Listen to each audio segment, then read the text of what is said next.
All right, everyone, welcome to the stream. Welcome again. We are going to jump right into it. Let's go ahead and get ourselves transitioned over here. All right. Hello. I am going to be playing some Tekken today. It's been a little while since I've jumped in. I got myself a new lever for my fight stick. I got a new lever. It's the Crown 309. It's the first time I've ever been using a Korean lever for the first time ever, and I've only been using it for the last day and a half, I think. And it's been a lot of fun, but my god, it's requiring me to relearn how to play with the fight stick all over again, because for those of you that don't know, the thing about these fight sticks is that the levers on Korean levers are circular, so they don't. Traditionally, most like Japanese levers are usually what's called a square gate. So you're restricted into like what is a square, and you can only move in a square box. With the Korean levers, they move in a full circle, which allows for a lot more freedom of movement. However, it also means more increased risk of input errors. So, it allows for more freedom to express your movement, but with that freedom comes the increased risk of accidentally going into the wrong direction. And that's something I've been learning to try to readjust to. Definitely something I've been learning.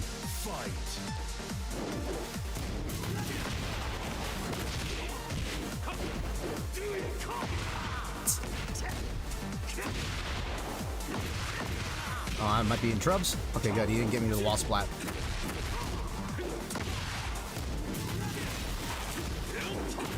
Nice duck. There we go. Let's see if I can catch him with the overhead.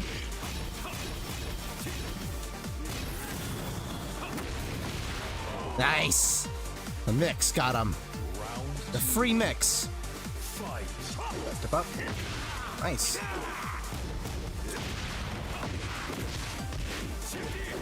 Okay, that doesn't work.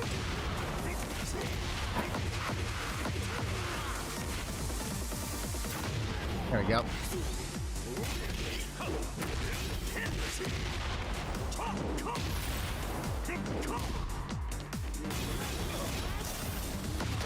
There we go. I was trying to get him to the wall. Go ahead and use this right now. It won't kill, but it'll put his health really low, and it won't be recoverable. So I still gotta watch out for his rage art right now. That's the big thing I gotta watch out for. But I can just start doing poke games. Shit, I'm surprised he woke up with that.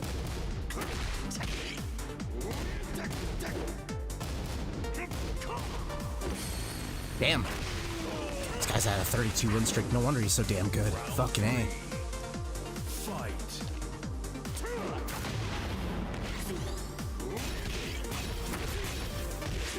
Yeah, this guy knows his shit.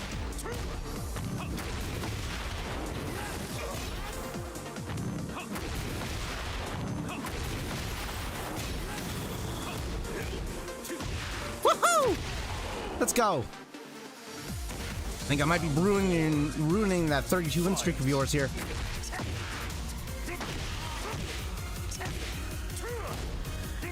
Fucking lag, dude. That's right, that's frame positive. Hit. Alright, well, this can swing either way now.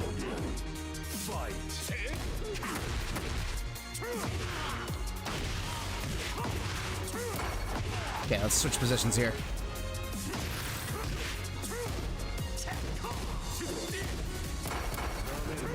Wow! Damn! Damn! That was pretty fucking awesome. I'm not gonna lie. For him to duck that mid-string, fuck. Hell of a response. Let's see if I can still break that win streak of his. I think he's definitely a higher caliber player than I am. Yeah, he is poking the shit out of me.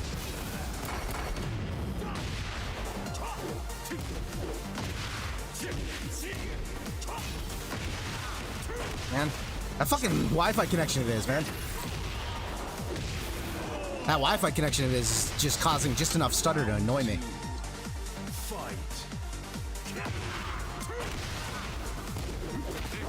Oh shit, oh nice. That's a hell of a trap there.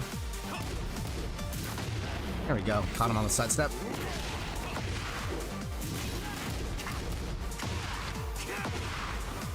That track? This guy knows his shit. This guy knows his shit. It's especially harder for me because I'm still learning to use the Korean lever. But he is just a better caliber of player than I am. 32 win streak too, man. This guy's farming win streaks.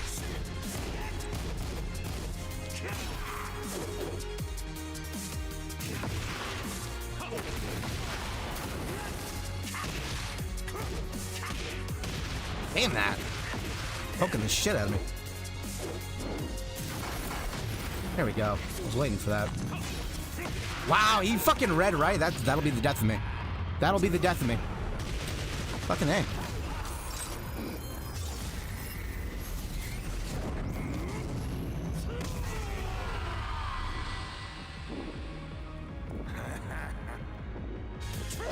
That's too bad. Looks like I'm another tally on his little win streak going on there. That connection of his isn't great though. It's like not terrible. It's definitely playable, but he's rocking Wi-Fi. It's like, come on, man. You're a really good player and you're rocking the Wi-Fi? Fucking A. This game is like the most littered fighting game ever with Wi-Fi players. Thank God, wired connection. Like, I'd rather play a 3-bar connection on wired than a 4-bar connection on wireless because of that fluctuation that happens. Because the game just kind of stutters. It's very annoying. Round 1. Fight.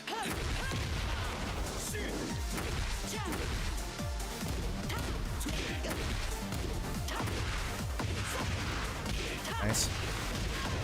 Nice. Fuck me, man.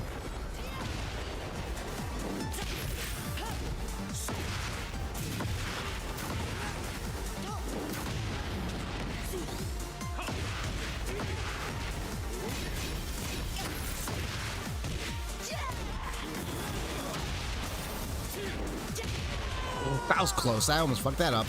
I almost fucked that up. Okay. So that. Okay. Nice.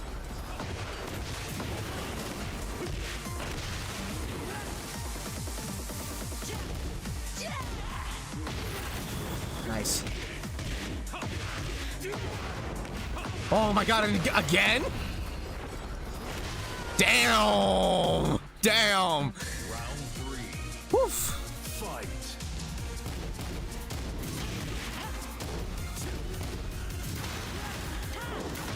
Okay, here we go.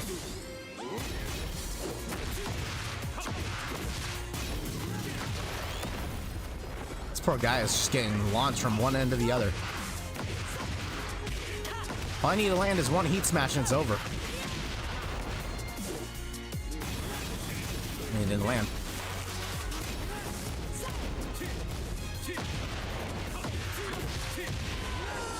Yo. Hey, it's good to see you. Welcome to the stream. Today, me and my father took me out to practice driving. He said I did really well. That's good to hear. I'm glad to hear that.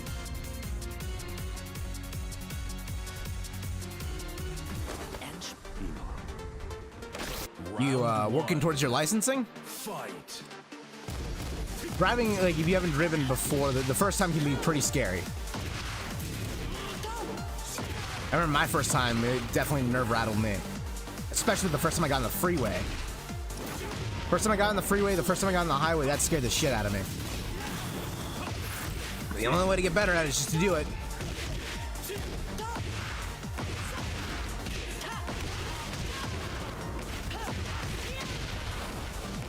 Yeah, okay. Oh, shit! Okay, sets him up. Sets it up. Sets him up. Oh, shit. Sets him! Sets him down! Watch your legs. Round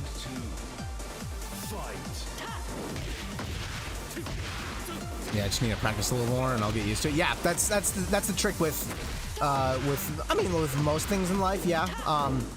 The big thing is like getting past the fear of it. Like once you get to that point where the more you keep doing it, before long you won't be scared of being on the road itself. You know. I remember the first time for me was very scary. Some people maybe don't get scared about it the first time. Maybe you get the thrill. It depends on the person. But I remember the first time I did it, it scared the shit. And this guy's doing a really good job of checking me.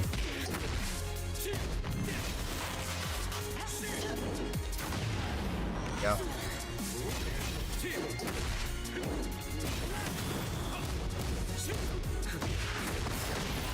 Huh, I didn't know that was a combination. Thought he was gonna go for the low. You sound like you would make a great voice actor.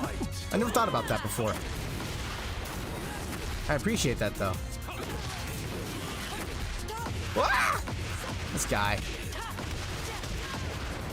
Snap, crackle, and popping me right now.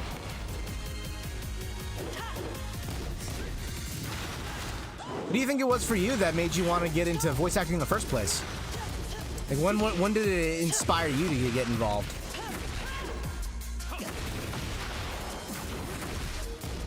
Or did you know right off from the get-go that's something you always wanted to do? Let's get you to the wall. There we go.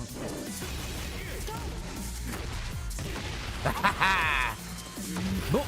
Let's go. Oh, come on, really?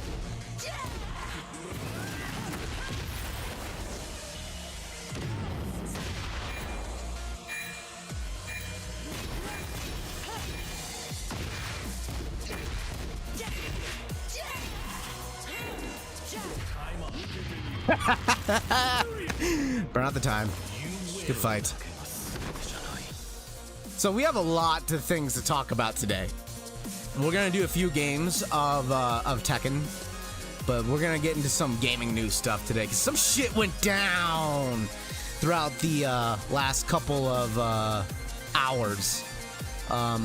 You may have heard a little bit about some of the craziness that's going on with Xbox right now, and some things that we're gonna be talking about. I've got some videos pulled aside that we're going to be talking about, so we're going to be doing some reactions and some discussions throughout the day today, because I am very fascinated with what the hell is going on, and it's very rare that I like to like dip my toes into this kind of conversation, but it's like crazy what's going on right now. So we'll be talking more about what's going on with Xbox a little bit later today, but it's fascinating. Fascinating and crazy.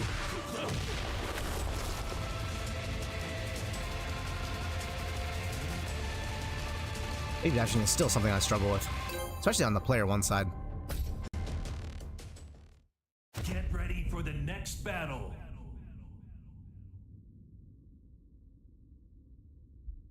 Beatol Rulier. Round I don't one. think I've fought an Oscar yet, too. Fight. Shit! Aha! Gotcha!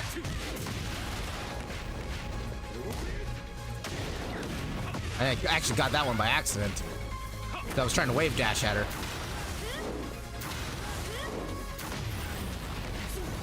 Bitch, I will do it all day! I will do it all day. I don't care. I got no qualms about that at all. Does that sit down? Oh, no. Okay. That's that input error that I'm talking about with the K levers, is that, like, though they give you more freedom of movement, there's more risk of making input error. Get.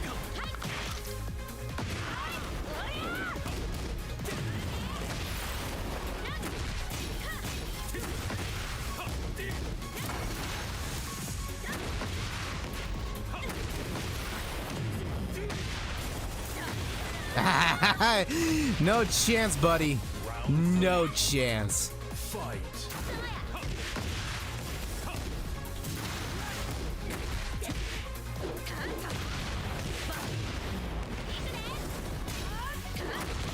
Oh, damn, that was a hell of a counter hit there. Fuck, that's gonna hurt a lot.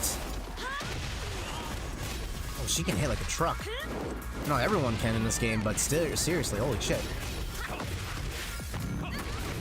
Expecting another one of those. Oh, damn. It actually started to waver a little bit there at the end. The English actor for Jin Tekken in the Tekken anime. He's a voice actor for Archer from the anime Fate Stay Night Unlimited Blade Works. Okay. Is he a pretty experienced voice actor? It sounds like he is. It sounds like he's been on a lot of projects.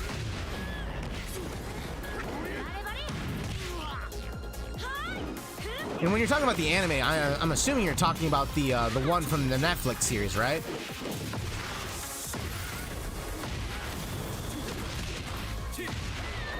Fucking go. Barely caught that in time. Round 2. Fight.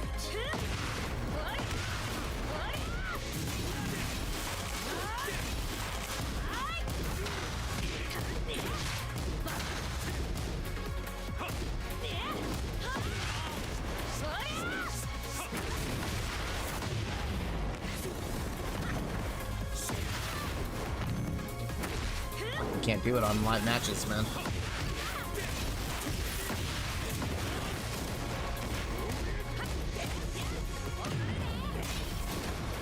Poke. Oh, it's so hard to do wave dashing. Keep practicing it. I'm still struggling with it.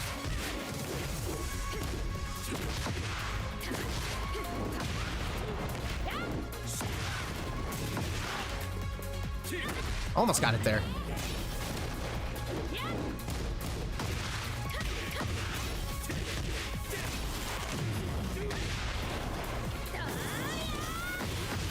Oh, damn! I sidestepped from both ways! I literally went from one end to the other. Imagine that.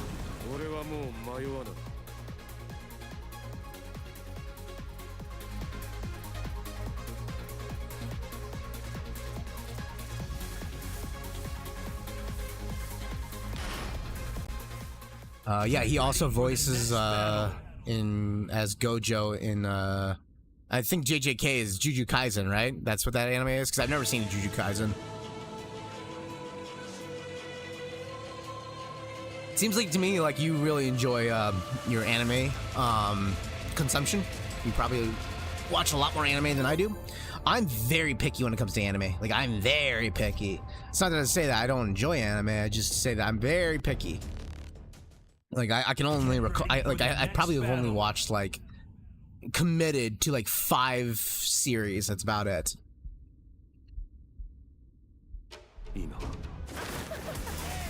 By far, my favorite is AOT. Like, by a long shot, I love it. My favorite series. But, I'm very picky overall.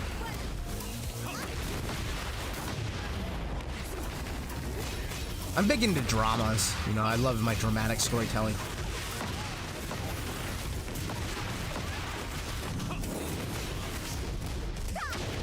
Ha! That was a read! That was a read! As soon as I saw her back turn, I'm like, she's gonna go for the fucking low. She's gonna go for that low.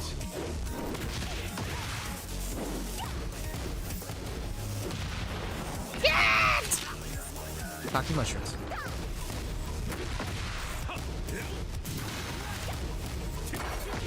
Oh shit!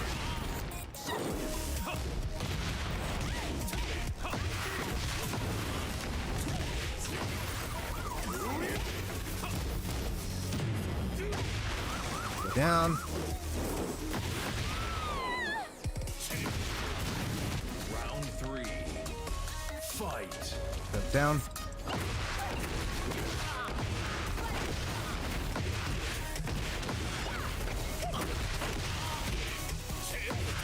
Have I ever asked you what your favorite anime series is?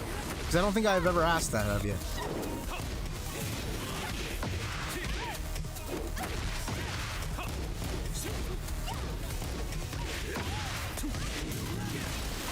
Aha, I knew you'd fall for that. Everyone does. That won't kill? Really? Yeah, that at least did the trick. How much scaling there is on that move.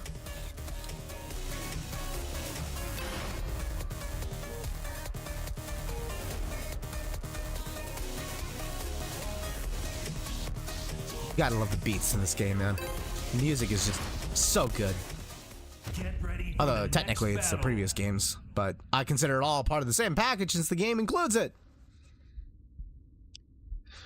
Fate series has a lot of different story elements. Okay.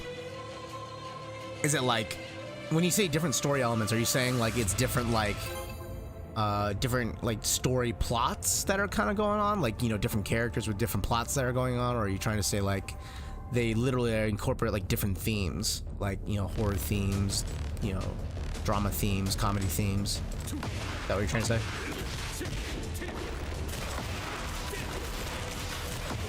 I don't understand why. So my current customization allows Jin to do blue electrics, right? That's the whole thing. So I get blue electrics here. There we go, blue electrics. But when I do the other one, I get a red electric. What's the point? Why not let me do that one blue too? You know? I hate that contrast here. Let that be a blue electric, but now it can only be one. Yeah, different story plots? Okay. Kind of like Game of Thrones, I guess you can kind of compare it to. Where you got multiple characters going on, like, throughout, like, a continent or some shit like that, throughout the world. Multiple different characters and different, like, plot points that are going on all at once, and how they, like, converge together, right?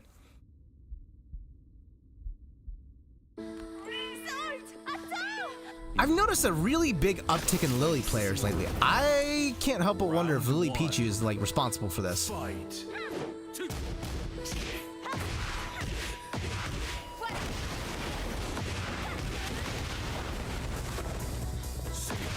Could be FDX too, since he's a Lily player.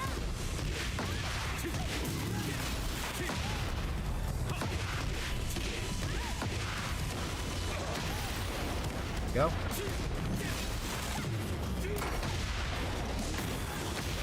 Nice, sidestep. Round 2. Fight.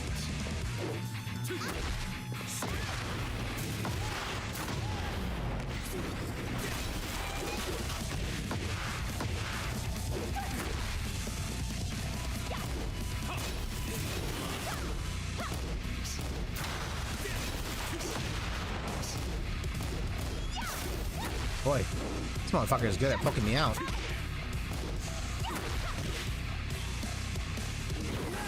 Movement. This guy's been playing for a long time.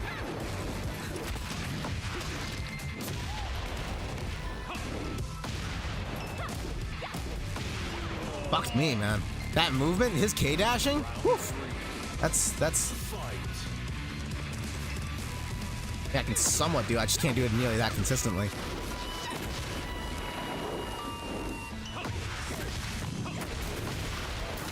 I love that they added that mix now. Nice.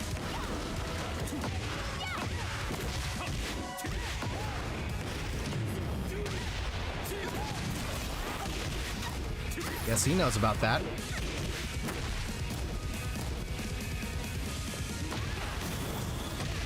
Woof. Okay, this guy is giving me a fight here.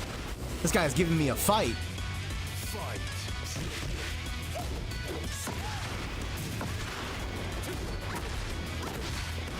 He's trying to fucking hop jump with the last kick. Little shithead.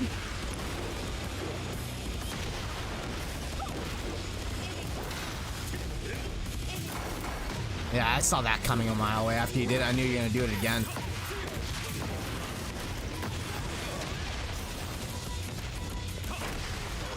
Go. Whew. My old friend told me to start with the original Fate series back in 2009, the old version. Did they do like a reboot? Is that what kind of went down? If they did a reboot, like which one do you like better, the old or the new one then? Too bad it was just getting to the really good part of the song. Round 1. Fight. Low start. I didn't see that coming.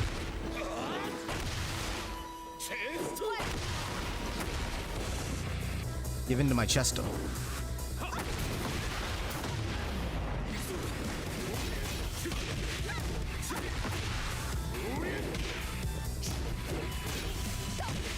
Guy loves that low poke.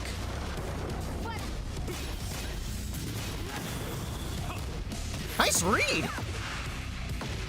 Fucking A, great read. He's doing a great job of like poking me a little bit at a time. Kind of chipping me away.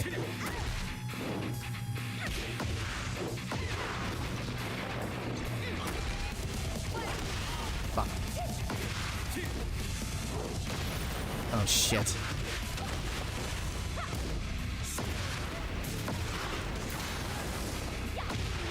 Fuck me.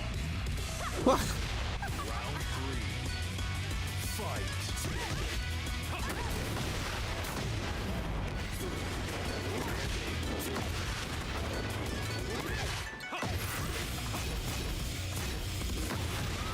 That sucks for him.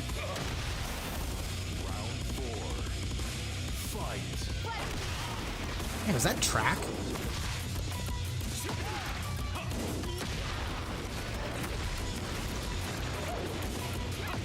Guy's movement is like out of this fucking world.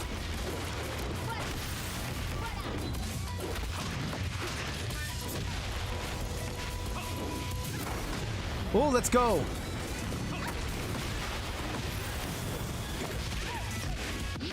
Oh, let's go. Let's fucking go. I'm still in it. I'm still in the game.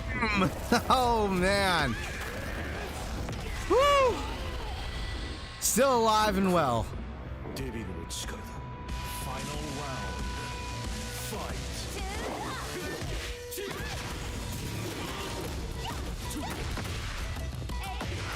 I still can't wave dash.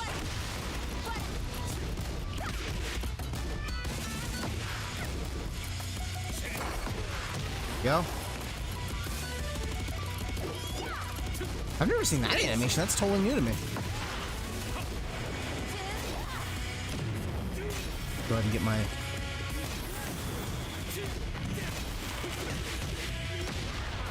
He's doing a great job poking me out here. I don't think this will kill.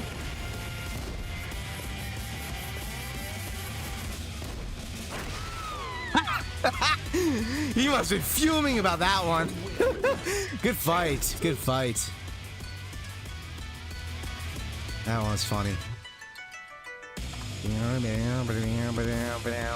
I still can't wave dash for the life of me.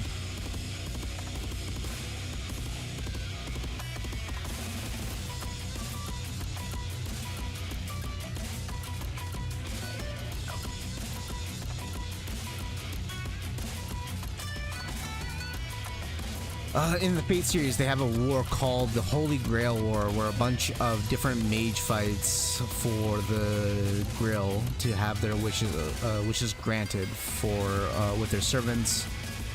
The servants are the people from history, like King Arthur is the saber class servant, and Chulan, he is a lancer. Okay, so it's basically like a game, like a story about like political influence, and basically they're sending away these like lower echelons of people to do their bidding, and it's about their story specifically, right? Very like Game of Thrones-ish. You can almost kind of look at it from that way. Political figures influencing, right? I don't want to play against a Wi-Fi player. I really don't enjoy that. It's never fun. It's never fun. It's really, I know I'm being a little discriminatory about that, but well, Wi-Fi connections, man, even if it's a 5-bar connection, if it just starts fluctuating, it blows.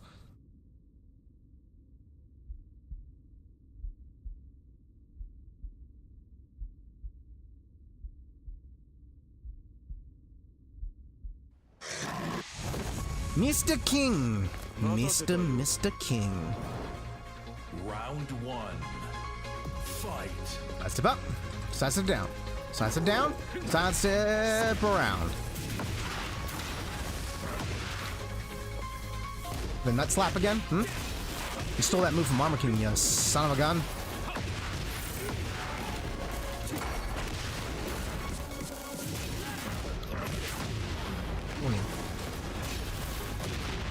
No!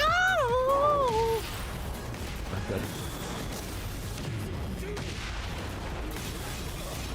I'm gonna keep you blocking. Yeah, it's still my turn. Don't you know?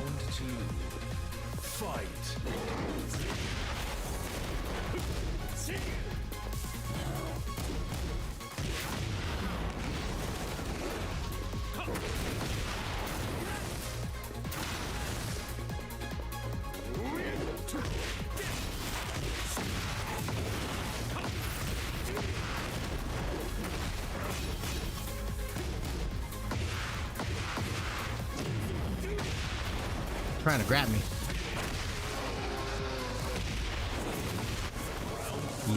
Let's go, let's go, let's go, let's go. Oh shit. Stop grabbing.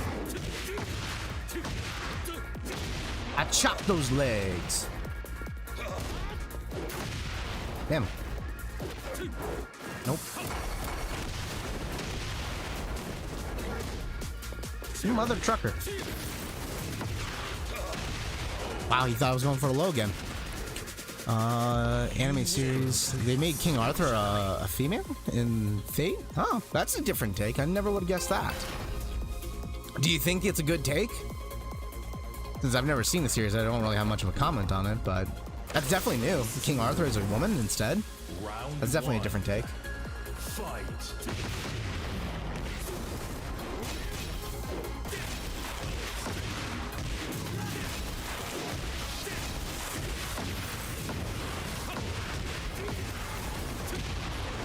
Do they still follow like the story of like Excalibur, or is it like a totally different kind of like take on King Arthur itself?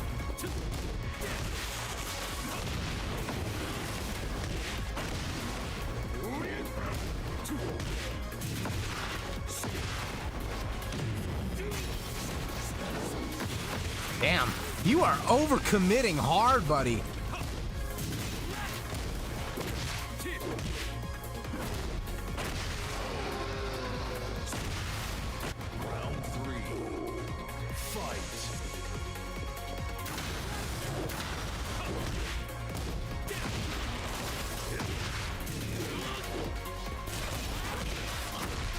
Shit.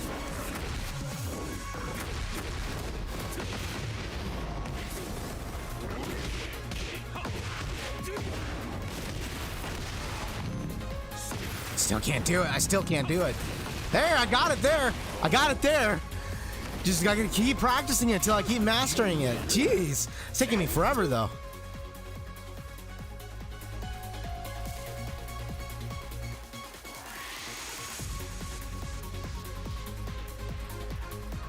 I don't mind if they did the exact same thing to Mordred, the son of the King of Arthur. Okay.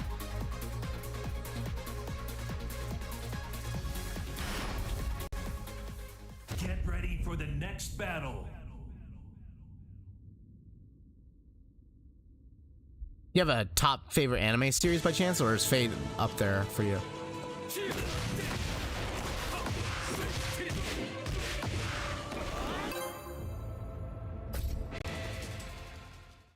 Get ready for the next battle. Get ready for the next battle. Hanji Kobayashi. Hopefully, stable connection. Round one. Fight. I actually really like those colors that they're rocking there. It's actually a really good, like, really good color palette there. Oh. Yeah, that happened. Totally meant to do that. I straight hopped out like a movie.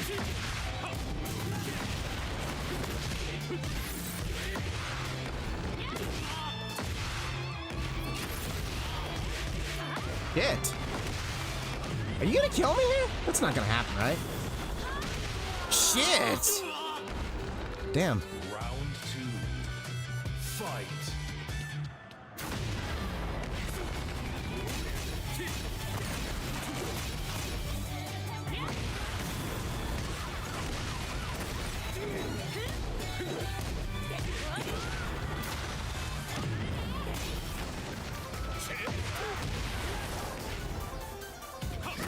Go. I got the wave dash on that side down. Well, not all the way down. Just a little bit. I can at least do that.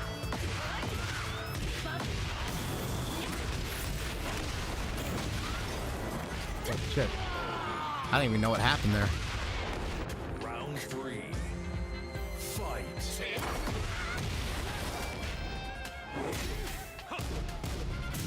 Yeah. Not what I wanted, but okay. I made an input error, I guess. I swore I hit 1+2.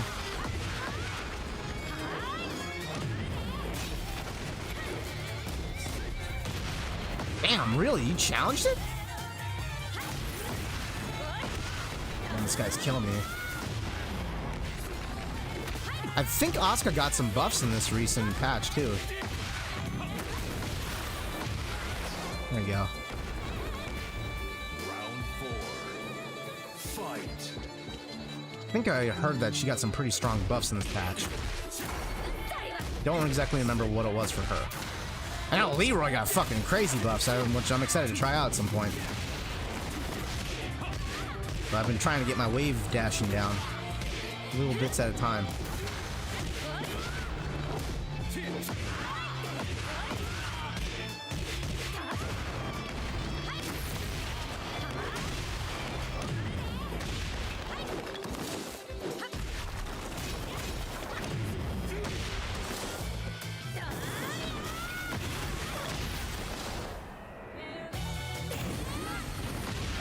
What? I lose. That was pretty cool, though.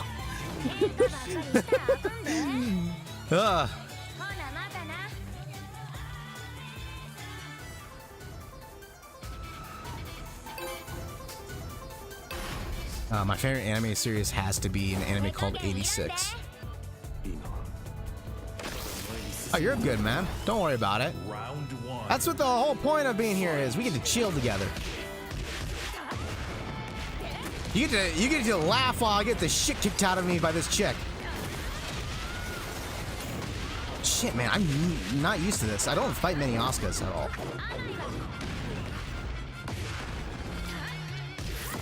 Fuck me, dude. Round 2. Fight.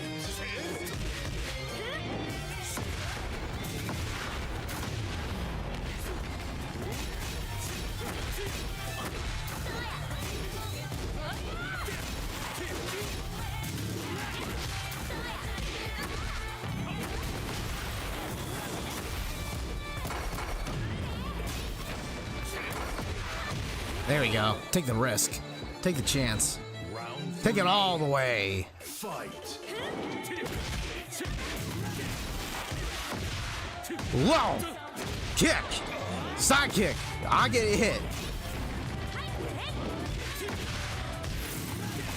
Fucking eat fist. Woo! Round 4. Fight.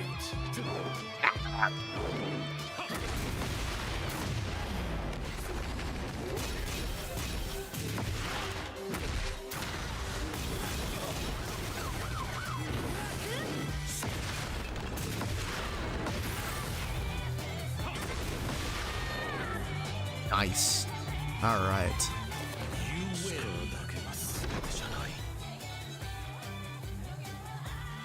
See if I can take it all the way. Can I have it all? Can I have it all? This guy is really good opponent. This is a very good opponent.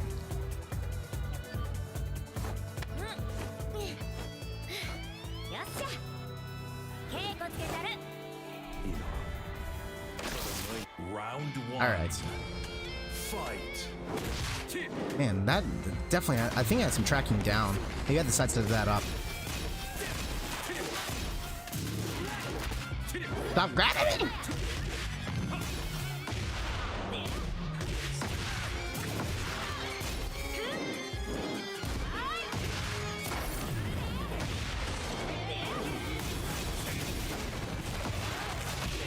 I'm surprised he got hit by that. It was a gamble on my end. It was a complete gamble. Fight.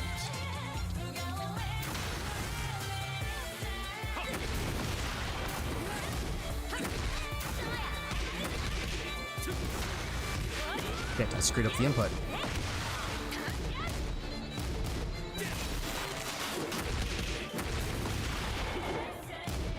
Oh, hey. What? Huh? What? Oh. Damn, that's got a huge pushback now. Holy shit. I think this will hit. Nice. Whew. Hello, welcome to the stream. I don't know if this will kill. Okay, it won't. But it'll definitely put him on the scary. He got scaled. He got motherfucking scaled. Let's side step down. And you took the whole damage. Thank you very much.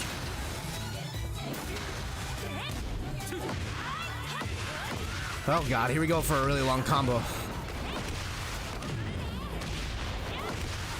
Damn, man, how many tailspins that crazy girl got?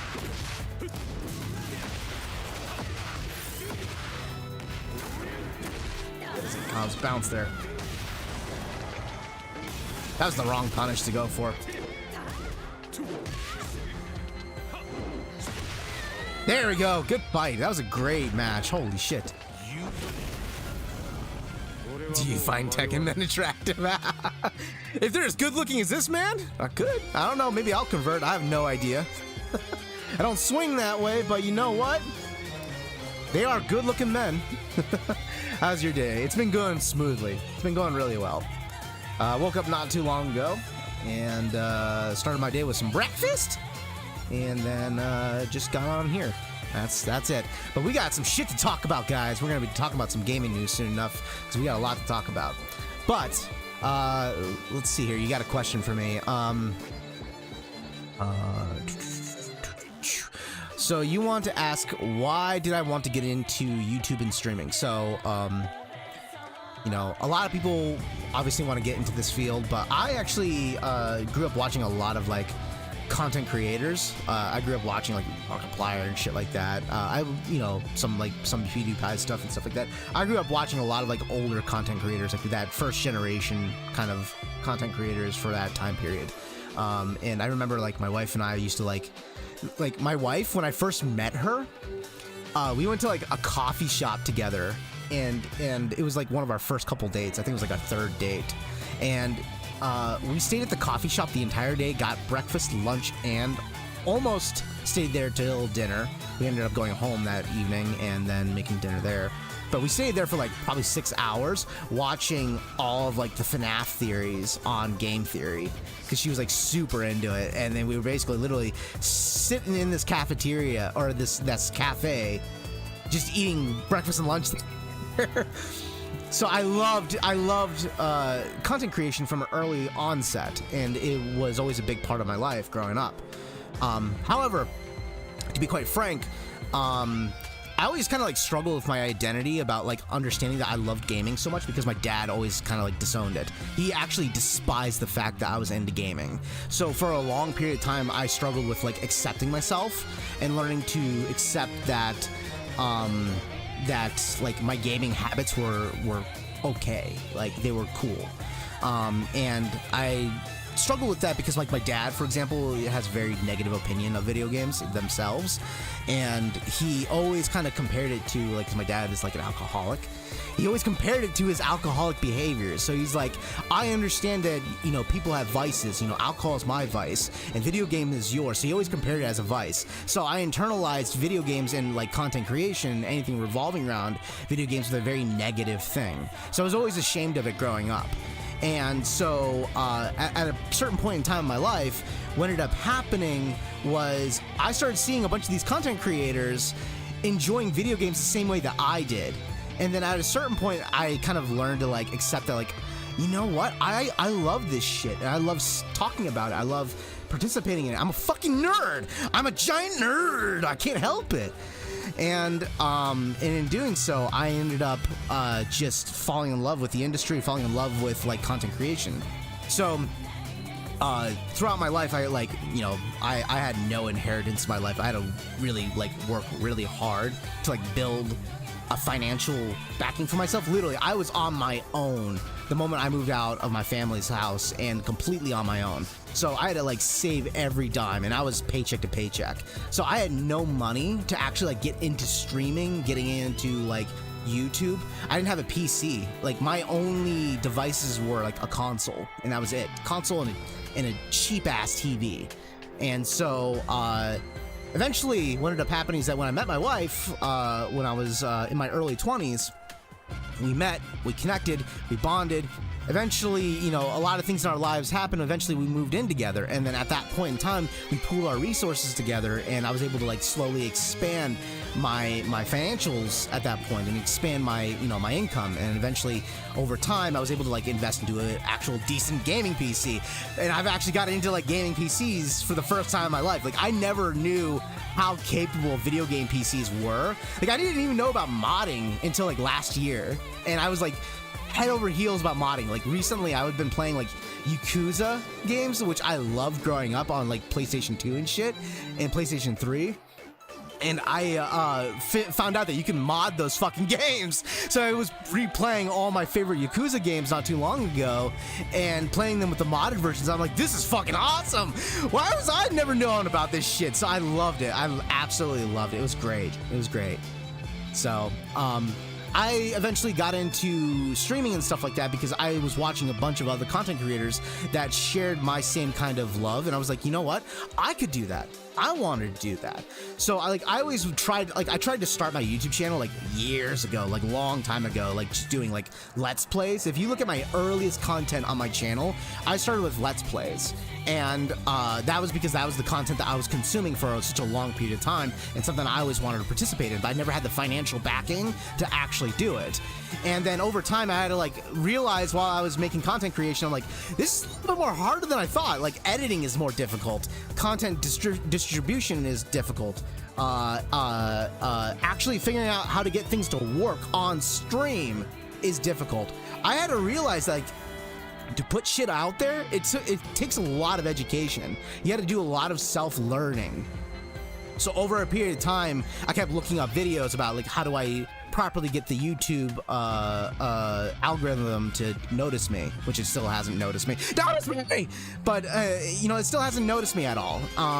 And I still have stuff revolving around like how to get the stream quality at the right resolution, which took me a long time to figure out. That I had to like look up a shit ton of information, like, you know, how do you get the right bit rate, the right amount of audio bit rate, and I had to learn all this shit on my own.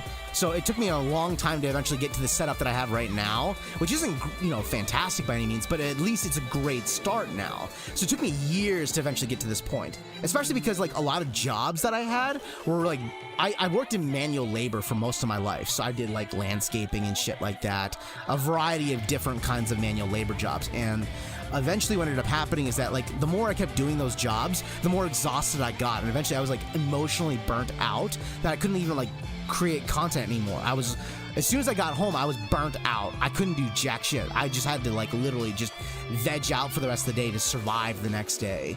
And so I could only work on little bits here and there. Fortunately, my life has now taken a turn with my wife, especially, that we've created an atmosphere in our home where not only am I able to work more consistently on my projects, but you know, we have a better work-life balance. And so we found a lifestyle that works for us. It's still not perfect. There's still a lot of areas that the two of us work towards creating a better lives for ourselves. But that's kind of how it started, and that's how it kind of came to be. In a lot of ways, like the content that I'm putting out right now is only possible because like I have a partner who is willing to help support me in certain areas. And then we still equally pay everything 50-50, but it's just one of those things where I'm not working a job where I'm literally fucking dying every day. I've got a more stable job that has a better like work-life balance, you know. So that's kind of eventually how I got into streaming and content creation over a period of time. You're in a rebellious era, core. I appreciate that. I really appreciate the compliments. Thanks a lot.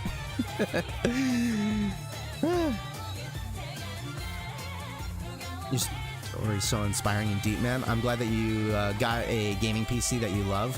I strongly believe that you are going to get famous. Your personality, it's amazing. Well, thank you. I appreciate that. And honestly, like, I'm going to be quite frank. I'm not in it to get famous. Like, that's not my interest. My interest in getting involved with this platform in the first place, or like just in this, is just to fucking play video games and have fun doing it. That's the reason why I got into it. Like, a lot of people may say that, but for me, it really is that the case. Like, just, I grew up with this shit growing up. Like, a lot of games that I played were like my escapism growing up for such a long period of time. So, you know, that's a huge component to it, you know, especially because my dad never really accepted me growing up.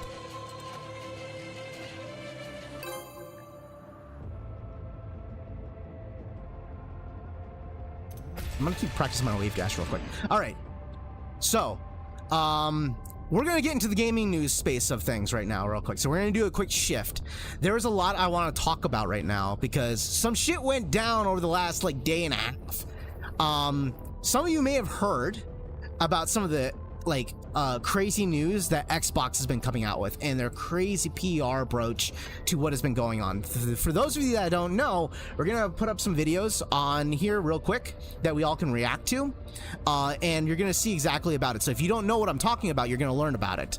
Let's take a look here. Where is it at? Where I got them. Okay.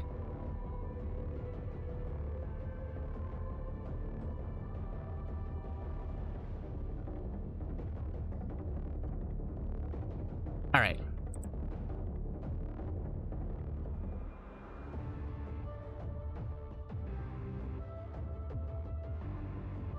I gotta first let this ad rock here, and then I can skip past it. Okay.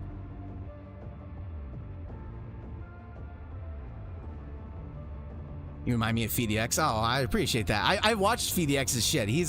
He's a one-of-a-kind content creator. I'm not anywhere near his caliber. FeedX is like fucking, he's like, in the last 3 months, he's blown up. I've been watching him since like 2 months ago. I think I started watching his shit, and he has great content. But he's great like at analysis shit, and that's, I mean, the guy is super smart too, and really personable too. So, but I really appreciate you comparing me to him because he's a fucking fantastic content creator. All right, so we're gonna cover this topic real quick here. For those of you that don't know, this channel that we're gonna be looking at and reacting to is Luke Steffens. He specifically talks about gaming news stuff and like what's going on in the gaming atmosphere. I am very fascinated in keeping track of like gaming politics, and the reason why is because of whatever happens. Like, I grew up playing PlayStation for almost all of my life. I grew up playing games on the PlayStation 1. My earliest memories go back to like Super Nintendo and Sega Genesis in particular. I played a lot of Super Nintendo. PlayStation 1 was a critical point in my life. A lot of my favorite games of all time are on the PlayStation 1 and on the PlayStation 2. They were like critical to my childhood. And one of the things I learned was that there was a particular time period when the Xbox came out, when the console war began. You know, there was like Xbox versus PlayStation at a certain point. And for a long time in my life, I always thought like, oh, PlayStation stan, you know, I'm on the PlayStation side. But as I got older, especially after the Xbox 360 and how the PlayStation 3 was really a bad product, you know, I was someone that was like, oh, I love the PlayStation 3, but it fucking sucks compared to the Xbox 360. And so I always grew up with this mentality of like, you know, like many other people that struggle with like their favorite standing for their favorite, like, you know, console. And then the PlayStation 4 came out. And I learned a valuable lesson when the PlayStation 4 came out, which is that in many ways, the Xbox 360 made the PlayStation 4 as good as it is. That competition is so important overall for the ecosystem of gaming as a whole. So in many ways, the PlayStation 4 would never have been as great as it was without the Xbox 360 kicking its ass as hard as it did from the PlayStation 3 days. So to hear about all these bad news that are going on from the Xbox era is nothing but a negative overall. It's better to have healthy competition for games in general. So even if you are a person who is an Xbox stan, even if you are someone who is a PlayStation stan, even if you're somebody who is on either camp or just a PC guy, this is bad for gaming in general. No matter what, it's bad for the ecosystem as gaming as a whole. So we're gonna check out this guy's channel real quick, Luke Steffens, and we're gonna see what he has to say real quick. I think I have my captions on, do I not? Let me double check here. No, I do not. There we go. Hang on a second here. I scooted that up. I gotta switch the audio on this thing real quick here, so that way you guys can hear this shit. Look at me failing at life already. There we go. Okay, I think you guys can hear this. Let me know if you can hear this. So in case you missed the clip that was going around on Twitter, Maddie posted a little segment, a snippet of a video that he posted in full. And I'll post the full video into our chats. So if you want to go support him over there. Anyway, but that's in chat. If you want to go check out the full video, I recommend that you do. But I thought that this clip that he posted kind of summarized the broader sentiment pretty well, pretty quickly. So just to give you a little deep dive on this, this is Maddie's reaction to it. And if you don't know Maddie, somehow at this point, he does Defining Duke, which is an Xbox specific podcast. So he is pretty entrenched in the Xbox ecosystem and Xbox happenings, let's just say.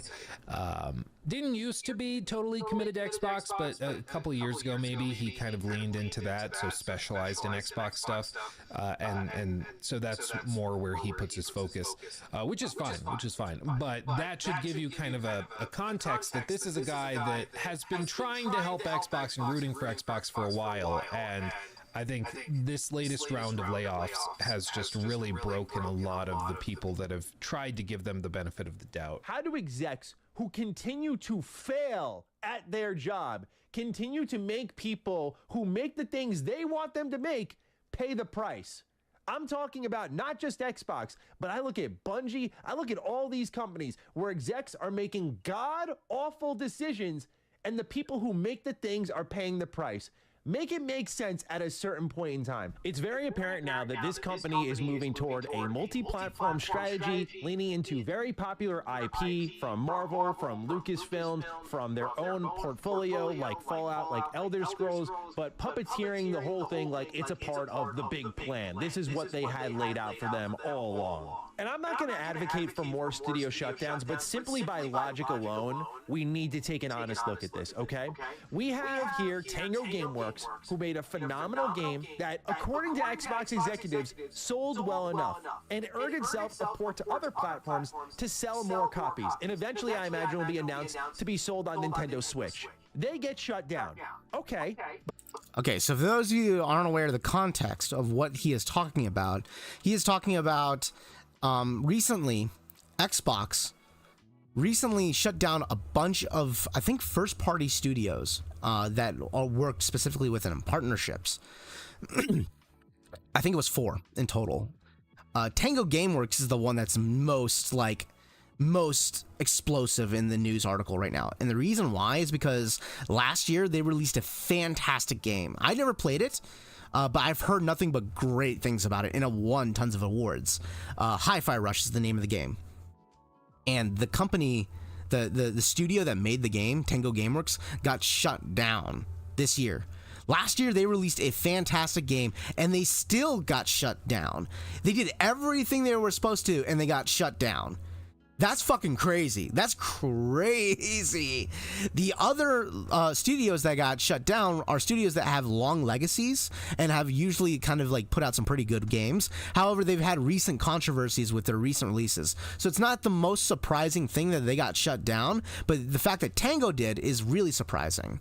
And I'm not sure if it warrants that the other studios that got shut down are a reasonable, reasonable thing for them to do. But that's the context. But then you have 343 with the Halo license who gets to fuck around for not 1, not 2, but 3 times in a row and stumble out the gate with a live service title, but yet they come out clean? What is the focus here? What is the rationale here? It makes no sense if you look at their behavior in the past versus now. I know 343 got hit with layoffs, but by all intents and purposes, by Xbox's logic with how they approach Bethesda here, that team should have been fully shut down for being incompetent multiple releases in a row. It underlines a consistent mediocrity in Xbox and Microsoft's ability to identify talent. I'm sorry, again, I'm not advocating for letting 343 go, but they're a phenomenal example of Xbox keeping around the... Yeah, I did see somebody reply to this in the comments of the tweet. Somebody's like, so you're saying they should fire everybody? It's like, no, that's not the point. But it is funny if that's. Can you imagine if that was the point? It's like they should just go scorched earth. Everybody loses their job. Start over. Floundering, failing aspects of their business, just like their execs are currently, at the same time as getting rid of stuff that has a much higher ceiling than what they're currently holding on to. I'm sorry, was it a part of your plan to shadow drop your best game of 2023, and when it didn't get the sales you wanted, you shut the whole team down? Was that your big galaxy brain plan? This is going to give this studio the best chance to survive? Brilliant. Fucking brilliant. Yeah, Maddie's not happy. Maddie's not happy. And neither are other Xbox-focused creators as well. You might recognize this individual, Clobril. I don't know how to say it. But this guy does coverage based or focused on Xbox first-party studios across Xbox Game Studios. So yeah, these are all first-party studios then. They're all first-party Always studios. Excited for the future.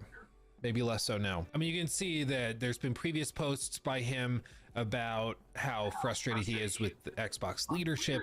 So why is this so bad? Why is this so bad? It comes down to the major component is this hurts confidence. And confidence when you're in the marketplace is a big fucking deal.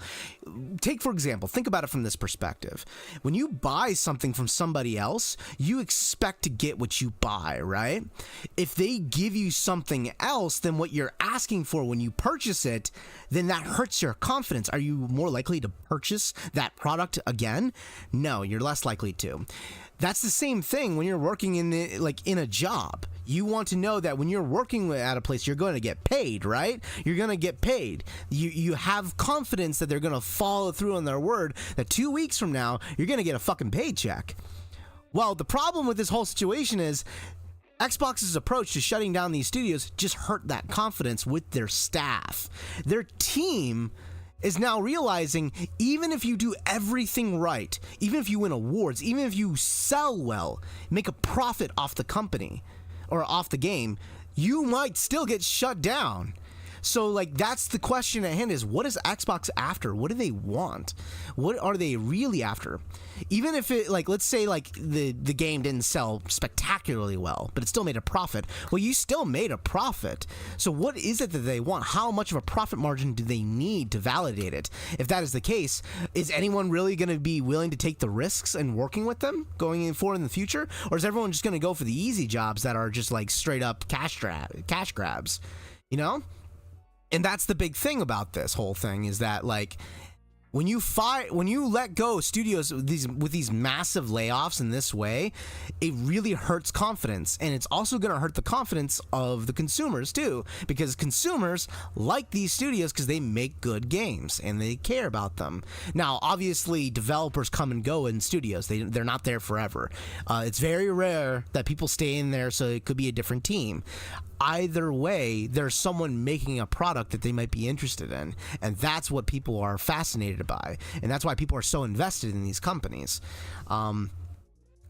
It's clear that these decisions that are being made is purely from the leadership end, and that's why people are having such a fit with it. They're getting so pissed off, and this shit is rocking the industry at large. That's why everyone's talking about it. The reason why, like, this might be some of the worst shit that's happened to Xbox since the Xbox One's announcement. Like, the Xbox One announcement did irreparable damage to the Xbox brand, and now this shit is happening.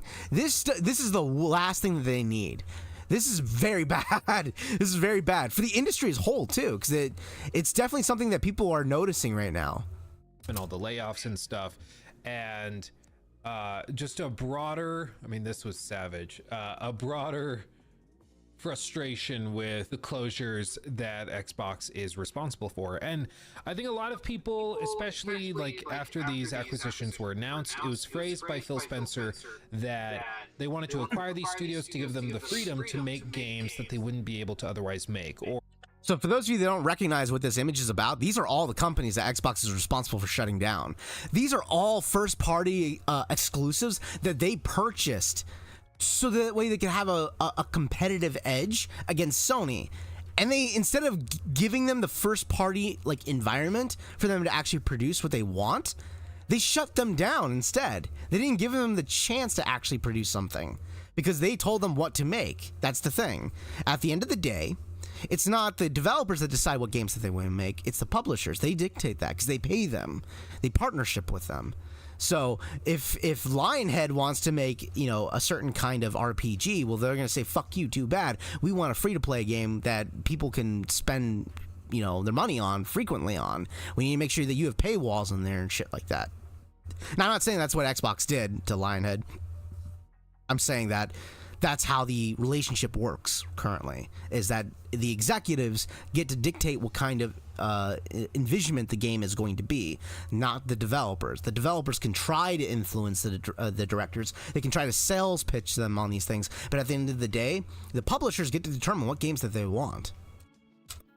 Or if they had one rough release, it wouldn't mean that they would necessarily all lose their jobs because they were backed by Microsoft. And these were explanations and promises basically made, not just to the gamers, but also to the employees. And there is basically no way of twisting it now, other than that was a lie. That was not true. And you cannot do that. You cannot lie. Like, here's the thing. You can lie to, like, and I'm not saying it's okay to lie. Definitely making that clear. But you can get away with lying to a consumer. You can get away with lying to an employee. But you cannot get away with lying with both at the same time. You cannot do that. That is a big fucking no-no. Not just in terms of, like, ethics, but it's also a big no-no in terms of, like, straight up, like the marketplace. Like, just, like, doing business. It hurts confidence. They bought all these studios with the understanding that they were going to keep some and dump others, and the criteria by which they determined what got to stay and what had to go is, in my view, it's pretty clear, and I'll get into that in a minute, because while I agree optically Tango Gameworks closing them down is laughably stupid. It's shocking that they did. Like, it's just stunning, because it's straight up last year the only like really well received and unanimously agreed upon great game that they dropped that wasn't more controversial was of course Hi-Fi Rush. And the like Xbox leadership all talked about how impressed they were, how great it was, and then they shut them down within a year. Like, it's crazy, a little over a year. I think I know why they closed them down. It's not like they were just going totally off the rails with it. I think I know why, and we'll get into that. But I still think it was a massive blunder. Like, just because you have one reason to do something, but like that doesn't mean that the decision's good, because there's 15 other things over here that would make that decision bad that they seemingly did not really consider. But again, we'll get into all of that. Okay, so that's where we'll end this part of this video for now, because that's really them just hammering that point over and over and over again, which is how stupid this idea is, like, to do such a bad business strategy. And it's very clear this is not done by like just Phil Spencer. This is not done by just the head of Xbox. This is done by the executives of Xbox, the people that are in charge of logistics and financing. That's their job, and they're the ones making this choice. So it's clearly not just one thing, it's a plethora of things. So we'll move on to the next video then real quick here, which is going to talk about, here we go. My channel is sponsored by... Yeah. And this one is from, I think this, I think it's Pierce, I think her name is. Xbox. She, if I remember correctly, works at Xbox as, I think something to do with marketing of some kind. I don't know. I think she's like one of the journalists or something to do with, like, you know, digital and information about what is going on at Xbox. I know that she does work at Xbox, so we're going to be talking about, like, from her perspective, why is Xbox doing these things? What is going on? Shut down 4 game studios this week, including Tango Gameworks, who most recently made Hi-Fi Rush, which in my opinion is the most underrated game of last year. That game is incredible. And Arcane Austin, who are known for making also a bunch of incredible games. Obviously a blunder with Redfall, which was their most recent release, but they also made Prey.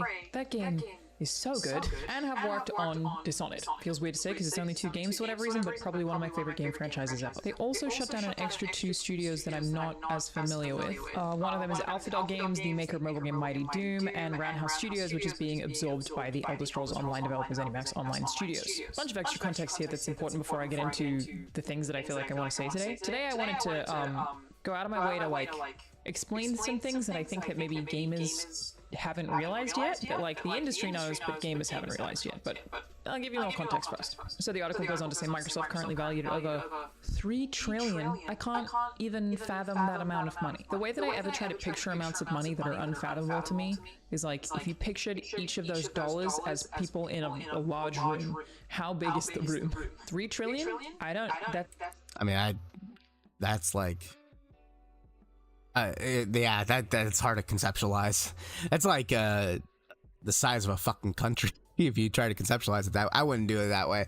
I would just literally just think about stacking paper in a fucking room. Then it would be like the size of an entire, probably the size of the Empire State Building. Honestly, just literally imagine dollar bills bundled up together, like in Breaking Bad, stack piled up and fucking Eiffel Tower. That's how much a trillion, like 3 trillion is. That's a lot of fucking money. They've got money. I have no concept of how big that is. That's too big. The number's too large. They did not say how many staff will lose their jobs, but significant layoffs are inevitable. IGN has asked Bethesda for comment. Microsoft declined to expand further when contacted by IGN. But yeah, obviously everybody seemingly at Arcane Austin and Tango has lost their jobs. Some of those people, I believe, were folded into other developers, and some people in the actual corporate side at Bethesda were also laid off. Of course, goes without saying, this absolutely sucks. It sucks. This one is especially devastating to me because I kind of thought that we were through it. Felt like we hadn't had layoffs in a minute. If you haven't seen my GDC speech, I wrote this very spicy speech for this year's Game Developers Conference, basically just calling out the industry for doing this. And yeah, I have been hearing a lot of journalists and a lot of influential people are trying to speak out against it right now, which is good. So I did not expect this, and it sucks. And it sounds like from some of the reports that have come out afterwards, this might not be it. There might be more layoffs coming in 2024, which is unfathomable. That's the scary part. We've already had so many layoffs, one of the worst years in the history of the games industry. And before you tell me it's happening to other industries as well, I know that whenever I talk about this, people go, this is every industry. I get that, but I'm talking about video games here. I work in the games industry. Like, it's like I'm not saying other industries don't also have layoffs. Like, what? Shut up. Yeah, Arcane Studios had to post it. It's just, it's super devastating for everybody. Obviously the people affected the worst are the people who've lost their jobs. But what also gets me about this one is, if you're going to shut down a studio like Tango, who just made Hi-Fi Rush, which according to posts from leadership at Xbox was a success that reviewed very well, that's now out on multiple platforms. If these two aren't safe with a $3 trillion company backing them, right here, nobody is safe. Nobody in the games industry is safe. No studio you love is safe. So why is that so damn important? And you know what that means is that I'm like, move past the element of it being fucked up and just shitty that they're shutting down a Goof studio. If you look at the most important component, is that no one was ever going to trust Xbox ever again, consumer or employee. If you did everything right, even by Xbox's standard, they claim it was a success. Even if that's PR talk, they said it was a success. It met their expectations. It exceeded their expectations. It did everything right, and yet they still penalize them. That is the problem. That is the problem. And now, what people understand going forward is that they can't trust working with them. No one's going to partnership with them in the future because now the trust has been broken. When you did everything right and you still get penalized, why would anyone want to work with you? Why would I, like, why would, if I was an employee, why I would be wondering to myself, why am I here? What am I doing here? Like, I may be making decent money now, but I'm on a fucking short leash. You're always going to be working with someone looking over your shoulder all the time. Well, who would want to do that? No one would. No one's going to trust them. This was the worst thing they could have done. And it was the worst thing because they made prior statements that everything was fine. Everyone is at risk of being shut down, and that should terrify you. It terrifies me, not just as somebody who works in the games industry, but as somebody who like loves a lot of these game studios. Like, this is just so fucking sad. Here's what I wanted to talk about. Why this is happening and why it's only going to get worse. And there's one real big point of this that I want to discuss. I guess two. Hey, maybe even three. Who knows? So many things to say. Mostly, wow, is this fucking depressing. So the first thing, you will occasionally see a response of, if they just make good games, this won't happen. Should have just made a good game then. That's what happens when you make Redfall. Should have just made a good fucking video game if you didn't want to get shut down. And I'm gonna be frank, that is kind of true. There's no other way to put it. If you make a bad product, you are going to get shut down. Now, granted, you might get a slap on the wrist a couple times, and then you might get shut down. Like Halo, for example, has been making some, or Halo's not the problem. 343, for example, has been making some pretty bad decisions, and I've heard nothing but negative press revolving around Halo since they've taken charge of it. So it's kind of amazing that they didn't get shut down in many ways. That one wouldn't have surprised anyone that they would have got fired. As a matter of fact, you know what? If they had shut down them instead of Tango Gameworks, people may have celebrated that instead and said, like, that was the appropriate decision to make. They may have actually faced good PR for that instead. And I'm not out to get out for 343 because I don't play any of their fucking products. So I don't care one way or another. But in the optics of things, that would actually make more sense. So that's just something that just, came to my mind right there. But yes, if you make a bad product, you do get shut down. That's kind of the natural consequence of making a bad product. But here's the thing. It's not always the developers that get to decide that. A lot of times the publisher says, we want you to make this, and you don't get a choice. The quality of the video game is irrelevant.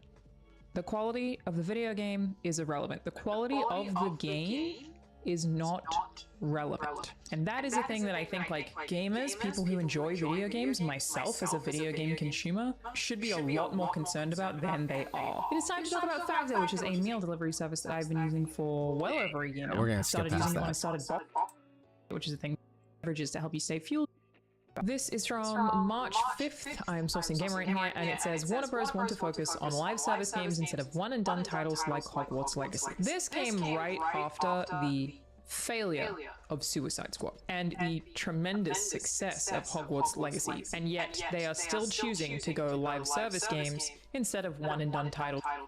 So what that means, and what she's saying, is literally they're comparing two different products. Hogwarts Legacy, that was a huge success, a financial success. They made a lot of money off that. And Suicide Squad, which was a financial flop, costing them $200 million. Like they ate shit for that. Like, they lost so much money on that production. They did all this advertisement for this game, and it still ate shit. And so they have to pick between one of the two. Do we pick the financially successful single-player option, or do we pick the financially failing option of the live service model? They're picking the live service model. Why are they doing that? And it comes down to there's a shift in the industry that's going on from the executive side of things. Something has changed, and it's been changing for a while. That were very commercially successful. This is the reason quality doesn't matter, good doesn't matter. Why are they doing this? Why are they making live service games when they just had a huge flop, when Redfall just flopped? Why is there this focus on this thing that is clearly not working when you could instead make something like Hogwarts Legacy, which is a huge IP that a lot of fans enjoyed? The answer is the reality of the industry that we're in right now, and why I think things are going to get so much worse for gamers. Every single AAA game right now is a risk. Making any game that is that expensive to make is a risk. Making a Hogwarts Legacy, huge risk. The reality of going live service, which I'm sure we're going to see so much of, instead of going for more games like Hogwarts Legacy, which again, you would have considered a success, is that it is less risky for it to fail. Hey there, Gamer Future Alana here. I feel like I could have phrased this a little more succinctly. Both sides are risks, it's just that one risk has potentially like exponential gain. You know what I mean? It's risky to make a AAA game live service or single player. Both are hugely risky. It's just that the risk has more of a chance of paying off with like an infinite amount of money if you go live service. Does that make sense? Arcane could have made Dishonored 3 and it could have gotten 10 out of 10s and players could have loved it. But if it didn't make an unfathomable amount of money, and that's the reality that That's we're in, it it's right like there. just profit That's it. isn't enough. It has to be year-over-year profit. These companies have to make more money than they did last year because of capitalism. So just being successful is not enough. So any AAA game that you make that does not have a live service component, that doesn't have built-in battle passes, doesn't have built-in microtransactions, doesn't have an option for a bunch of players who act like whales to spend a whole lot of money and continually support that ecosystem, is a huge, huge risk. And I wouldn't say it's a huge risk. The more appropriate way of phrasing it is the priorities of the company has changed. They don't care to make a profit anymore. What they care about is making consistent income. What they want is no longer about making a large amount of money. It's about making sure they keep getting money all the time. They're looking for the consistency of income. They want the microtransactions of the games so that way they can constantly make money over the course of the next 10 years. They care about the long-term investment of making income.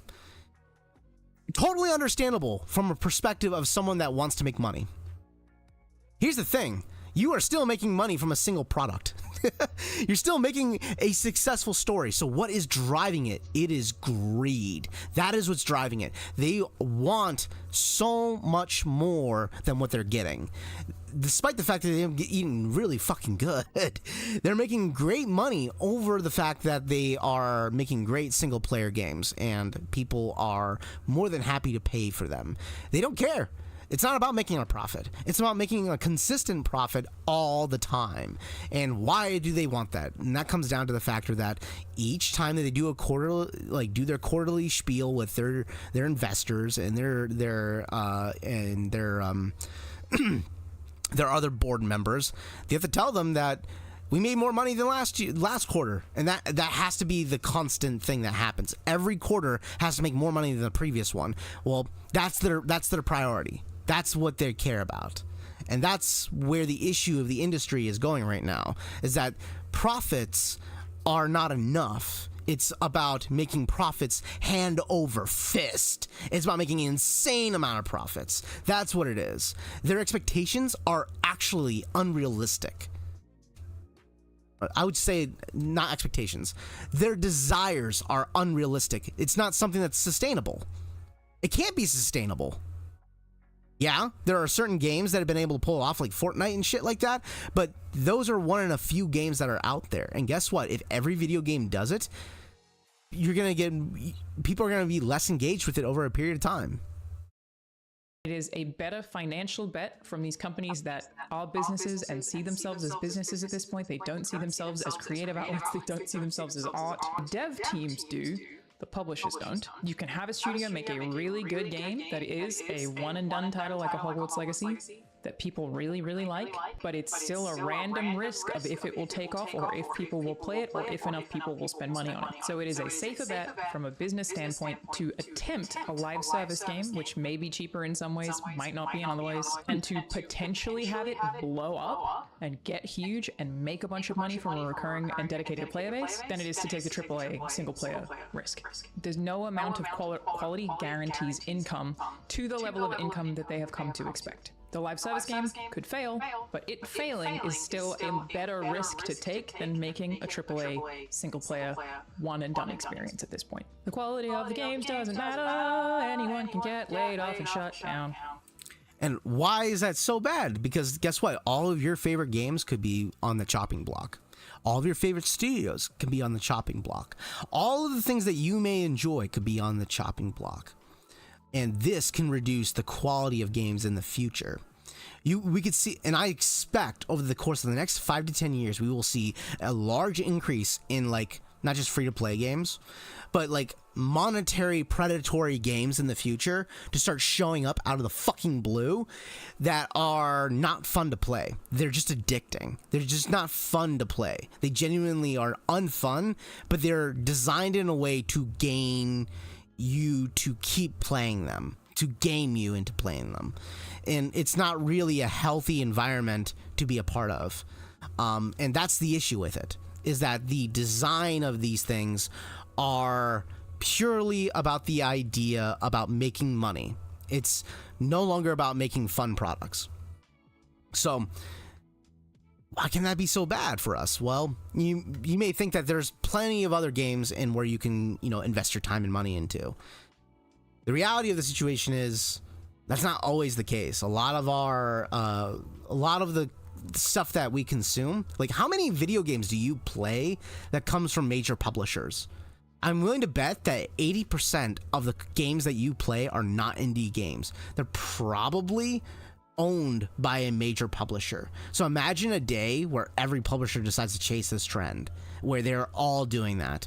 80% of the games that you'll be playing are not games that you're actually playing. They're just designed in a way to keep you playing longer and more time grinding, so that way you stay in the game longer to pay for another paywall in some form or another. That's gonna happen. Except for a studio that's making a live service game that is continuously getting profit. Now, we're also in a unique landscape right now that I think has just caught up to these executives. Touched on this on a stream the other night, but what you're currently in is a time war. This is a very new thing. I think COVID really kicked this into overdrive. This isn't a games industry thing anymore. This is a entertainment in general thing where they are all warring for your time. Your Xbox is also competing against your Netflix, is competing against your Twitter, is competing against your Instagram for the most amount of time they can get from you. And every single one of these entertainment services is designed to get as much time from you as possible, to prevent you from clicking away, to make sure that once you engage, you stay engaged. And that is very difficult for a game that ends in 20 hours. So why is that important for the games industry to do that? Because the longer that you play the game, the higher the probability that you're going to purchase something else, especially if they paywall you. So like if you play the game for, 3 hours, but they succeed in getting you to play for 5 hours, that extra 2 hours increases the risk that you're likely to hit a paywall. And then once you hit that paywall, you may just very well say, fuck it, and pay for the paywall. And then every 5 hours that go by, you're going to hit another paywall.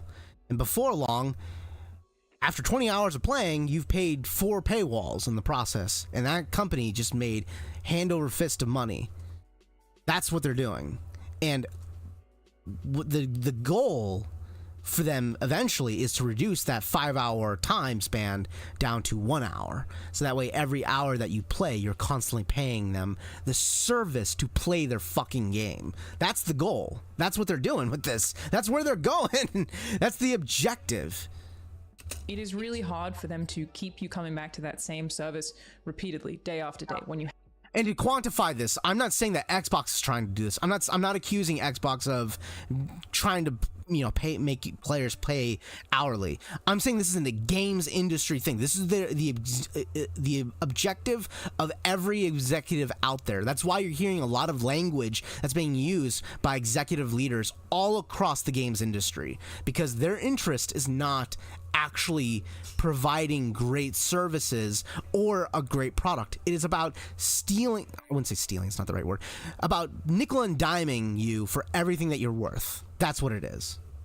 have spare time, they want you to be opening up your Xbox and looking at the Microsoft Store, seeing things advertised to you, or potentially spending money on microtransactions instead of spending time on Instagram or TikTok. You are in an enormous time war where the most valuable currency that you as a consumer have is your time, and you are competing against multi-trillion-dollar corporations. What does it mean?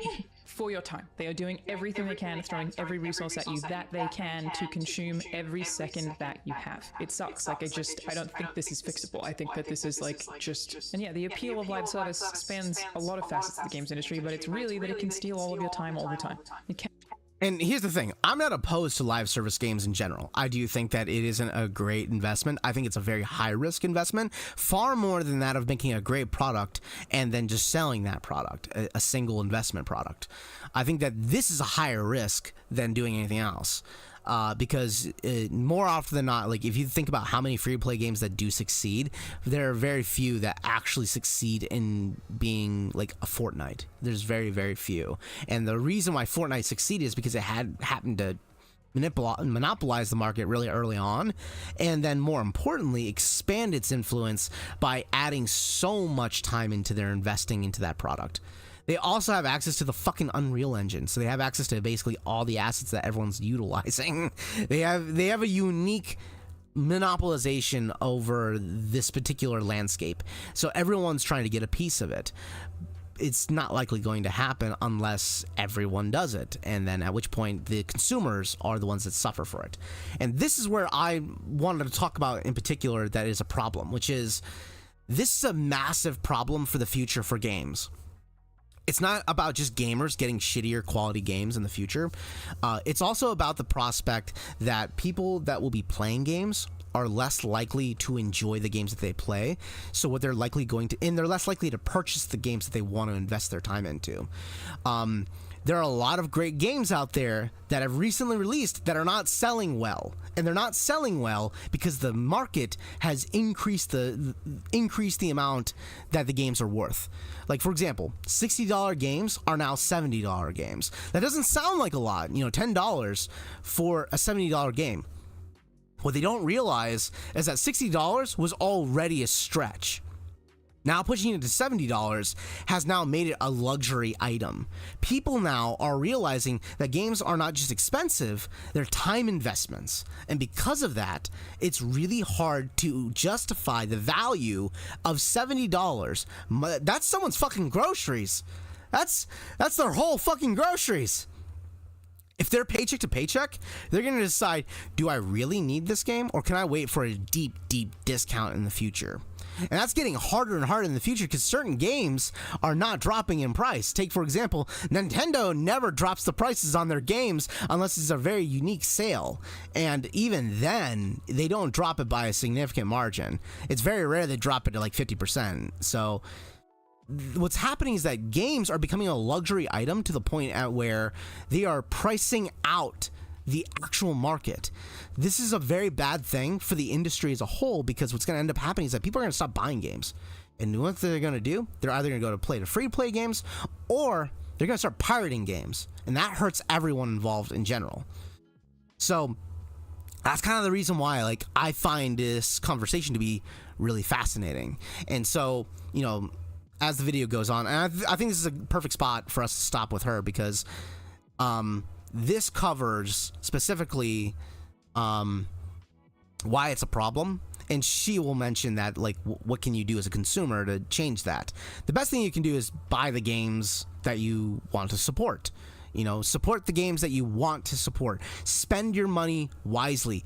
Show the market where you're going to spend your money on, and that will get these executives to notice. So the more games like Suicide Squad fail, and I'm not saying that a live service game is the problem. I'm saying that a game like Suicide Squad that is a bad product that fails is going to send a message about, like, hey, if you're gonna go down this road, then you better make it fucking worthwhile. You better make it a great fucking product.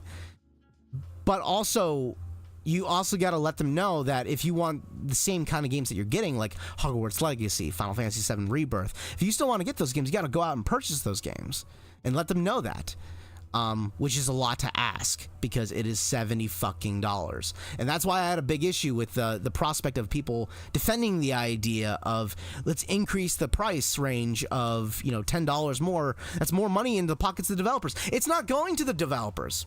It's going to the CEOs. It's going to the publishers. It's not going into the hardworking people that are working on it, that take 3,000, 5,000 people working on it. It's not. It's going into the bonuses of those CEOs. It's not going into the workers. It's not happening. You want to know how that's the case? Because these CEOs make record bonuses every fucking year. And here's the thing. Why are they incentivized to do that? Because the CEOs are there for only a limited amount of time. Activision has had probably multiple CEOs. Guarantee it. I mean, I know that is the case because they've had multiple CEOs. That company will still be there for a long time still. And they will go through multitude of CEOs. Those CEOs, while they're there, their interest for themselves, their job is to maximize profits, not just for themselves, but also for their shareholders. So their interest is purely based on just making more fucking money for themselves because they're there for 10 years or however long, maybe 20 years. But for as long as that they're there, they're going to make sure that they keep making money hand over fist. They're not there for the interest of the company. They're there for the interest of themselves. That's the truth. That's the real truth behind it. can compete with a TikTok. They can do something to get you to spend all of your time on it and thus potentially increase the amount of times you will spend money on that. And making a good game is irrelevant. Making a great story that you can play for 15 hours is irrelevant. They want as much of your time as possible. Think about what you do with your time. So a couple of... So that's the final gist of this conversation. So let's talk about this, because I only seen a little bit of this. Let's take a look here. I've only seen a little bit of this, which is the most recent interview. I think that came out, was it last night? In where the Xbox, I think president, I think her name is Bond, came out and addressed these things. And she said the quiet parts out loud, if I remember correctly. Let's go ahead and check this out. So I haven't seen all of this, so I'm still learning a lot about this, about what's going on. But with the information that I already know, I can already see where we're going right now. And it's a big fucking iceberg for consumers and as well as the industry as a whole.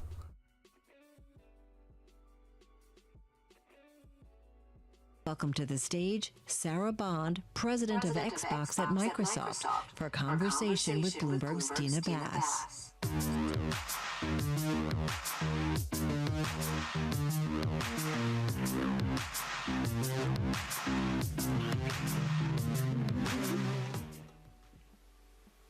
Sarah, thank you so much for joining us today. So I want to start talking about the industry in general. You and Microsoft Games CEO Phil Spencer have been raising kind of the alarm that the video game industry is just not growing, and there's a real need to figure out how to reverse that. That is not true. That is straight up not true. The industry has been growing. The thing is that the CEOs and the leadership is straight up not fostering growth in general. They're not fostering the growth of not just their companies, but also they fail to realize that they're pricing out their customer base. The customers are being asked to invest more money. Guess what?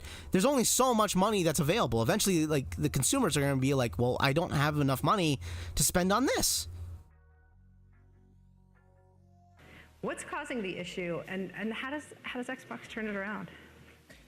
Yeah, the last year or so in video games, largely the industry's been flat. And even in 2023, we saw just some tremendous releases,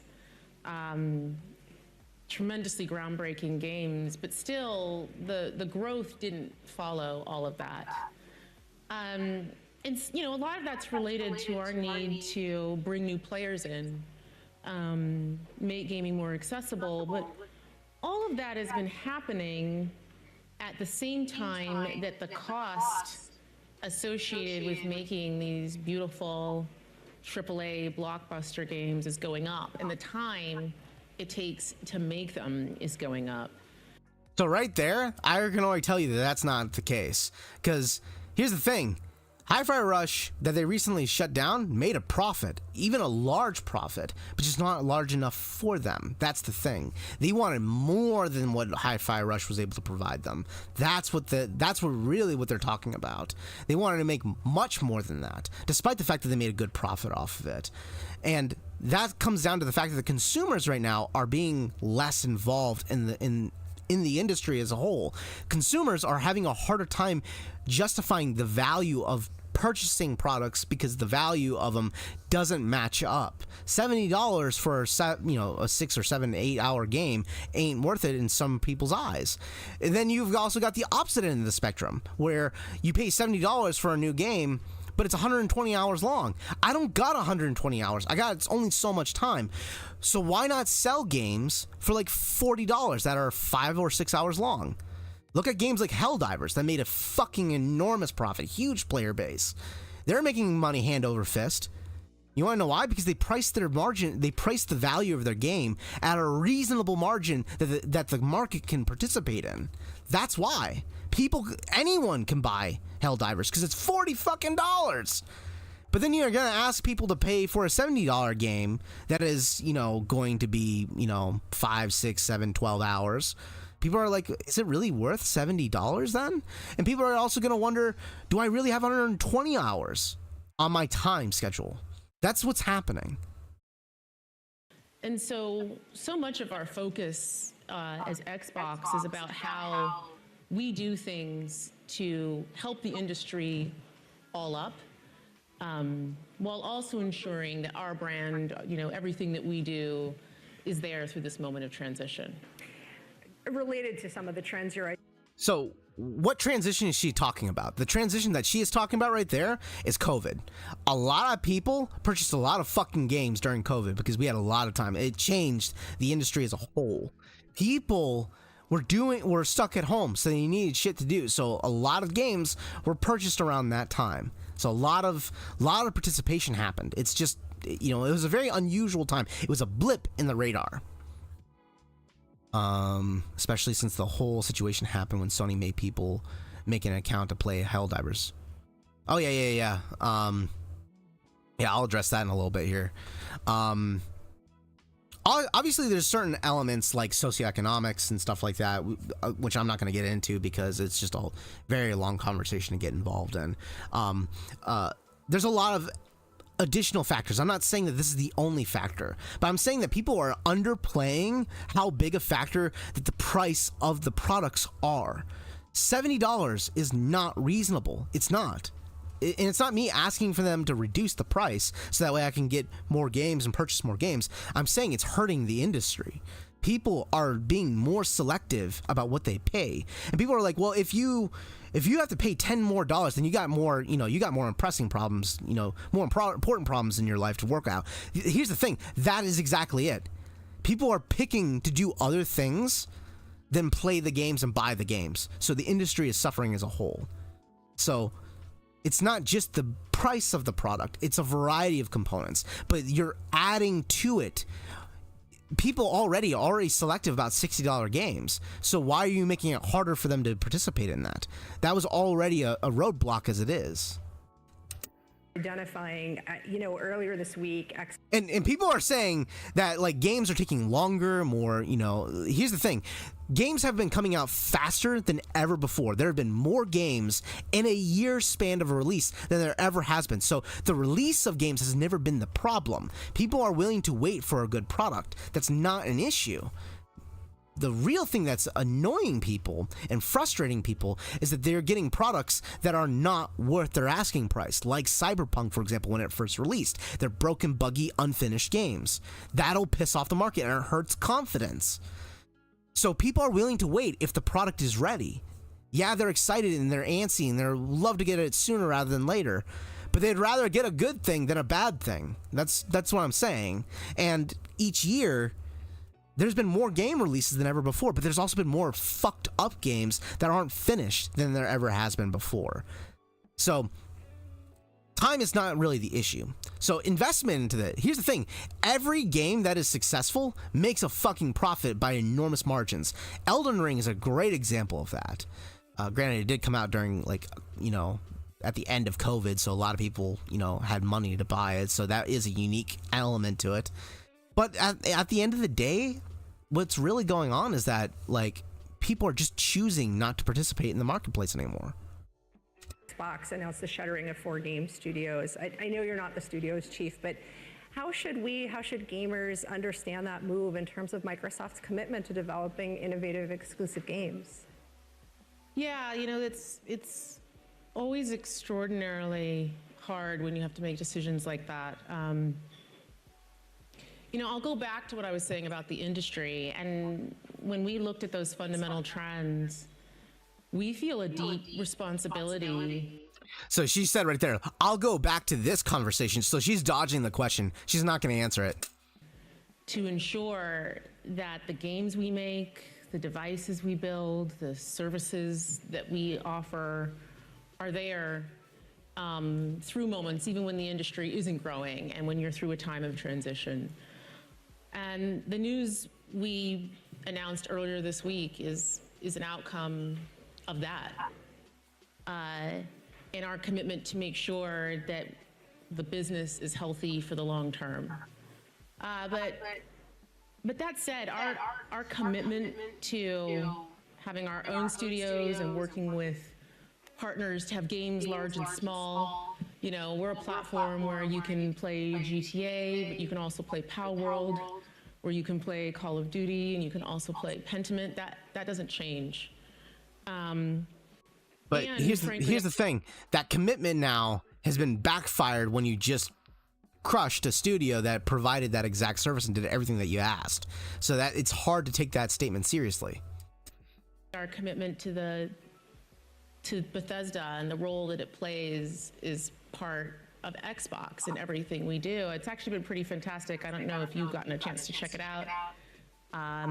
The Fallout TV show was on Amazon, and it's been great to see people fall in love with that universe, but also what it's done for the games themselves and people going back and exploring everything that's inside of that. There's some other great things that are coming from our studios later this year. Indiana Jones and the Great Circle. I was a big indie fan growing up. Looks like you were too. So you should check that out.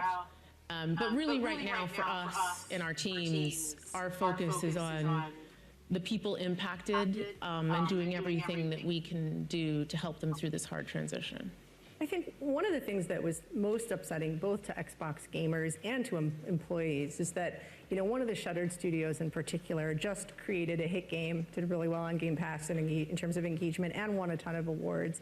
Shouldn't succeeding in that way ensure the future of a studio? You want to Come do on it now. yourself. At Stupid ads.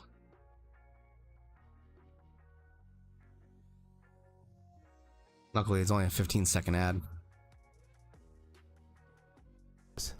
Not everyone's life Really? runs in I don't need ads right now. You know, one of the things I really love about the games industry is it's a creative art form. And it means that the situation and what success is for each game and studio is also really unique. Like there's no one size fits all to it for us. And so we look at each studio, each game team, and we look at a whole variety of factors when we're faced with sort of making decisions and trade-offs like that.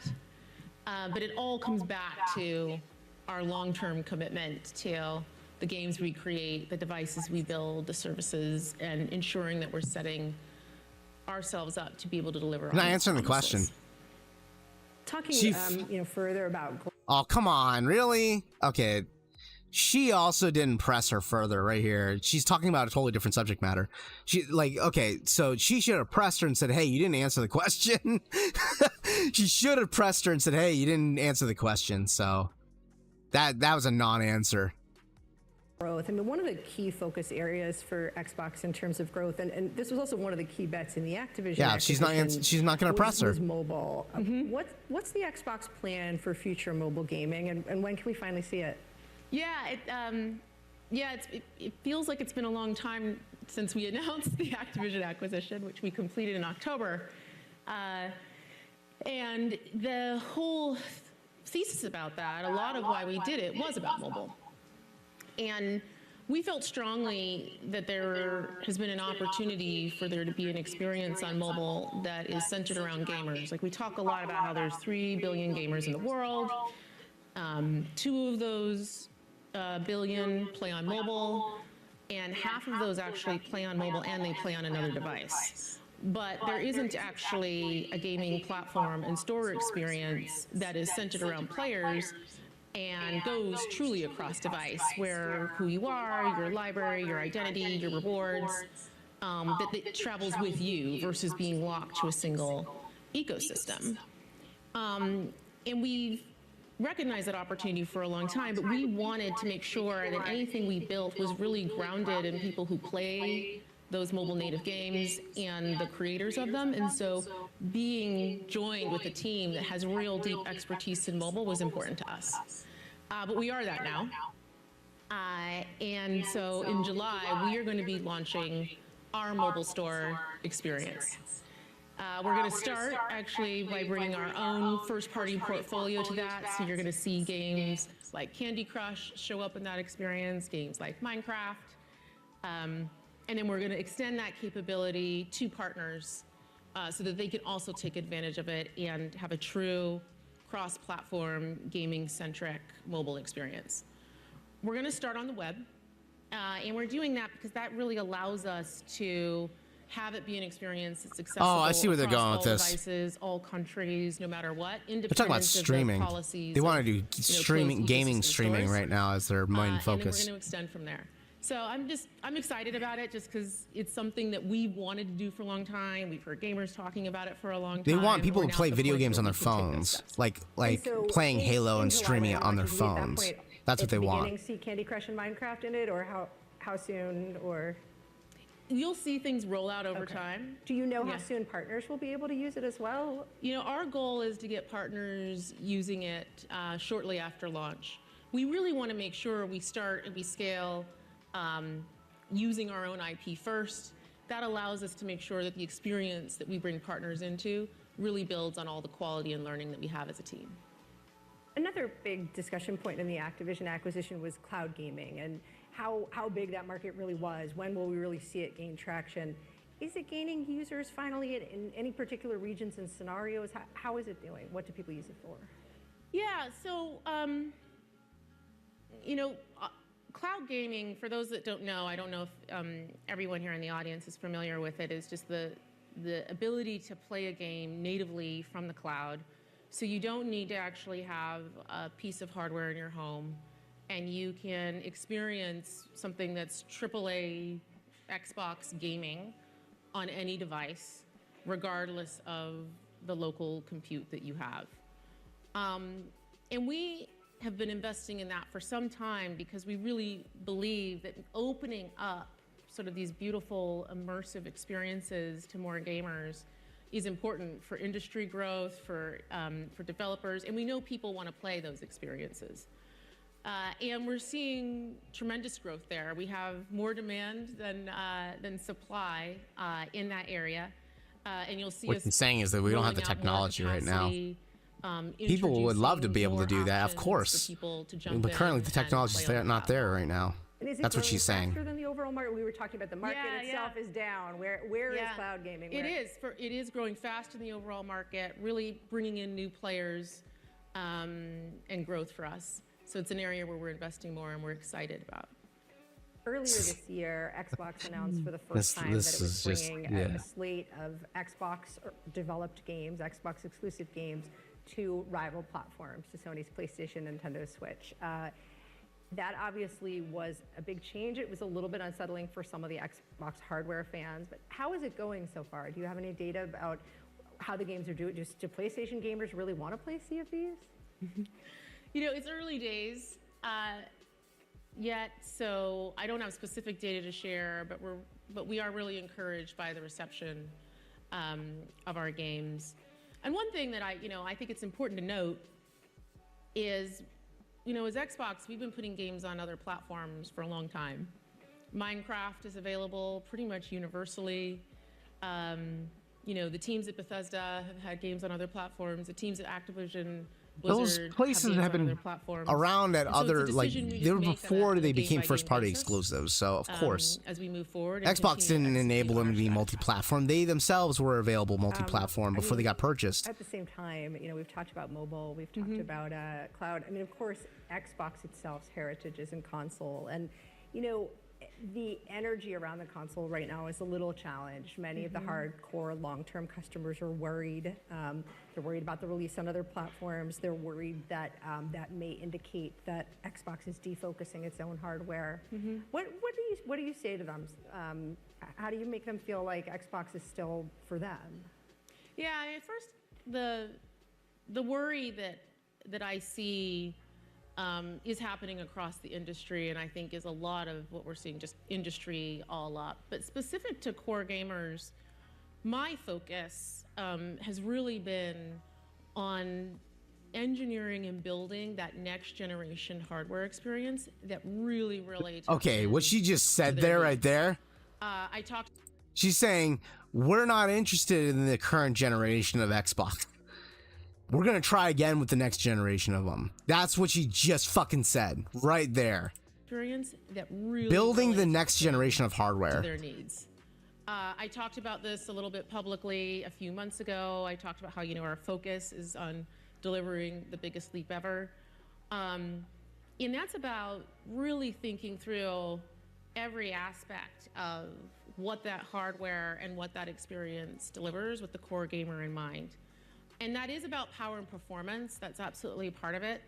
But it's also about the ability to be able to play all of the games. I mean, we have people who've been playing on Xbox for decades, have invested thousands and thousands of dollars and hours with us, and to be able to take all of those games with them into the hardware of the future. So one of the decisions I made when I came in and became president of Xbox was to establish a team dedicated to that, to game preservation and ensuring that future generations, future iterations, that you get to take those things with you forward. You know, the next part of that is saying, okay, I get to bring those games with me. Okay, I gotta be quite frank. This is a lot of meandering, which tells me that they were not prepared for the bad PR shitstorm that came at them. They probably should have taken more time to think about what the fuck they were going to say before they said it. And honestly, they probably should have sent Phil Spencer out there instead of Sarah Bond. Yeah, her name's Sarah Bond, yeah. I think she came into this woefully unprepared, and this was not thought through. I think that they just, like, threw someone to the fucking wolves here. Because a lot of these things are just straight up meandering and saying literally non-answers all the time. This is a bad PR. Like, this is probably one of the worst PR stunts I've seen since the Xbox One announcement. Get an incredible high performance experience on my console, but also continuing our commitment to make sure that gamers can bring their games with them wherever they want to play. That my Xbox library is something that So she's trying to, like, say that we're not going to make the same mistake that we did with the Xbox One, you know? that can go with me and that I can enjoy with others. So our long-term commitment to cross-play is part of that, and our commitment to cross-progression and cloud saves, so you can pick up on one device and you can play on another, is part of that. And also our investments in cloud gaming, which you referenced earlier. A lot of those who use cloud gaming are people who own a console. They're just, you know, they want to play it on another device and go somewhere else. So that's the second piece. And then the last piece is about Game Pass. We know our core users love Game Pass. Game Pass is a gaming subscription. You get a whole portfolio of games, but importantly, you get every single one of our games that we build day one in Game Pass. So here's the thing. When I think about Game Pass, I do think that it might be undermining their exclusivity thing. And I think it's still, like, a pretty awesome thing. I don't have a subscription to it, but if I was embedded into their ecosystem, I definitely would be, because it's probably the most valued system available currently. Like, a value for getting all those games for free is just, like, awesome. Like, it's a really good value. But I think that value might be undercutting a little bit of their exclusivities a little bit. Because imagine, like, if I can only just imagine me, like, I'd rather just wait for the exclusives to come out later then, you know? If the exclusives are going to be eventually on the Xbox Game Pass, then why am I going to get the game day one? Why am I even going to buy the game, you know? Yeah, you're investing long term into consistently in an inconsistent income flow. If that is the case, then that's great and all, but, you know, is that really helping the development process? Doesn't seem like it is if you're shutting down 5 studios or 4 studios. And the quality and the breadth of those games has only been going up over time, and you're going to see some more really big games going into Game Pass later this year. From Activision's across the whole slate. You're going to see some really amazing things. And keeping that as something that is really special for Xbox players is central for us. A lot of the focus at this conference today has been AI, but AI for gamers is a little different than we talk about AI for the enterprise or for healthcare. Where do you think AI will be important, both to players and to game developers, and how is Microsoft investing against that? Yeah, I didn't hear all the talks today, but I think we can all confidently say that we are right at the beginning of what AI means for us as a society, and for businesses in general, and that's absolutely true in gaming as well. For us, we take our responsibility around AI. It's another as fucking non-answer. Microsoft She doesn't very know. Seriously, and being really, really thoughtful about what we do. I think she came into this not And prepared as to say Xbox, anything at all. There's something really unique about being a gaming company that is part of a major AI company. And so all of our focus within our team is about how we ensure that gaming AI is really crafted in a way that delivers unique and delightful experiences to players, and adds real value for developers. So there's three things we look at as part of that. The first is around developer velocity. How do we give developers tools to make it easier for them to realize their creations, to speed up iteration cycles, and also, frankly, to make it easier for people who may not have as much in-depth training on game development to build a game. We know that with that, there's just going to be a huge proliferation of gaming content and options out there. So that leads us very naturally to the next layer where we're investing a lot, which is around discovery and making sure that people can really be The fuck does that mean for the consumer? That we know that they'll love, and that a whole range of creations can be discovered from the biggest games, but also from something novel and new that you may not have intuitively known to look for, but you're going to love if you experience it. And then the last piece is around the actual experience in the game. Engagement, delight, playing through and having a fun time, not getting stuck, all the things that come with that, so that you can get really the most out of the game experience. So we are early in this, as I said. It's hard to take that last part of that statement seriously when you just released a critically acclaimed game that everyone that's played the game has said is very good, and then you punish the studio by shutting them down, and you're letting the studio that everyone is criticizing 343 to be still there. You didn't shut them down. That's hard to take that seriously. It's a contradiction. You'll see us share things, and things will come out during the course of the year, but our focus just really continues to be on keeping player at the center, keeping the developer at the center, and how AI turns up in gaming. Xbox President Sarah Bond, thank you so much for your time. I'm gonna be quite frank too. This journalist did not do a very good job. She was coached. This was coached. This is why people are little sussy-wussy about what's been going on in the games industry as a whole right now, because she did not do her job. She should have been pressing her a lot harder and hitting her with a lot more difficult questions. And if Sarah's not giving her a straight answer, she should have been asking the same question again, or at least saying like, okay, I'm not really thinking that you're answering the question. Is my understanding that you're not going to answer the question? Really come at it hard, because I think that you're giving me a non-answer. It doesn't sound like a real answer. Is it my understanding that you won't answer this question? Come at them, man. Like, that is why people don't trust this whole thing. This is why there's so much negativity around it. So, yeah, I mean, it's a bad look. It's a very bad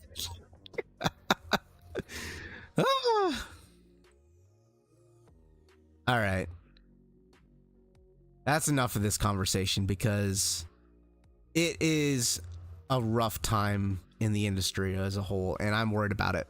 I'm definitely worried about the future of video games right now, and I'm very curious to see what will happen. But I'm also hoping that, here's the thing, if there's no such thing as a bad PR has real negative or real effects. People don't realize how good bad PR is. The companies don't like being pressed with bad PR. They hate that. And there is no greater evidence of that than when Xbox undid their policies revolving around the Xbox One, because the bad PR pressured them so hard.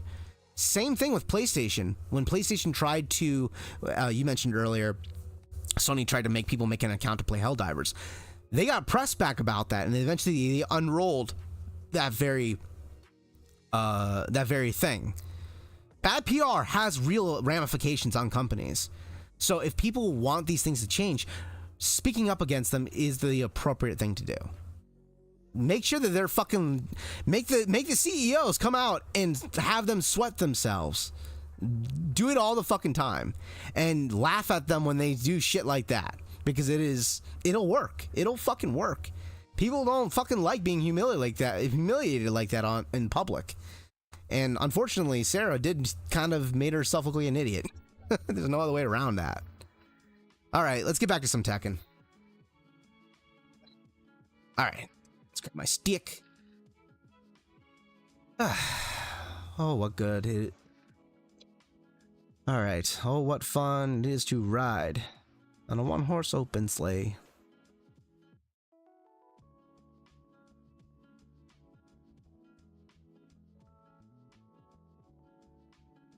Oh, funny. Oh, funny. Imagine that. Take these three right here and that over there. Okay.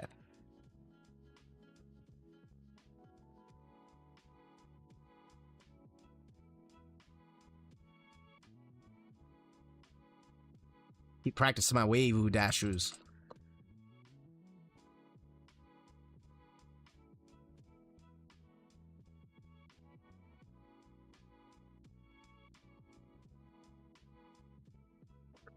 Turn on my I gotta switch this thing around. I totally forgot. Where's it at? Get rid of the background music. Here we go. Much better.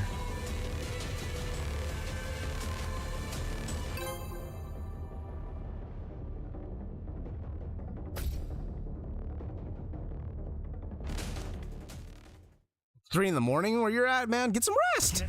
Get some rest. The stream will still be here. You can always come back and rewatch it in the future.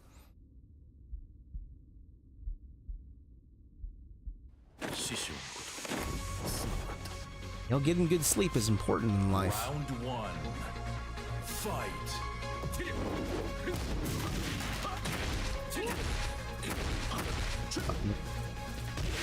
I have very little experience fighting Eddie. There we go.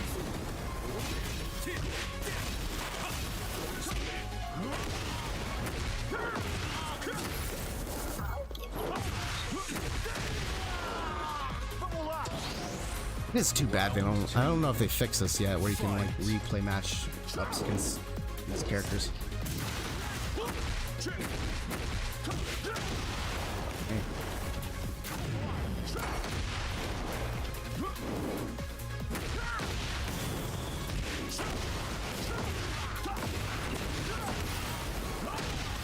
Yes! Damn. I don't have much experience against this character at all. Fight.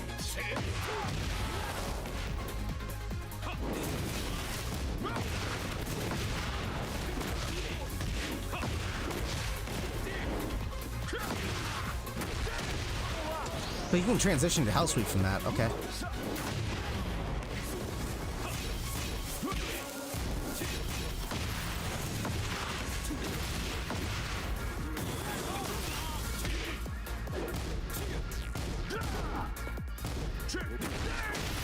Fuck.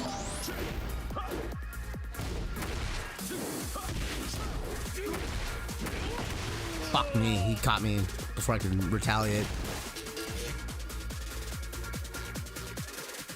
Woof.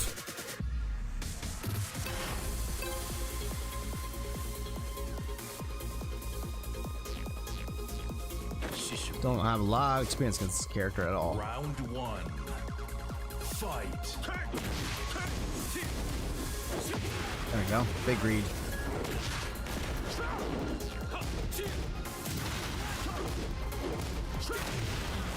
Wow. Hate that move.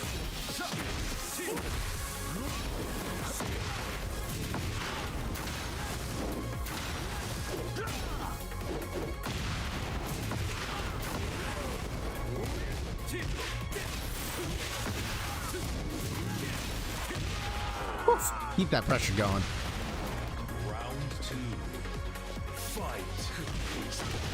Damn, that's hit confirm.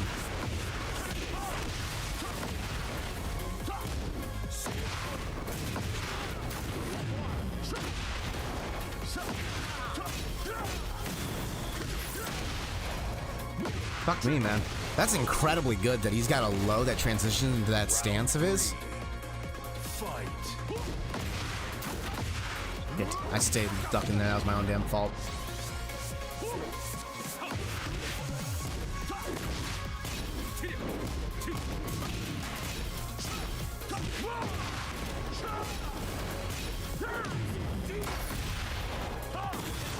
Really? Is that not sidesteppable? Is that a homing move? Round 4. Fight.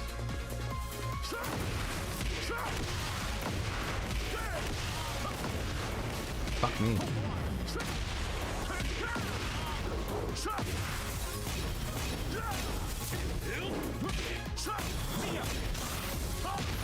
Fuck, I tried to guess that he was gonna go for a low.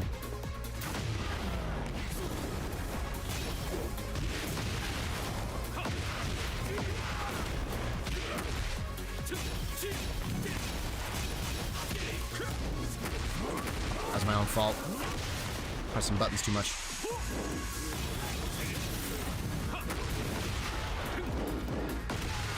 Oof, that got lucky.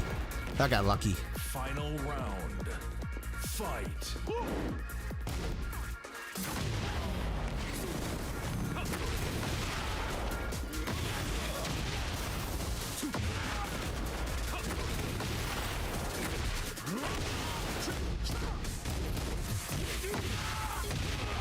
Nice, I got a round.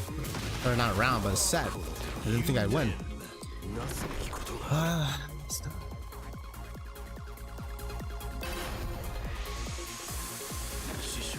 I can tell you for sure that's not a weakness. Not at all. Round 1. Not at all. Fight.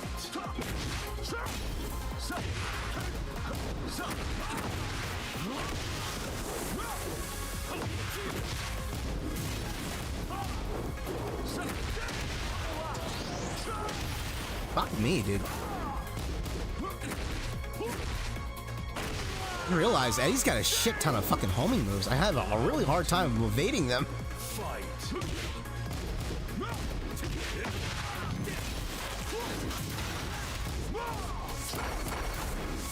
Oof, that was close. Probably could have punished that too.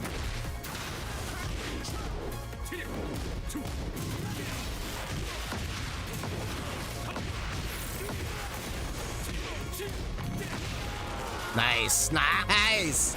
Let's go. Let's sit down. Dead. Oh, shit. Nice, okay.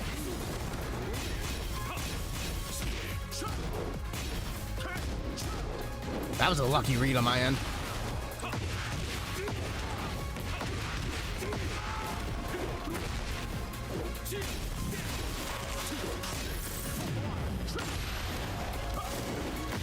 Oh, let's fucking go! Let's fucking go! Round 4. Fight.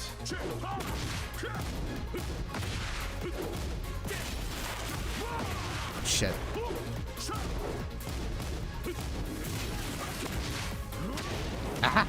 Red dead, motherfucker! How many times do you went for a low there?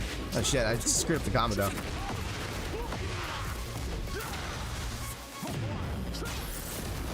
That's that. No, I can't get. I think that one must track because I keep sidestepping up and it still catches me. Fight. Maybe it's sidestep low formable. Maybe that might be it. Me, man.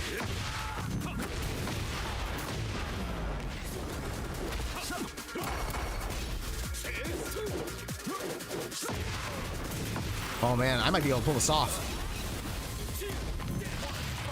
No! He might kill me! Oh no! Oh god! I think I might survive. I don't know. Either way, I'm in a bad position. I'm still alive.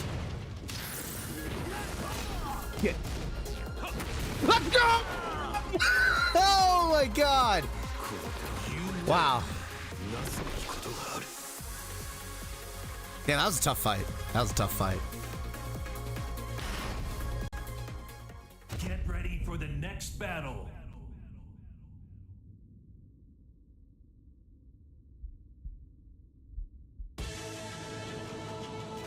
Still can't fucking wave dash in this game. I still can't wave dash in this game.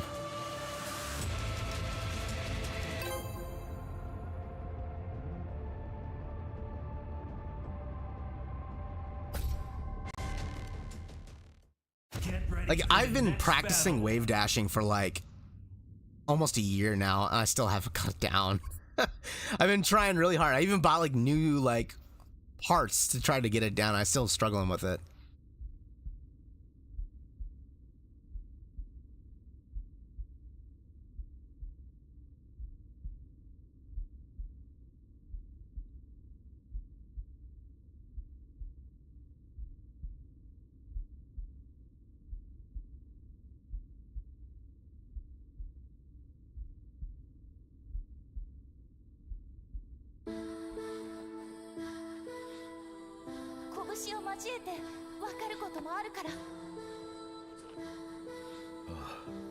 That's Xiao Yi.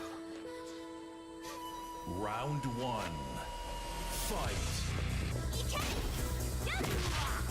Xiao Yi looking like an Instagram model.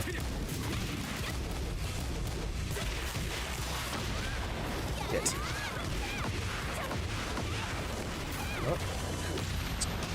Oh wow. So that's that hit animation I've heard about.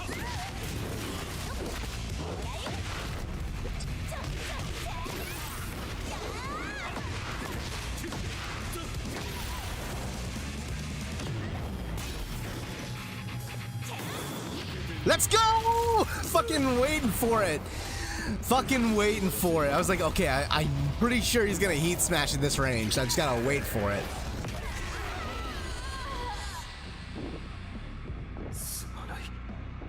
Round two. Fight. Shit. Yeah, shit.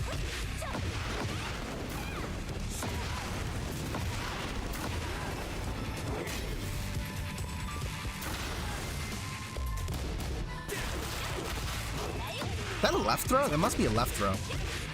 Must be a one. I don't know how that missed.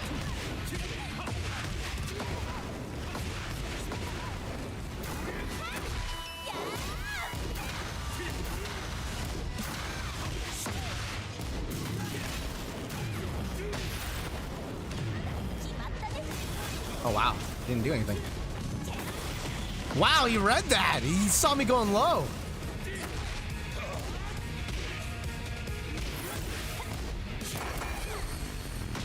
Damn! Damn! No! Didn't work.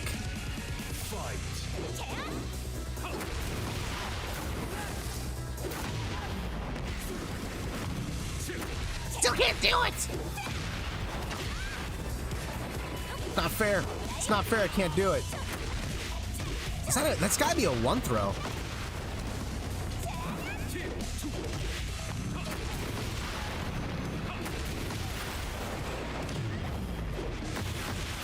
Nice. Round four. Fight.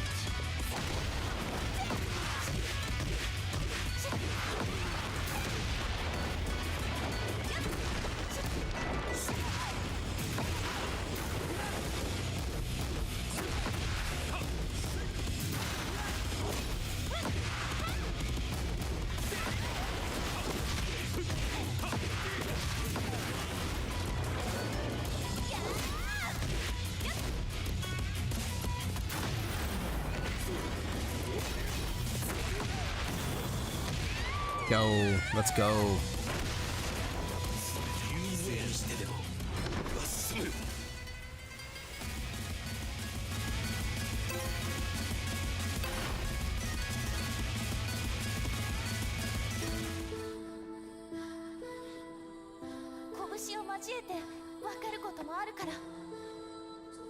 Round one. Fight. Hit.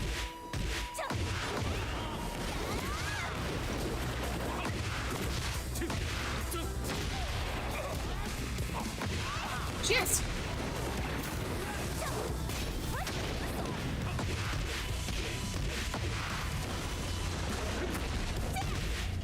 can't wave dash. Fuck me.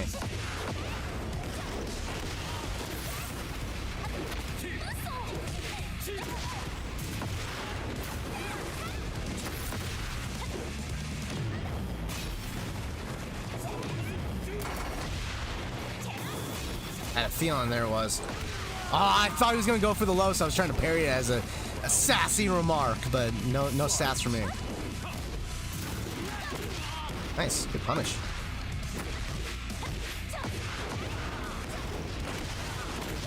What setup that she's got there.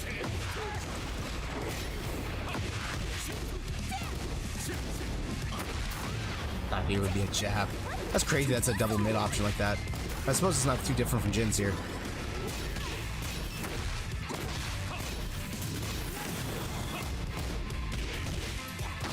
I'm surprised she challenged me there. Nice. Smart punish. Smart punish. Damn, caught me on sidestep.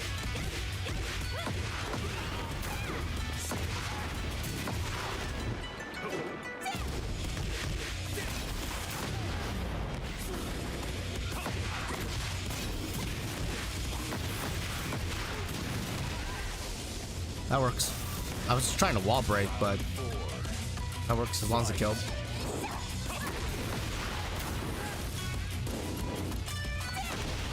Fuck that.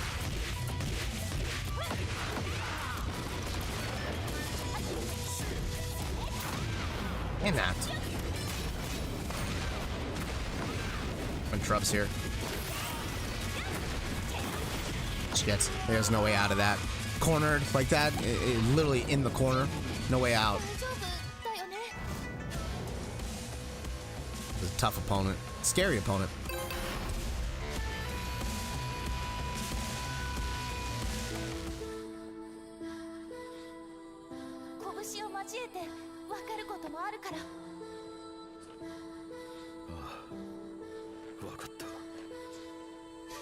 Round one. Fight.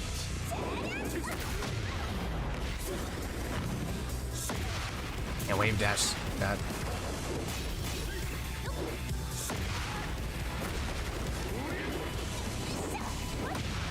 Damn, lucky you.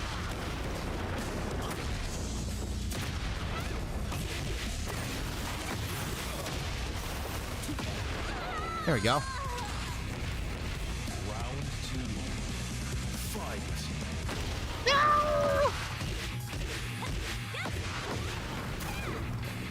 Low kick.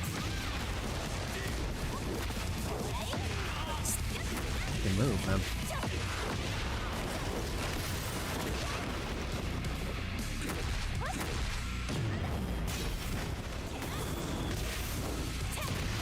Damn that. So I'll have to remember round two of the last match. Round two of the last match.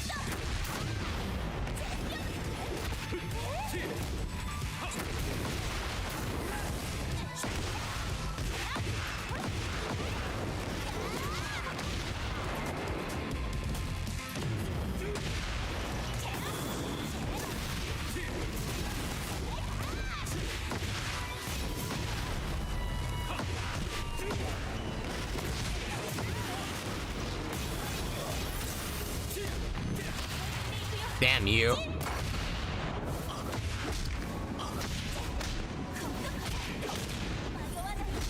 Won't kill, but that'll put us in a pretty close spot here. You fucking asshole. God, that's an incredible, like, anti-sidestepping move. Fight.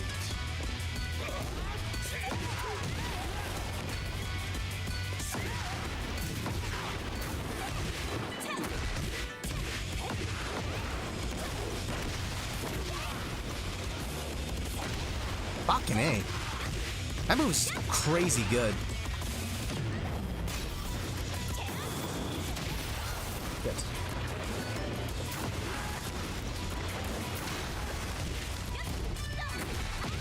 Fuck. Good opponent. I'll see you in the next stream. Enjoy the rest of your day. Thank you very much for hanging out. Opponent was very good. Very good. I need to check something though. Second match of the last match of the second round. Because I just got caught in something that I don't know if I can escape. I think it might be a guarantee.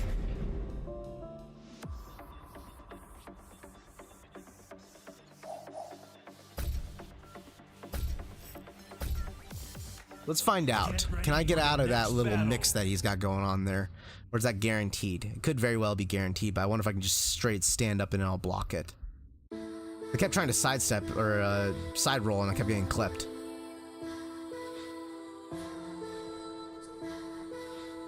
Round one. Fight. Round two. Let's take a look here. Fight.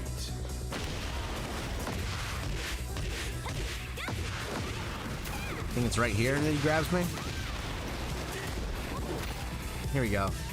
It's a 1+2 break.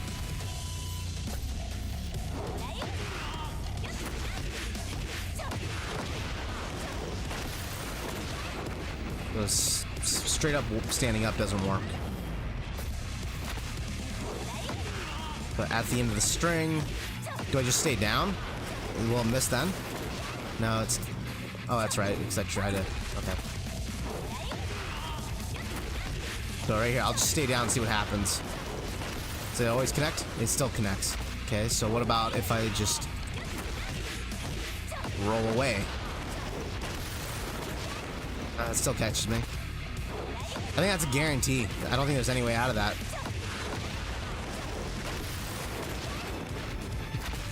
Yeah, I think that's guaranteed. It's kind of fucked. Can I roll maybe down? Let's try rolling right. Okay.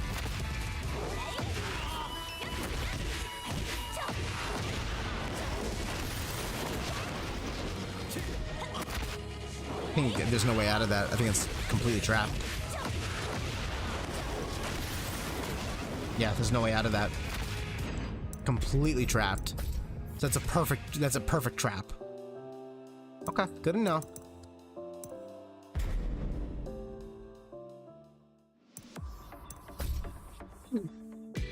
We're gonna take a little break here real quick, guys. I'll be right back in the game in a few minutes here, but I'm gonna take a break, come back, and we'll play some more Tekken.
Alright, we are back.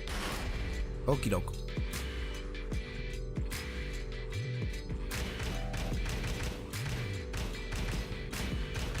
What outfit to go for today? Do this one. Be fun. Beating up on dear old dad. Get ready for the next battle. Come here, you stupid cracker. There we go. Got my cracker now.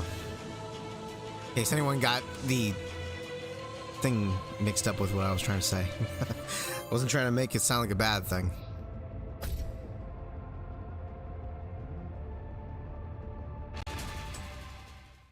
Get ready for the next battle.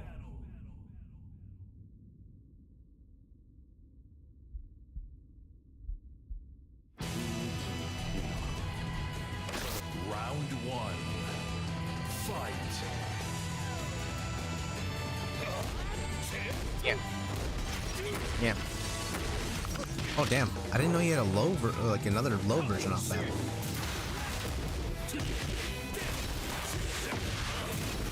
That didn't quite work out.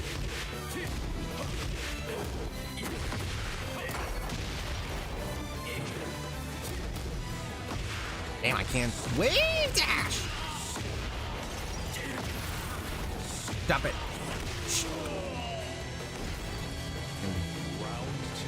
Dragon enough. Damn you.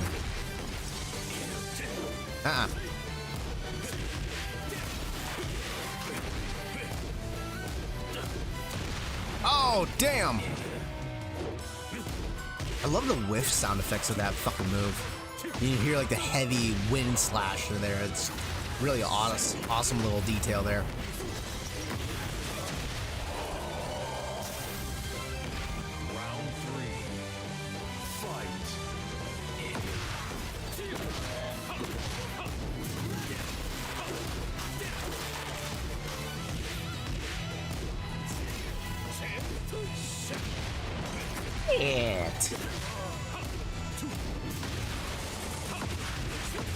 Go.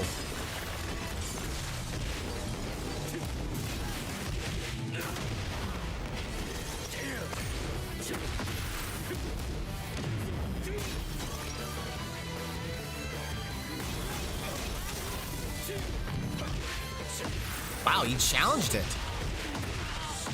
Okay, so he doesn't know that he is still that negative.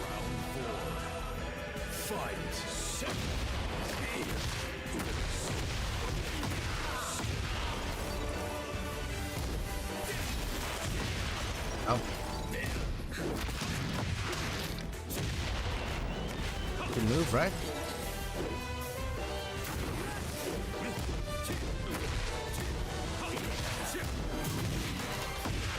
Nice. Good fucking pop-up there. Not a lot of damage, but good pop-up.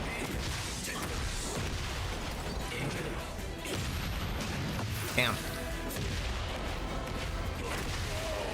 Kind of crazy to me they added that massive sound effect whenever you land a throw on a counter hit.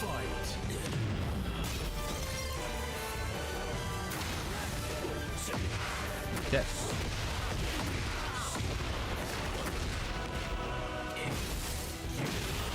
Wow, again.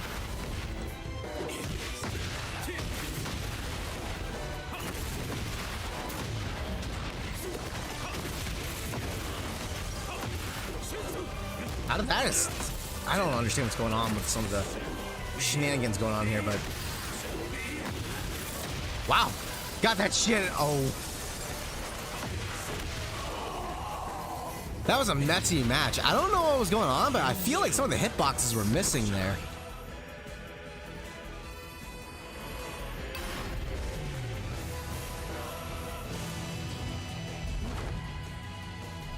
Round one. Fight.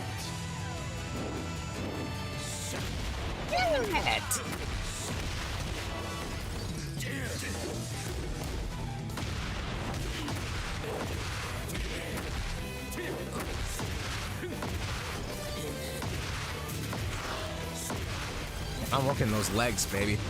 I'm working those legs. You need to work those gluteus maximuses.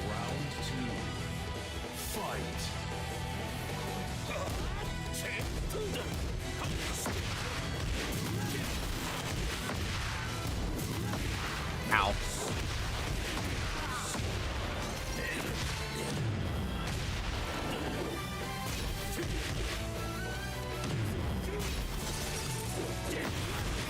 Fucking go, baby.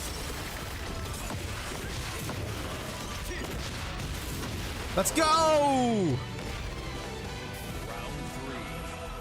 Fight.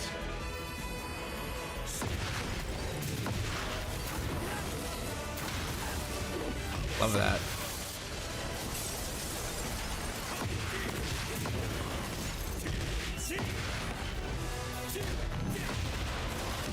Yeah, he doesn't know that it's a frame trap.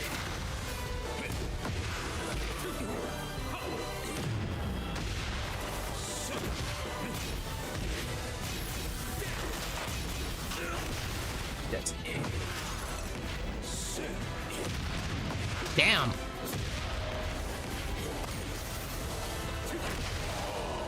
I used up all of his heat. That was a mistake doing that. He used up all of his heat.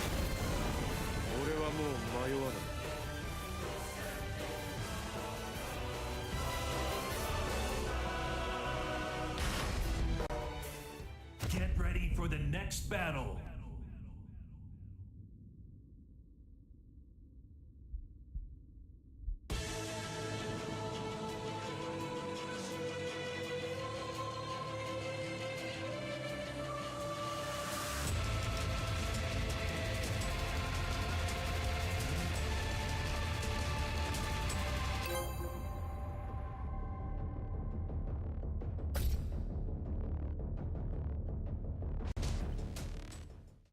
Get ready for the next battle.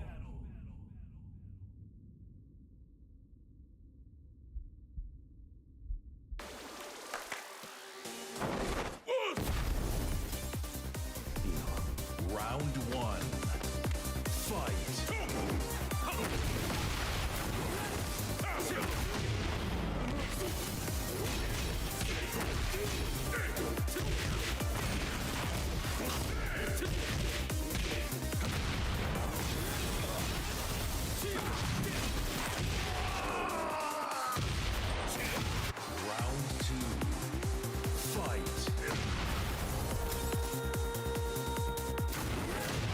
Yikes. Big punch.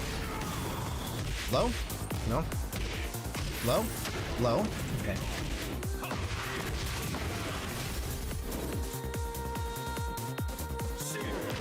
Nice. Fucking whip punish there. Smart. Smart man!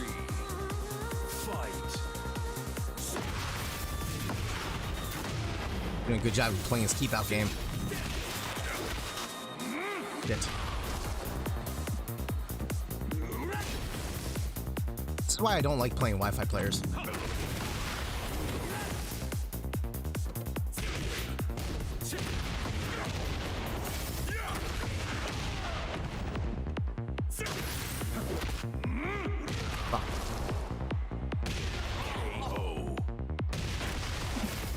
Round 4. Fight.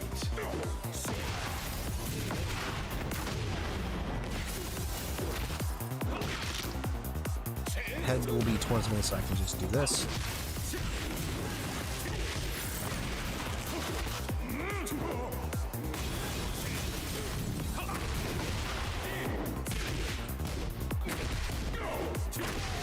Oof.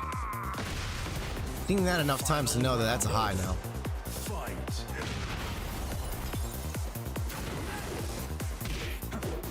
It's playing really safe.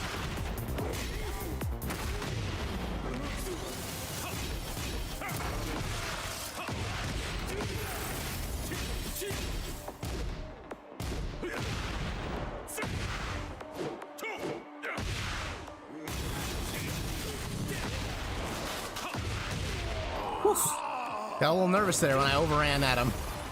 I was like, oh man, I might drop the combo here.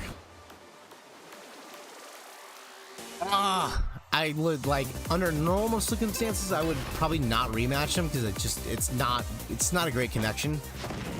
But it's not bad enough for me to back out, so. Just that's why I don't enjoy fighting against Wi-Fi warriors, because the connection is just really unstable. Fluctuates too much. Doesn't matter like if it's a 90 millisecond one or not. It keeps fluctuating. That makes it very hard for me to like predict what they're gonna do.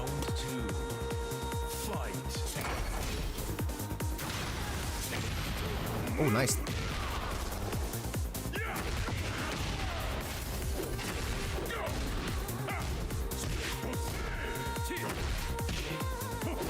Okay, playing very safe. Is that me, or am I having a really hard time escaping that? That is a 1+2 throw, is it not?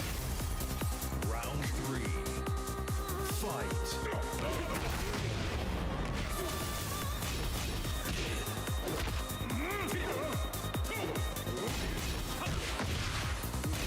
I'm gonna frame trap him a lot more.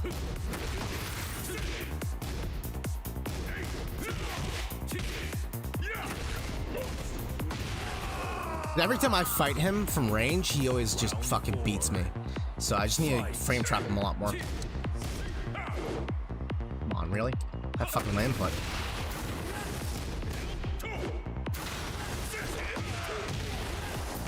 It's kind of against the wall now. It's not good.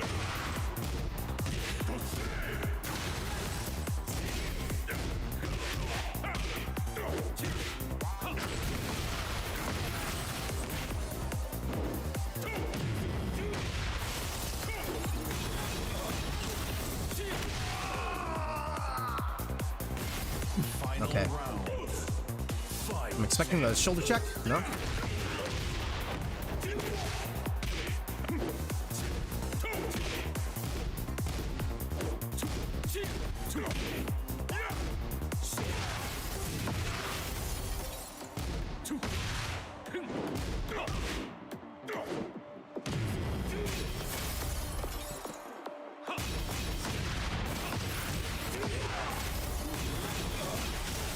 Frame trap.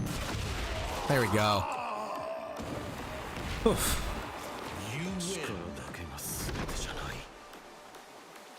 Fights.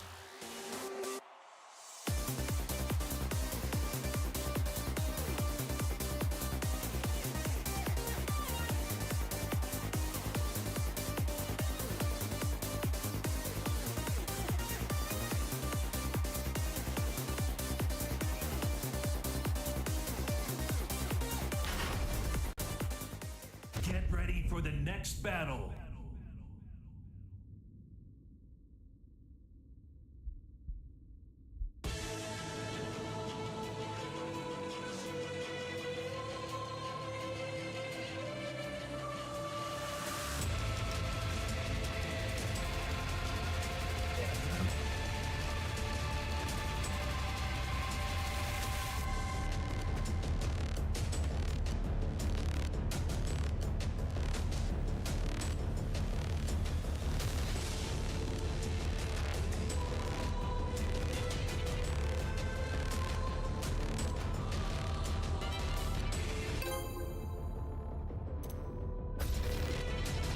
Warriors right now.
still can't do it. Like, I can do it at least more consistently on this side, but can't get it to the third one all the time.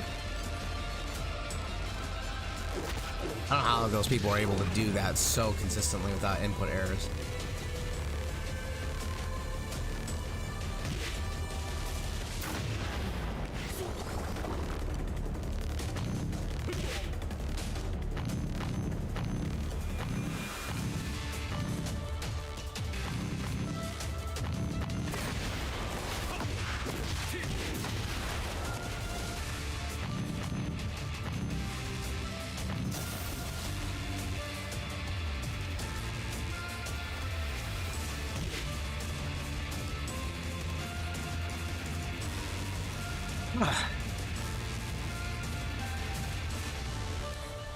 One of the things that I think about as I'm like practicing like my wave dashing and stuff like that is that I've been working at this for like since like last year of T7. It was like, you know, almost 7 months now, and for like the last 7 months of me like trying to practice wave dashing, I still haven't quite got it down.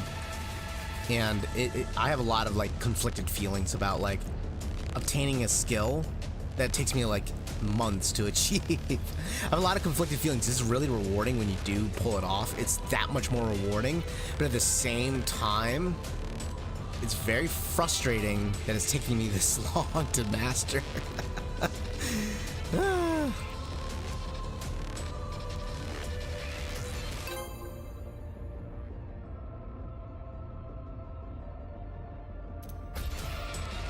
I don't want to fight anymore. No more Wi-Fi warriors. I'm done with you guys for now. Let's go to ranked. Let's go to ranked.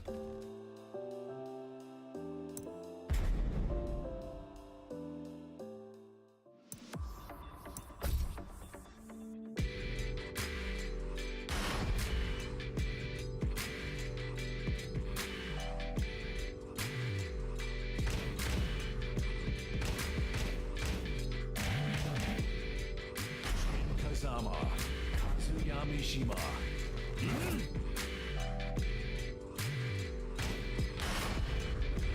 Get ready for the next battle.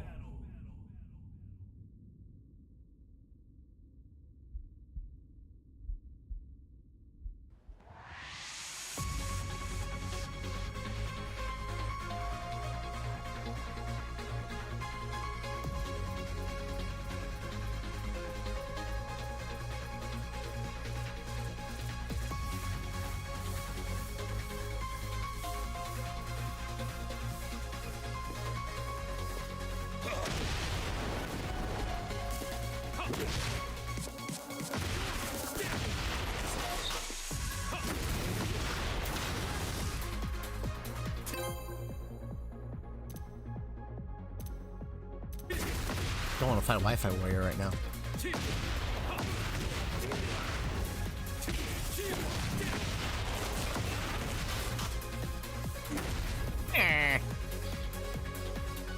Man, I just can't pull it off.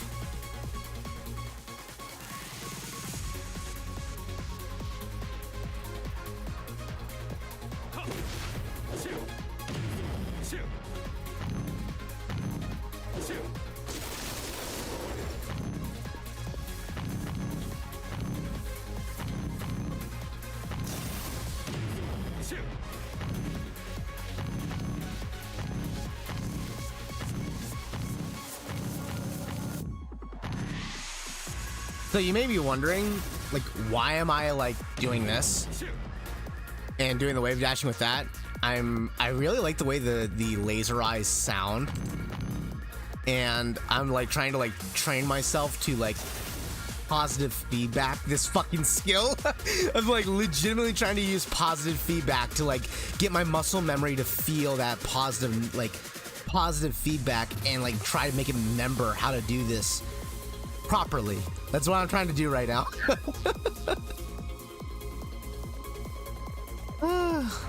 I'm a goofball, what can I say? I do shit goofy, but I love it.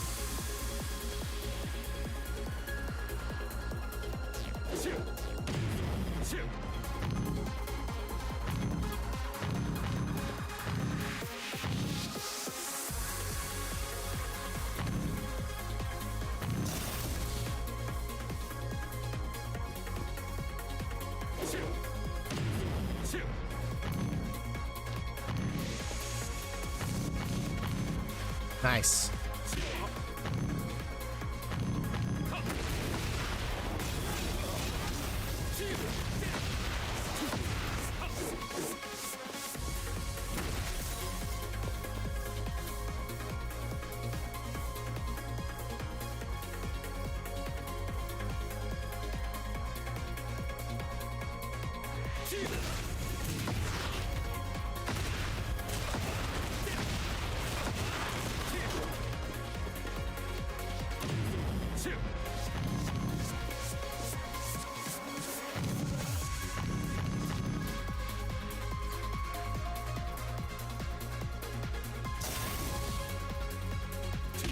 But me, the wait time's gotten a lot longer in this game.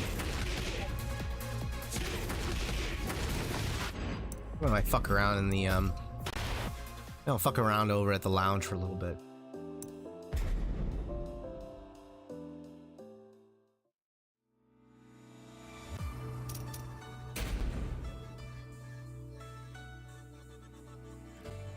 Do ba do be do.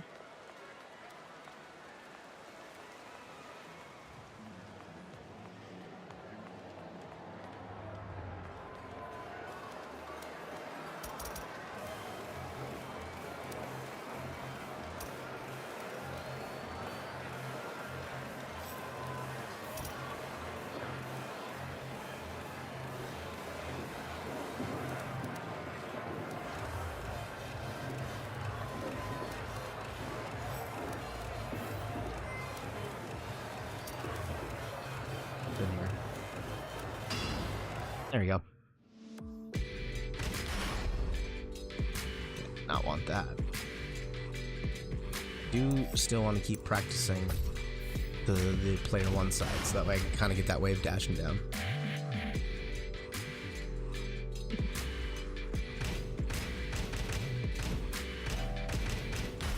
Kazuya Mishima.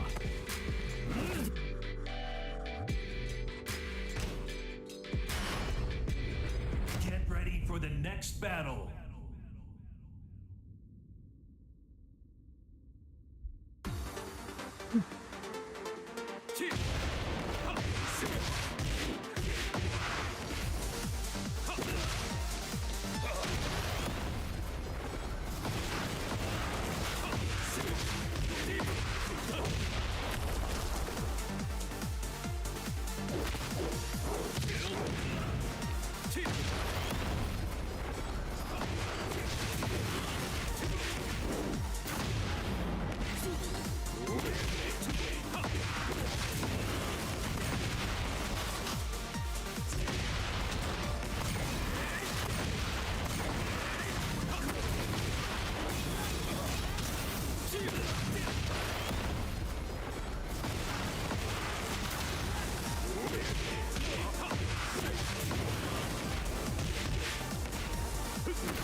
I just realized something. I didn't notice this till now.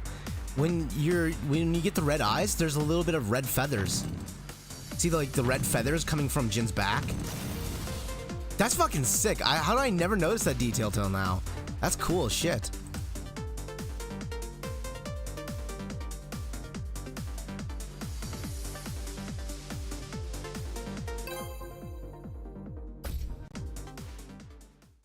Get ready for the next battle. June to June. We be fighting Junes. We be fighting Junes. So damn, that is an outfit, June. That must be the new ninja outfits, huh? Straight out of DOA. Round one. Holy shit, lady! I can see it all from here. Whoa! I can't even focus on the game anymore.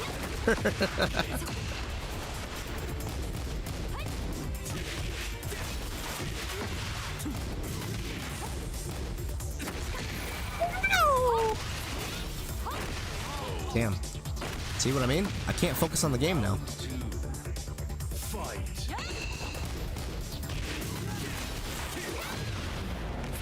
Jesus, I can see everything there. I can see clearly now. Holy shit.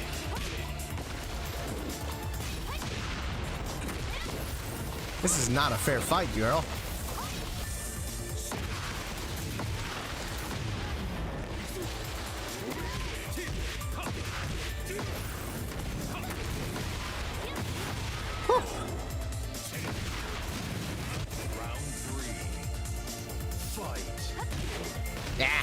Yeah, not cool.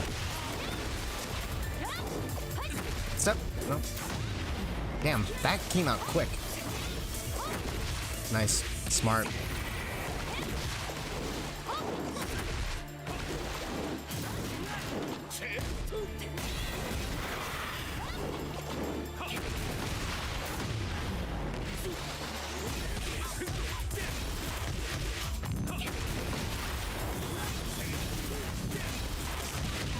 Nice.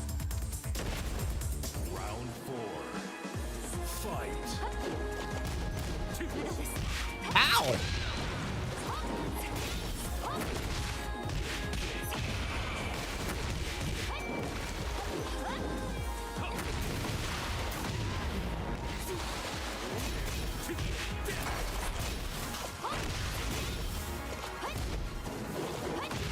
Ow, that's my dick.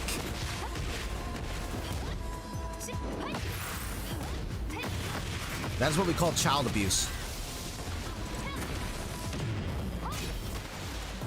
Yes, kicking your child in the dick is child abuse. There's no other way to put it.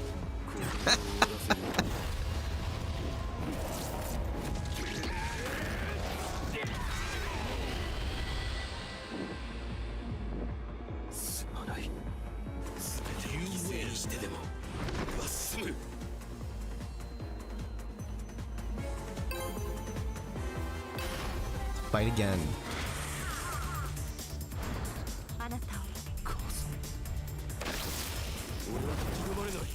Round 1. Fight. Ow.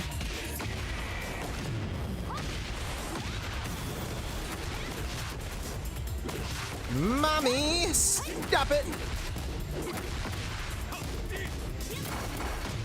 There we go, much better.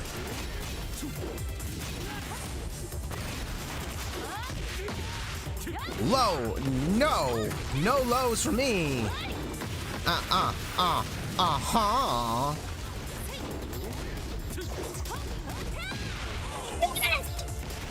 Didn't know that combination. Round 2. Fight. It was bold to go for that.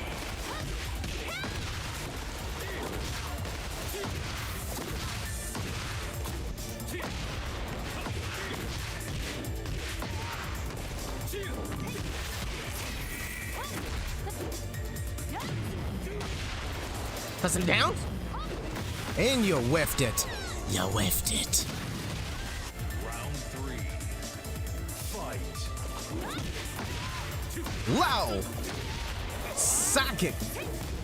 Didn't go for the bait. I definitely noticed my electrics are definitely not nearly as consistent with the K lever. But I'll get more. I'll get there eventually. Fuck me, man. Holy shit, I've never seen any of those attacks before. Tries that missed. Why didn't that connect? That's my dick. Stop doing child abuse, June.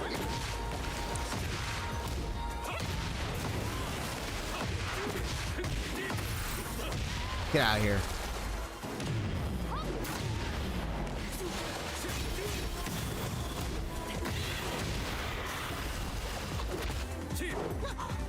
Damn, okay. Fucking Estus Flask move. Wow, that fucking wow. Wowzers. Just wow.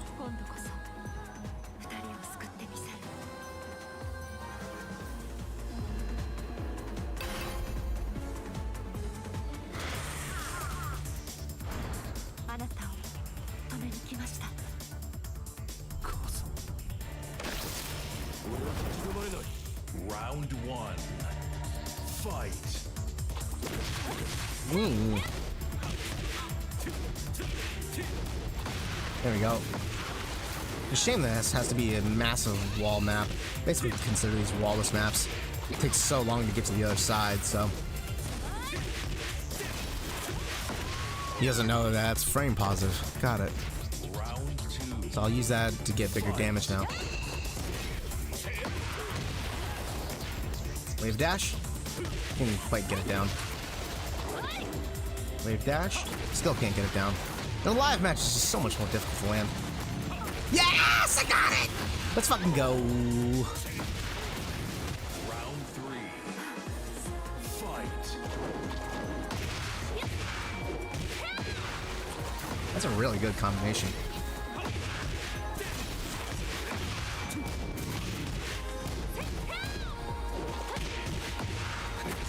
Oh shit, Taki.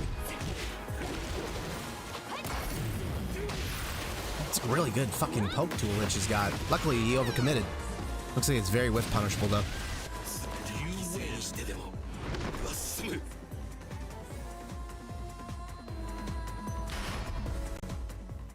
Get ready for the next battle.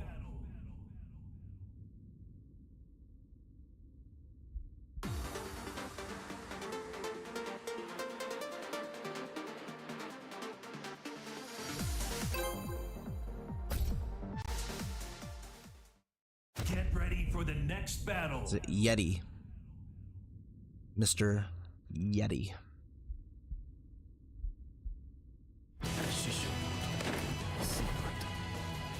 Round 1. Fight. That's it down. That's it down.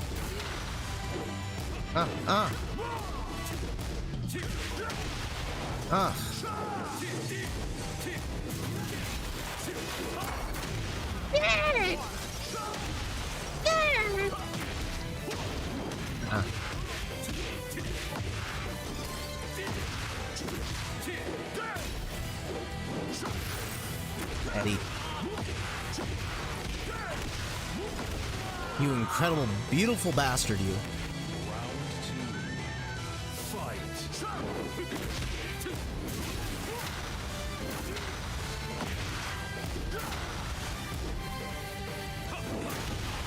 Damn, okay.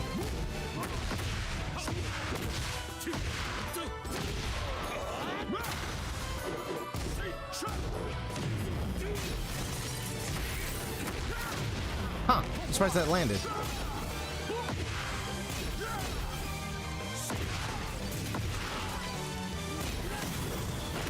There we go. I knew he was gonna block low. It's like, I'll just do the mid poke. Nice. Okay, I didn't see that coming.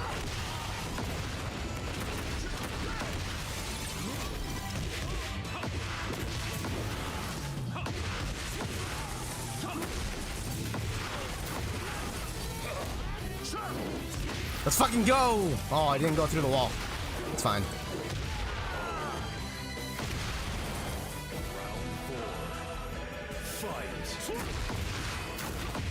No, it's my body!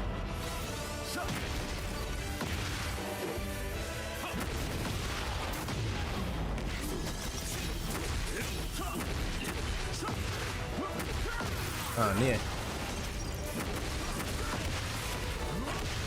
Damn, that's fucking guaranteed. Final round. Fight.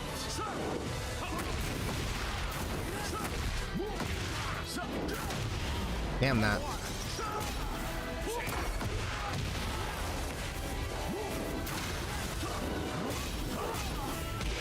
Oh, that's frame positive. Since when? When did that move become frame positive? I don't remember that being frame positive in previous iterations of the game. It's new.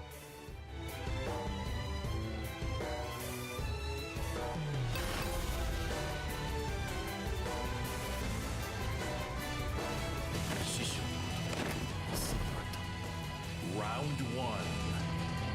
Fight.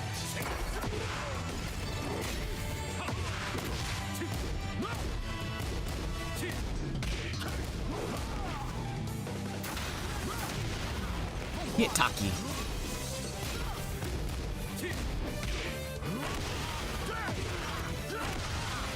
Ow.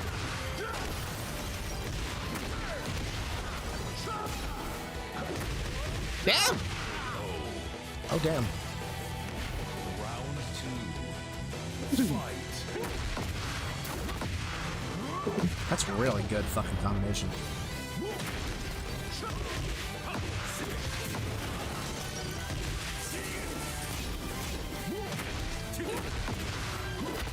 Fuck me, man. That is really good.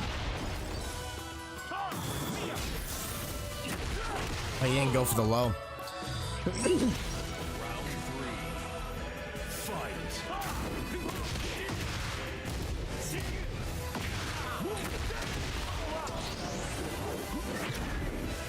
Huh. I don't think I've ever seen that.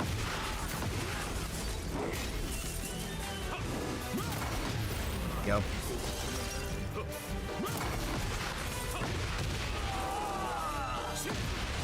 I actually didn't think that mind game would work, but hey, it worked. Shit. God, that...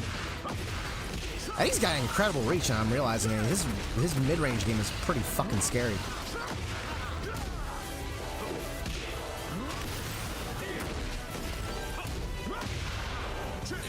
Oh, I'm dead. Tough match.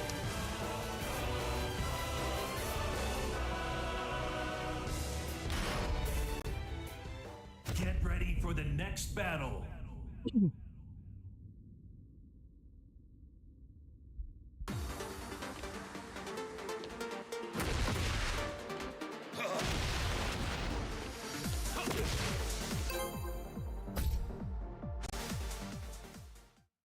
Get ready for the next battle. Damn, I'm gonna get stuck in the loop with this opponent in particular. But it gives me a chance to at least learn the matchup, I guess. I don't fight many Eddies, so... Round 1. Fight.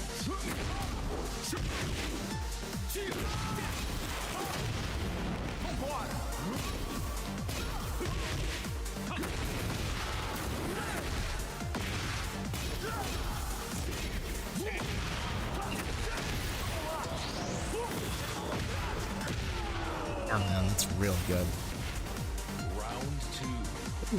Fight. Fuck me.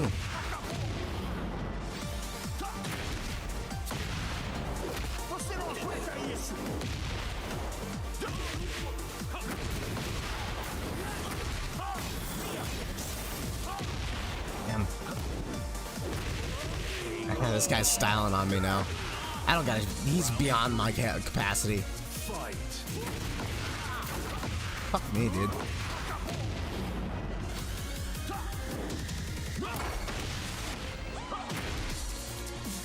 Peeling me apart. Oh, just one of the safe mid option, didn't he?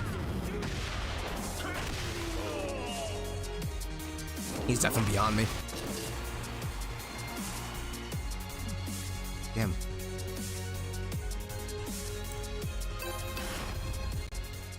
Let's go back, and I don't know if they've opened it up yet where you can watch replays from your previous match. I need to figure out what's punishable with him because I don't know jack shit about Eddie in general. I never used him. I knew how to button mash with him back in T3. So I don't really know his entire move list, and he's been completely revamped in this game, so he's completely new to me. They add, okay, so they allowed it now. Okay, good. I remember for a while there was a lot of controversy about you wouldn't be able to watch replays of playing against the DLC characters, so it made it more difficult. So I need to figure out exactly what is punishable.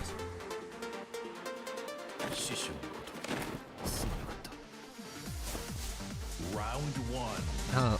What are you doing? So if you block, that's -3. It's your turn. So you can always win with a jab.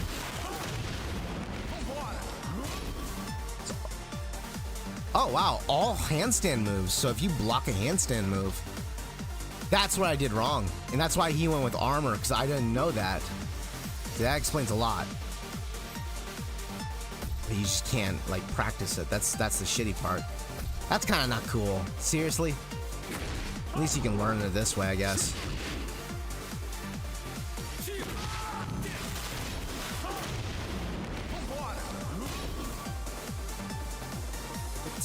And 12 punish might be basically just jab punish. Suppose it could be 2-4 I could do.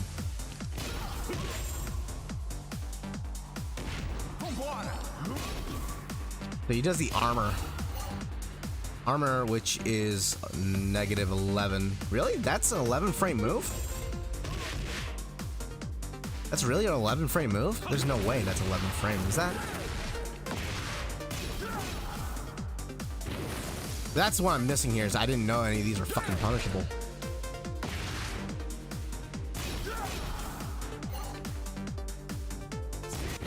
That's a 13 frame move. That's... So you basically can kind of chip away at him a little bit here. Which animation is that? So it's off of low, mid. Got it. So I can do 2-4 to beat that.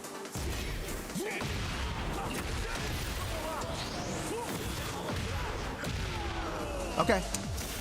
I can work with that at the very least. I'll work with that one round for now. So mid is punishable.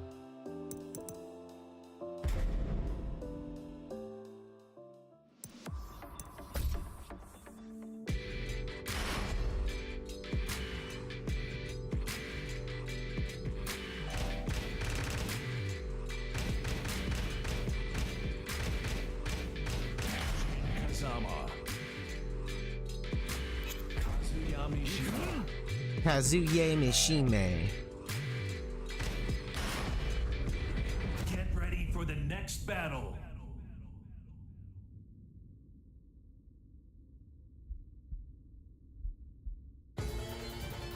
What was it? Okay, so this is 10 frame. Oh wow, that's a lot faster than I thought it was. This is a 12 frame. Oh shit. So how's that beating? Why is that the recommended one for 11 frame punish? The best one would be this one. Can I actually do a lot of damage?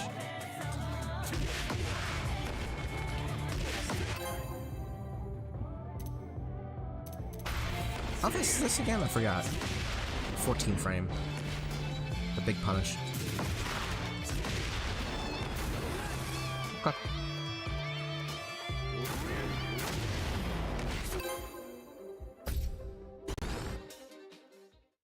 Get ready for the next battle.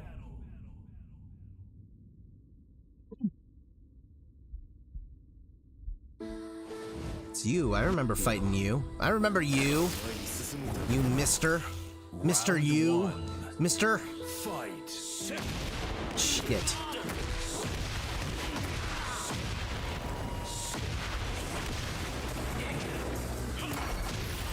Fuck me.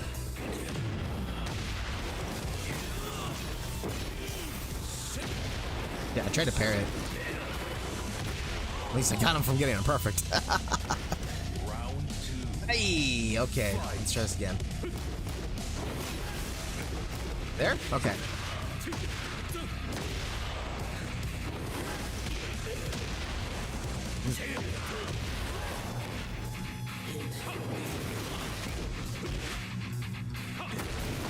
Kind of just standing there, kind of throwing me off a little bit.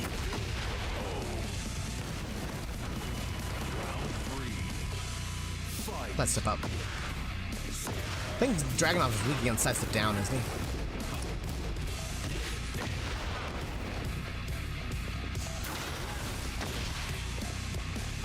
Sidesteps. I think he's noticed I sidestep a lot.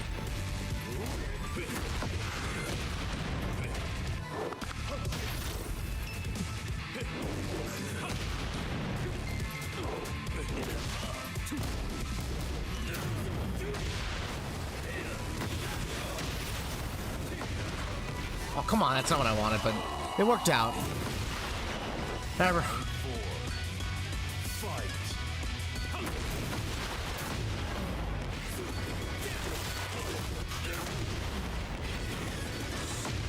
Oh, no, we can go for the hatchet kick early on.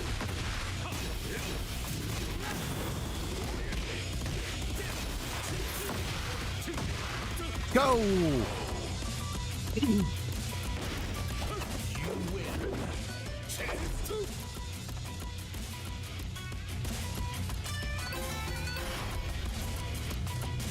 Love the soundtrack. Love the soundtrack. Round one. Fight.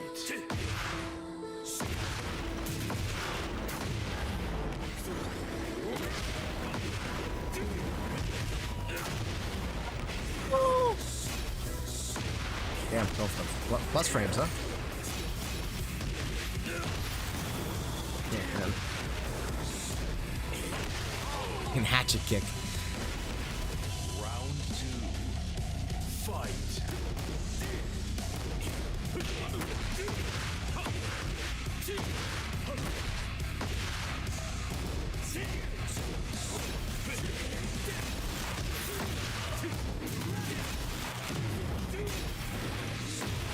Let's go! Round three. Fight.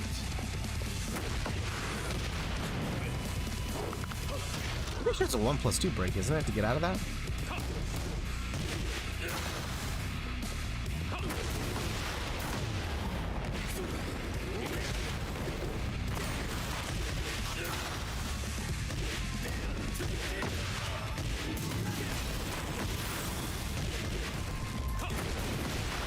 Nice. Round four. Fight.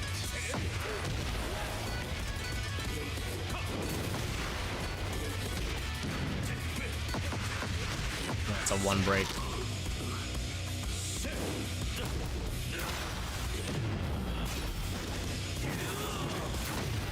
Not happening.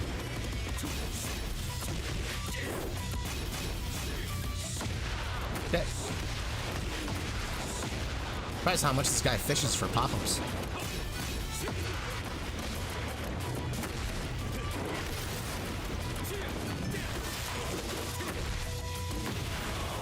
Go.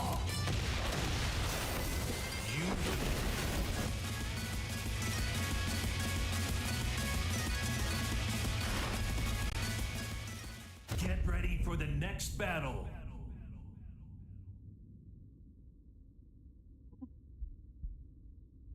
Get ready for the next Biables. Get into a ranked match now. Can I get into a ranked match? Is that happening?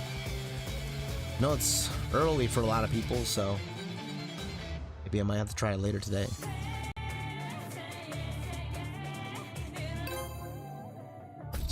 Finally. Get ready for the next battle. It's a fucking king. It's a king. I hate king. I think it can handle a 10 Ryu, maybe.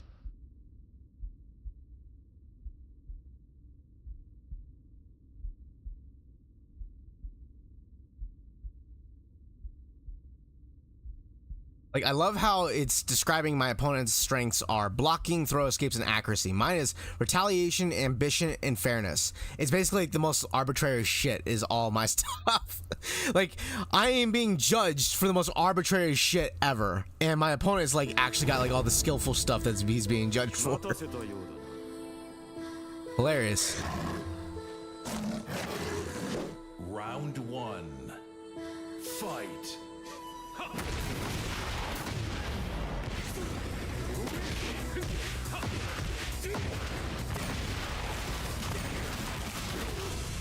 Oh no! Boom. Oh, it doesn't break the wall. Holy shit. Does a shitload of damage, but no wall break. I didn't know that. Sweet. Shit, he's grabbing the hell out of me. He does like his throws. That's guaranteed.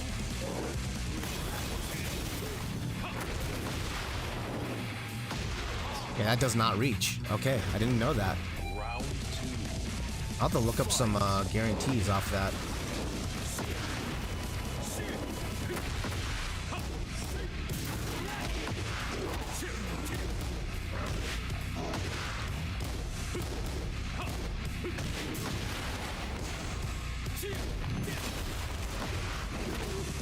Fucking asshole.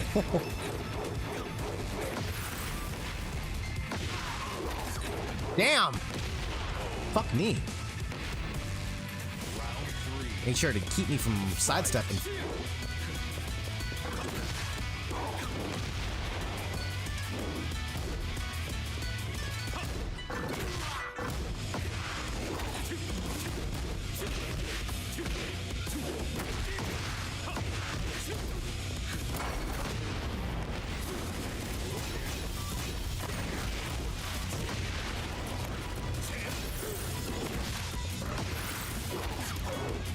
Fucking A. Is that a 2-drop?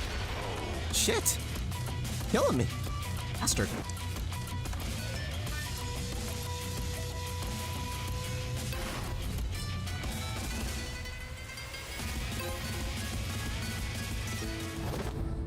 Alright.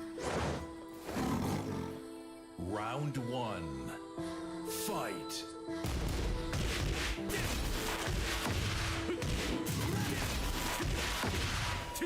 Oh, there we go.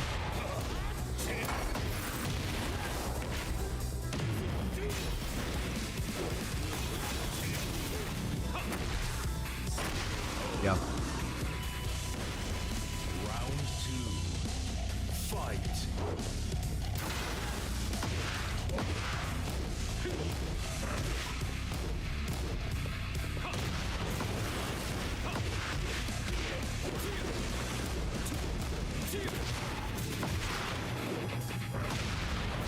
Hey, this character is so obnoxious now.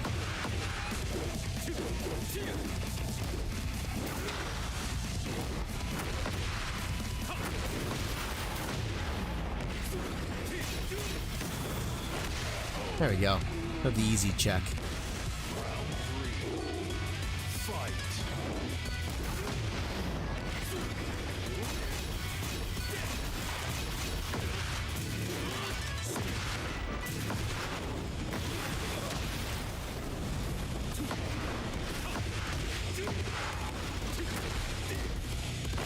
Let's go. Okay.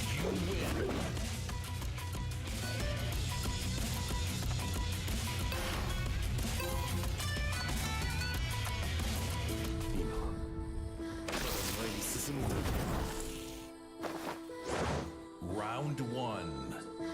Fight.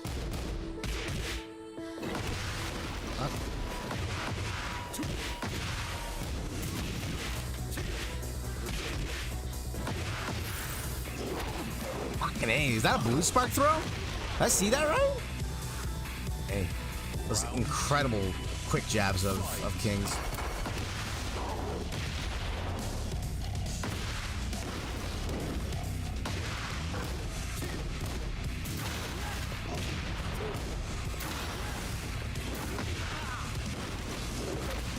Wow, he had time to run up and get me?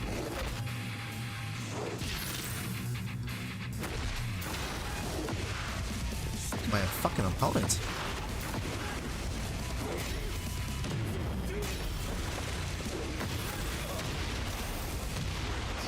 Oh, barely alive.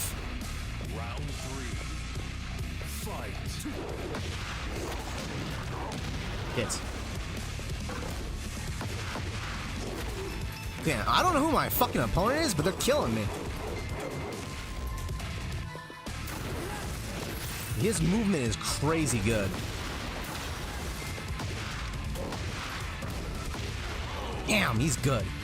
He's crazy good.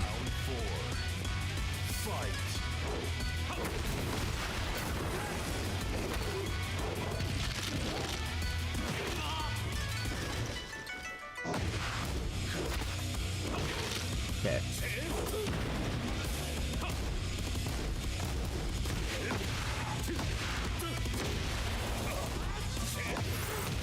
Go. There we go. Okay, anyone's game here. This is it.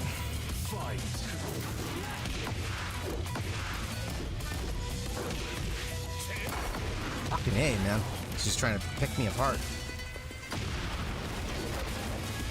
You fucking asshole. He's gonna do it again, isn't he? Oh, I'm dead. I'm dead. Oh, no, wait. Ah, fucking jackass. That's why I hate this character. Good match, though. Fucking asshole. Oh, my God. Here. Let's get this king under download. Get ready for the next battle.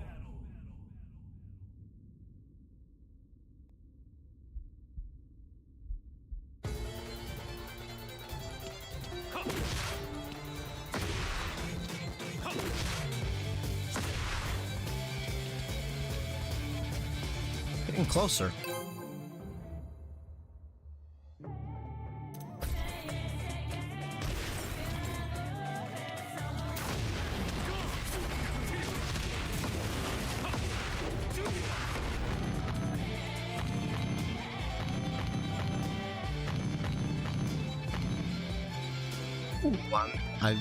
I felt a little bit of growth there.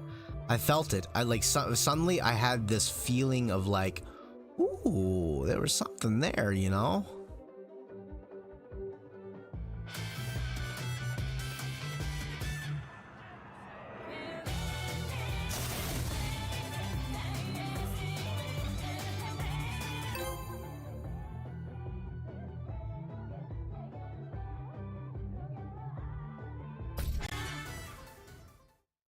Get ready for the next battle. Brian.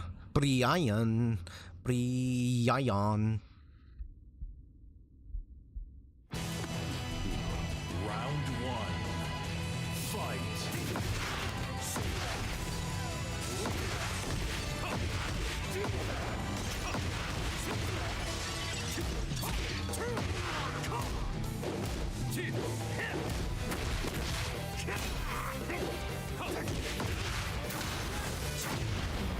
Hit.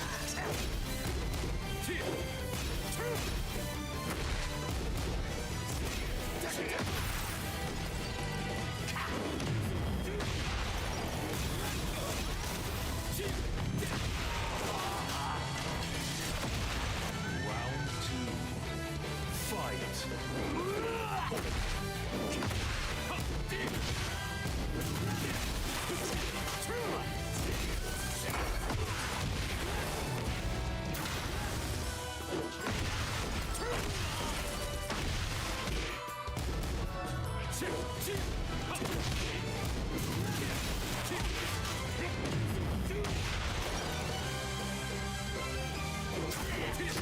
Yeah.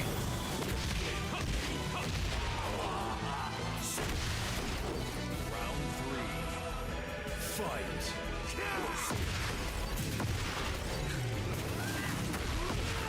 Hit.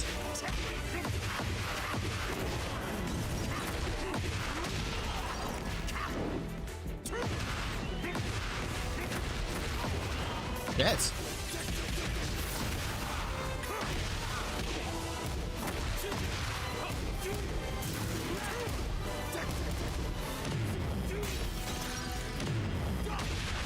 Really? That landed? In that range? Go ahead and do this. Delete some of his health. Really, I just need to keep the pressure going. Should I save it for later? I don't think it's likely I'll win this round anyways. Maybe I might. Let's see here.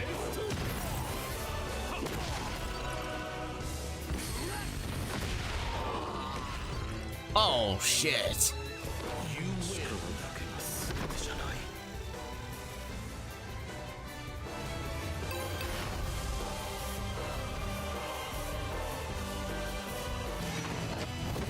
Oh, Mr. Brian, giving me tired. Punches. Okay, jumping kick, jump kick. Lots of punching, lots of swinging. You son of a gun. And he'd be obliterating my insides.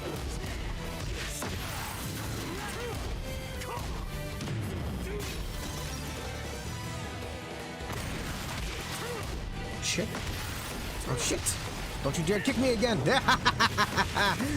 Ah, I read that shit so hard. I love that.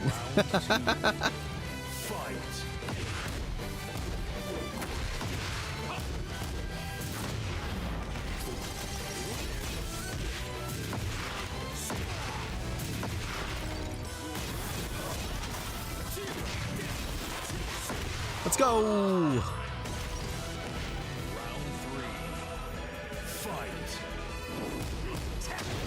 I've seen it a million times. What can I tell you?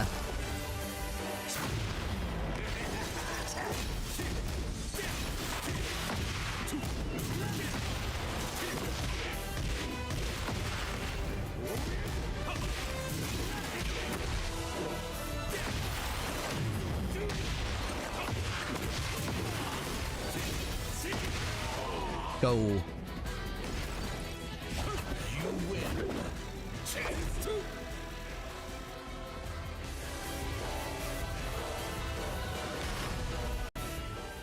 Get ready for the next battle.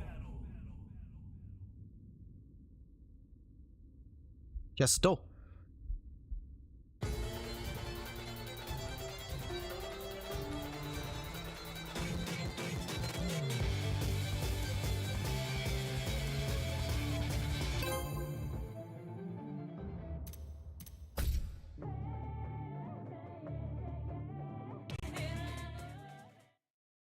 Get ready for the next battle.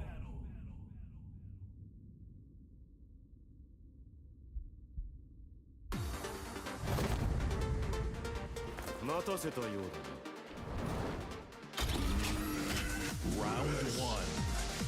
Fight.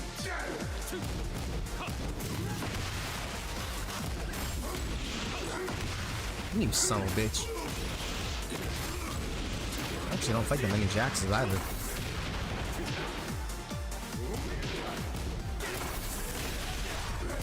After this buff now that he recently got.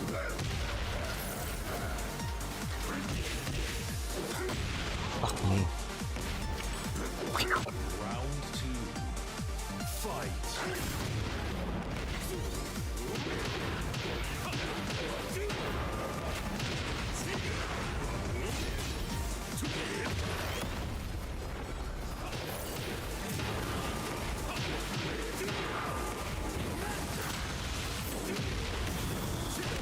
Go. Let's go, baby.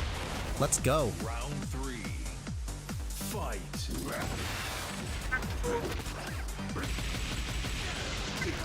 Stop it!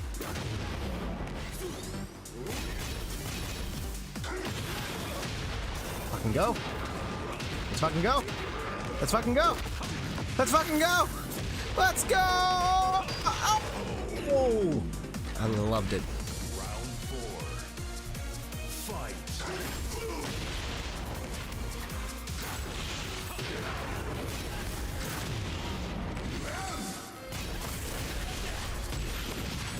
You gotta be shitting me.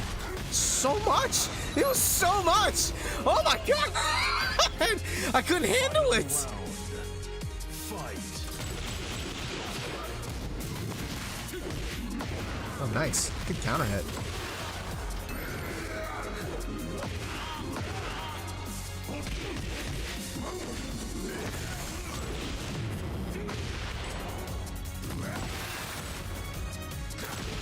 Fuck me, that's got a way bigger range than I thought.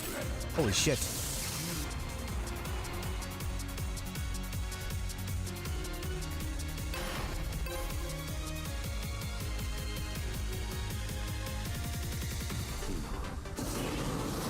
Round one. Fight. You dickhead.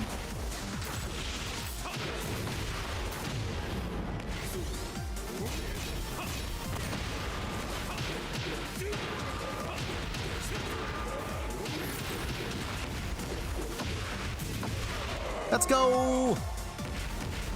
Round two. Fight. Yeah.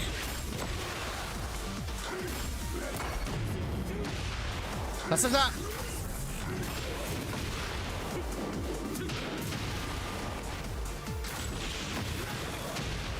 Let's go. Oh, come on, really? My input got fucked with because of the fucking Wi-Fi connection of yours. That kind of blows, dude.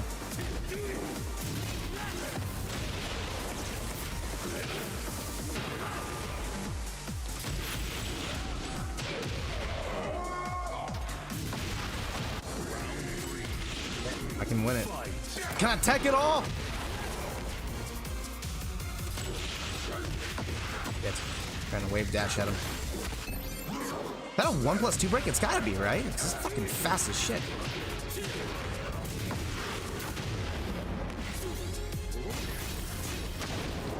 Damn good read! Hells to the Oz!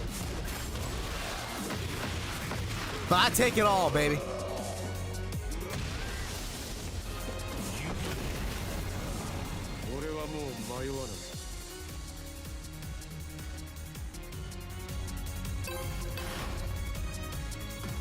Okay, this is it.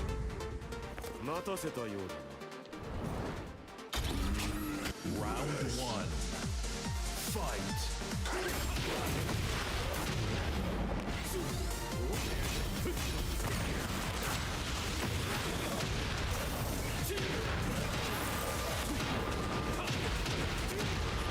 Fucking go. What a fucking trap that was. Fight. Oh shit. No, he's coming at me like a freight train.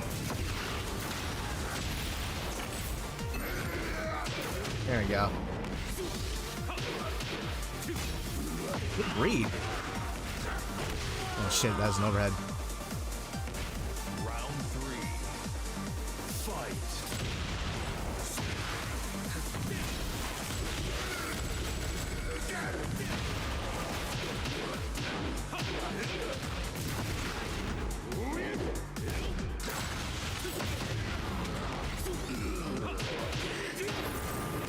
Let's keep the combo going, baby. Oh shit, I tried to do the other one. That's fine. It works. It works. Round four. Fight. Tried to sidestep that.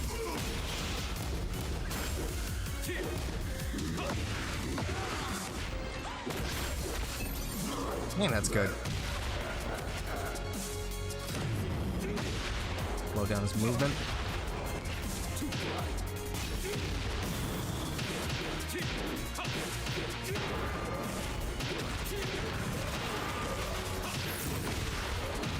Let's go! Hell yeah! Oh, damn.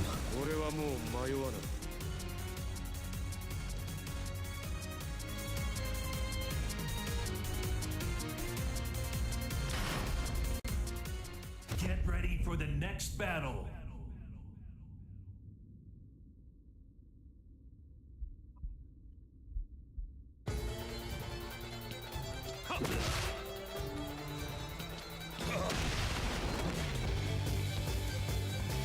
Keep working my way downtown, walking fast, wave dashing at Kazuya. Hey,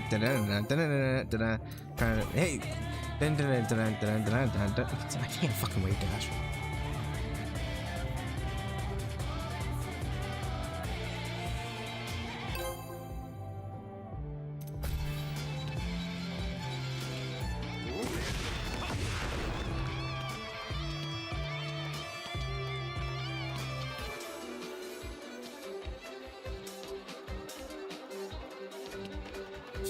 Yes! I got it.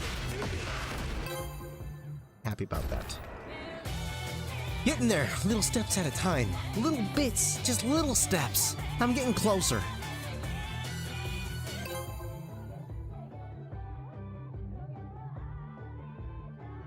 Fuck it, I'll give it a shot. We'll play the Wi-Fi warrior.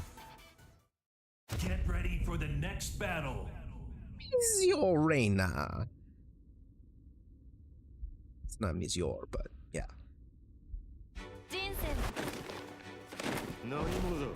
Round one. Fight. Oh shit, Taki mushrooms. Fucking shit, Taki.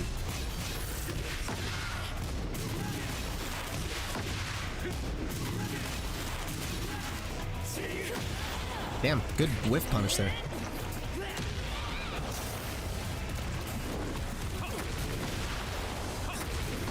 Oh, I might steal the game here.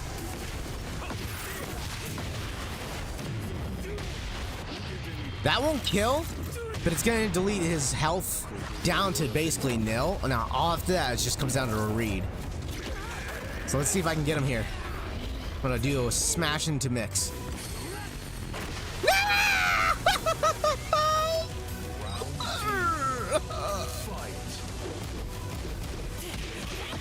Shit.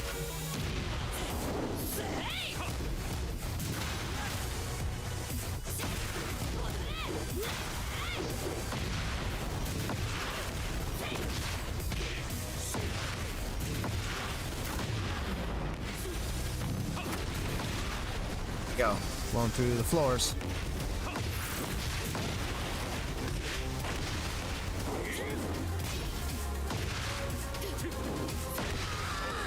And then fake out. Round 3. Fight. Son of a gun!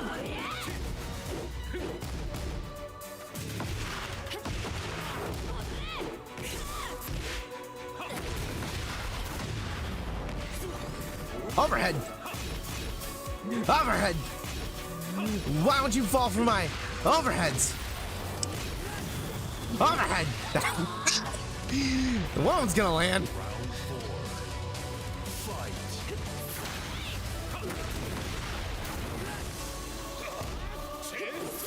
Oh, you son of a gun. Ooh, let's go, baby. Read that like a fucking book.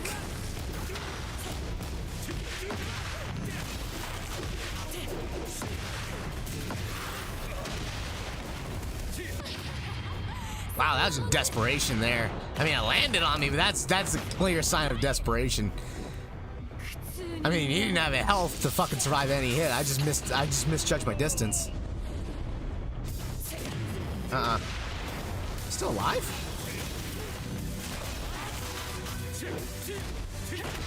That's a frame.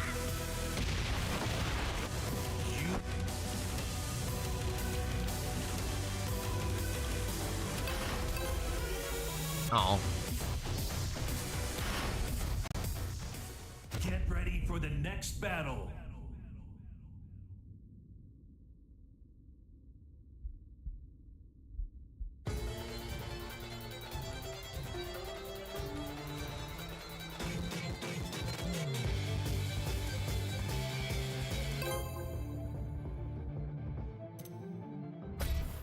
For connection.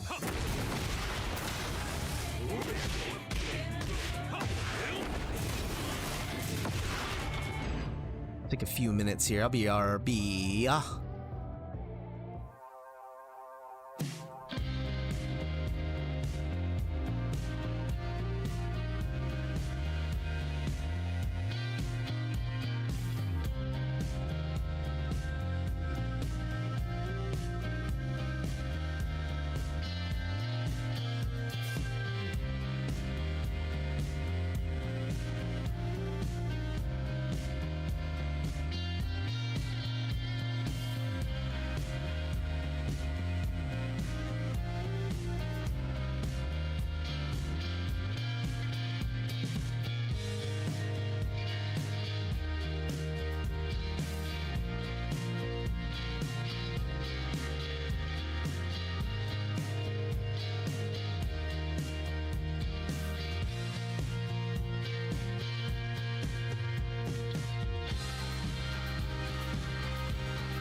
We are back again.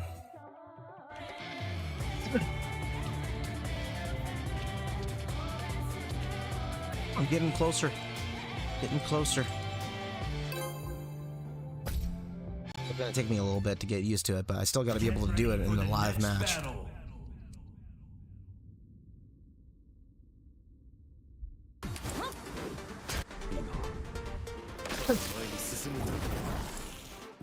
Oh god, Asuka, that outfit, oh my goodness. How am I supposed to play the game now?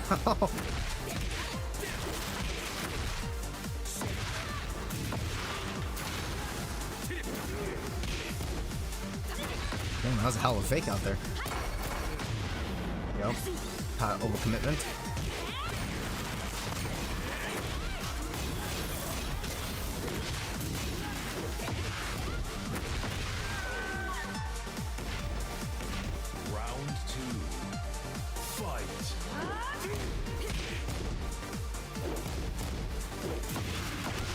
Damn.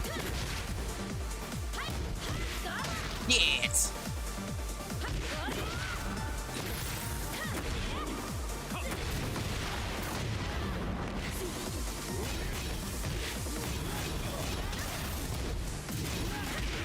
I swear, I am fucking hitting that button twice. How's that not coming out?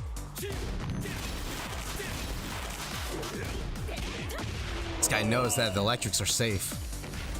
He knows not to press buttons after that, huh?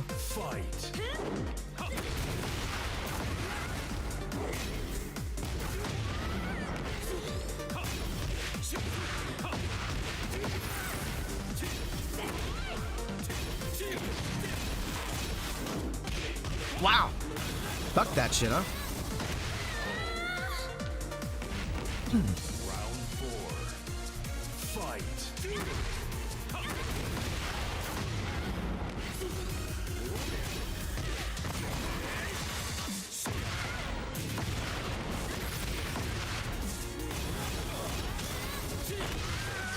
Fucking go, man.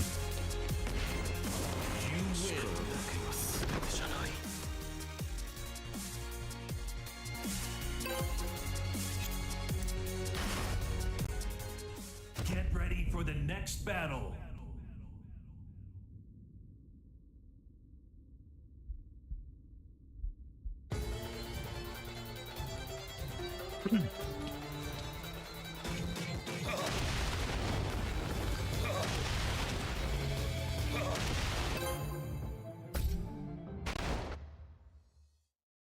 Get ready for the next battle.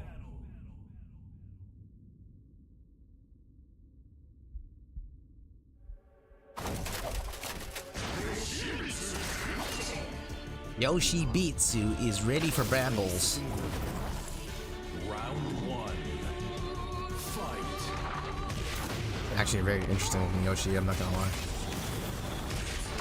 Right off the bat, use the heat. Shit. Yoshi. I always forget that there's a third part of that. I always forget that there's a third part of that swing. Round 2. Fight.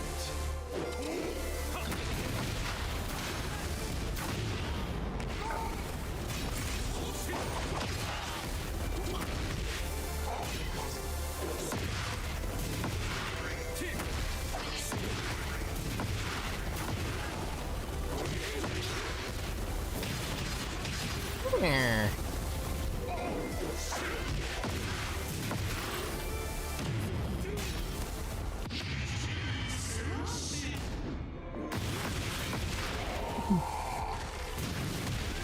Round 3.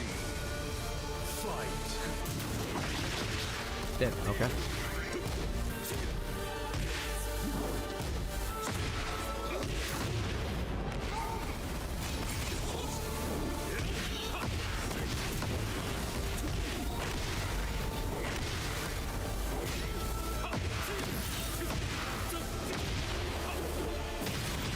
Didn't see that coming. I had a feeling he might do something like that. Oh shit, he didn't fucking die.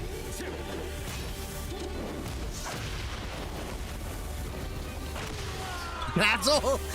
That's my own fault. I dropped the game there. Fucking I didn't think about that. Okay. My own fault.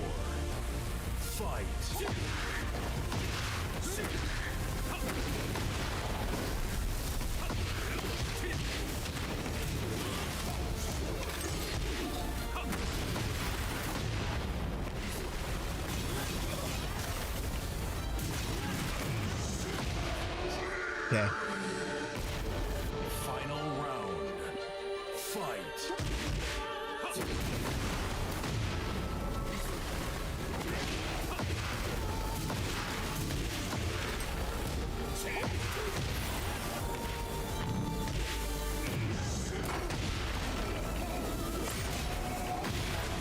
Fucking go.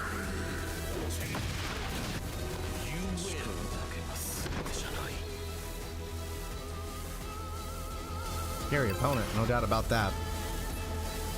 Yoshimitsu is definitely one of the characters I definitely am scared of in this game. Round one. Fight. Shit.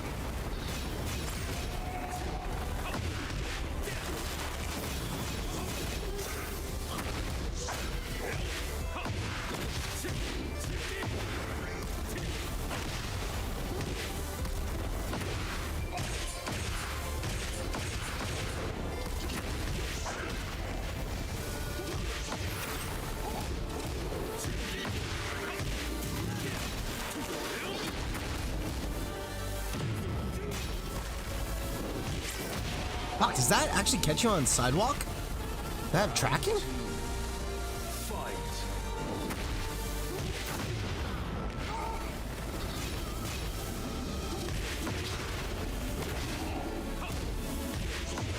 Start block and roll like that.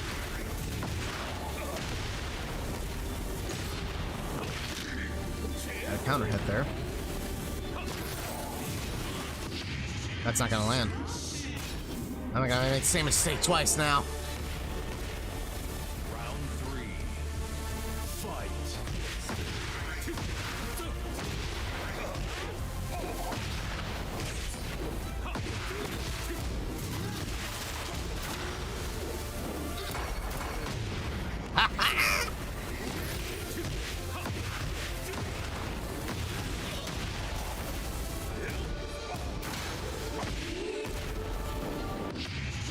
I am hoping my kick comes out quick enough. Good.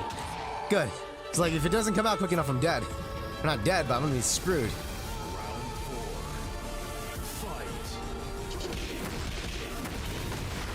Go, dude. I just want the style points, baby. That's all I want. It's just the style points. I don't even care. I don't care if it was smart to use my meter that soon. I just wanted the style points.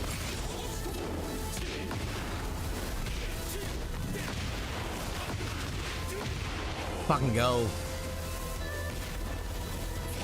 You win.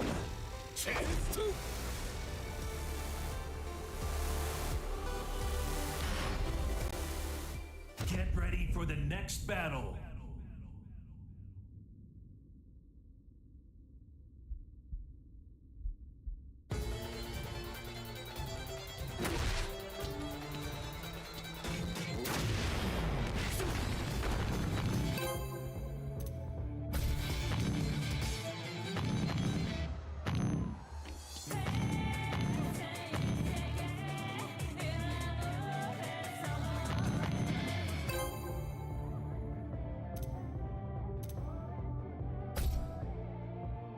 A wire connection. I can do a 4-wire connection. Get ready for the next battle. Fucking king, though. Fucking king.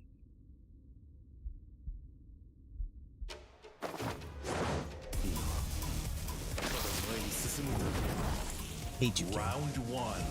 Probably the character I probably dislike the most in this game, next to Azucena.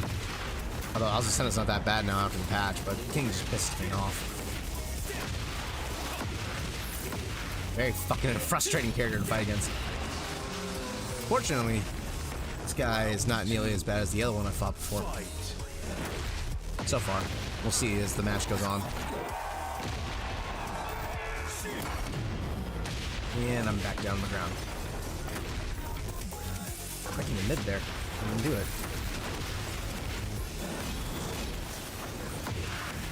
You want the safe option? Hey, perfect me back, little shithead.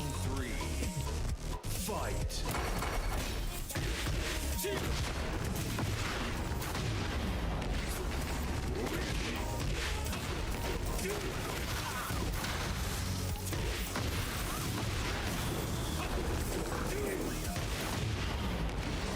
Okay.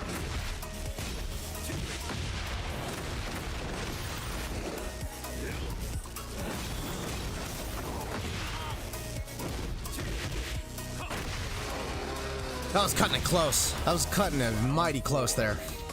Fight. Hit.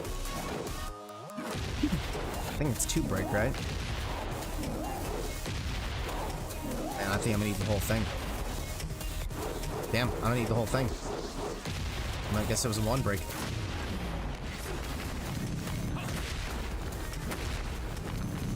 Yes, I got it in a last match!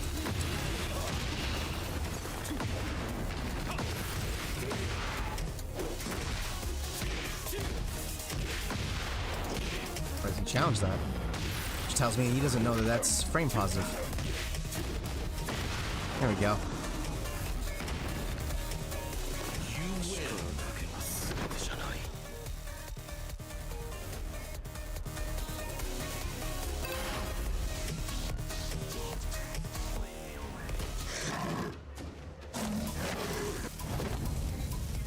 Round 1. Fight.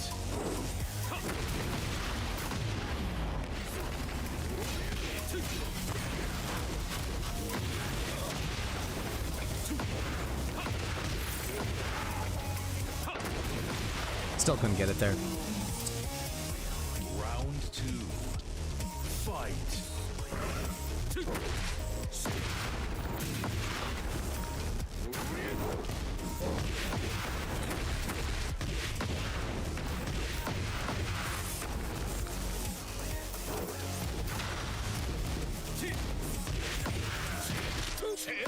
Fucking asshole. Switch sides, huh?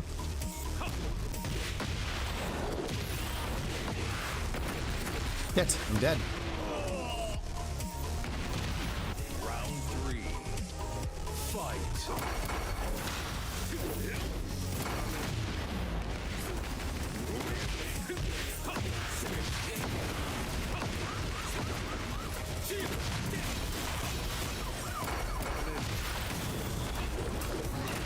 Right, it's a totally different animation.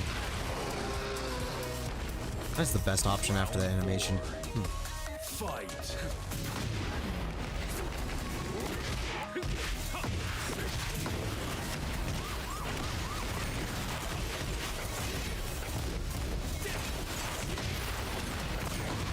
Let's fucking go. Oh, damn. Holy shit, man. all those explosive blows. Holy shit.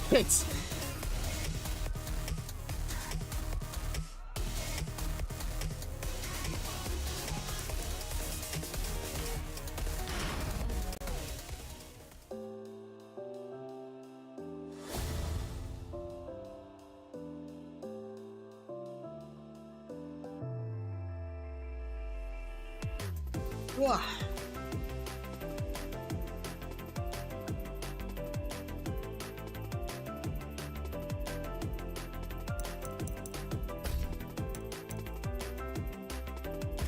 Let's fuck around a little bit with Leroy.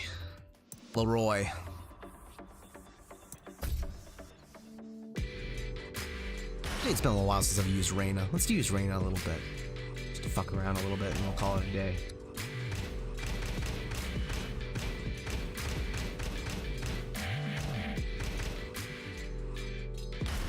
Kazuya Mishima.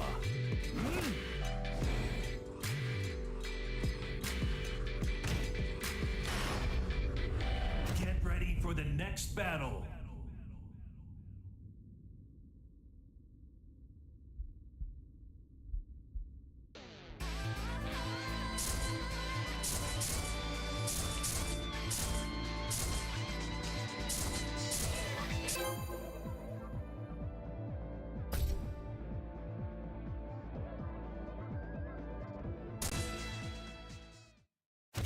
ready for the next battle.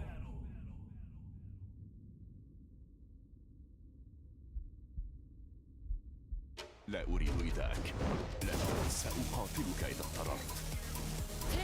I fight too many Shahins, but I've fought enough of them to know exactly how he plays. Most of them are enough. Shit, that wasn't intentional, but it works.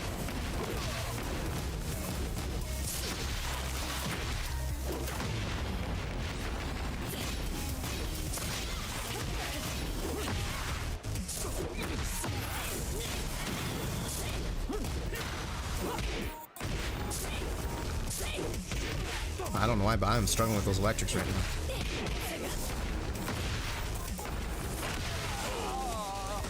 Poking away, I guess. Round 2. Fight. Up, up.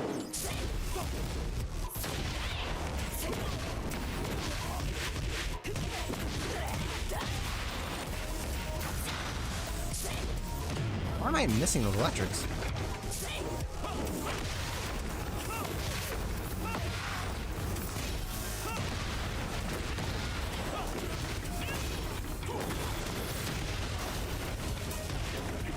Damn. Smart. Round 3. Fight.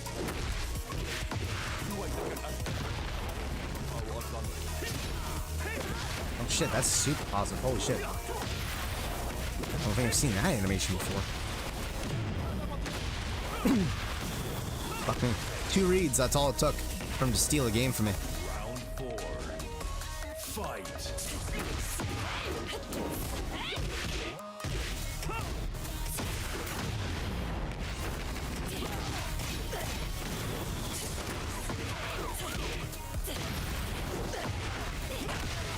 Fucking go. There it is. I was wondering where my electrics were going.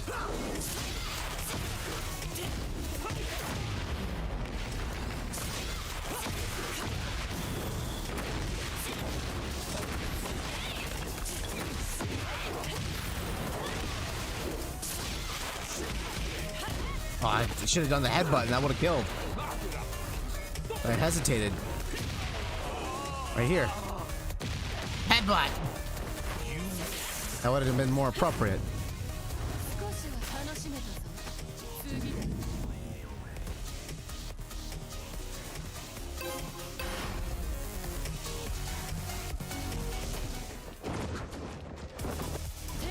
Round 1. Fight.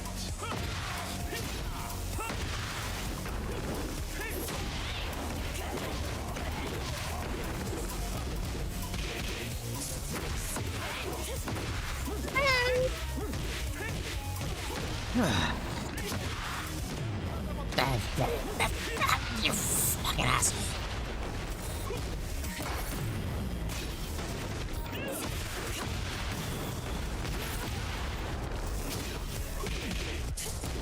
Oh, nice read. Hell of a read. That might kill. That'll kill.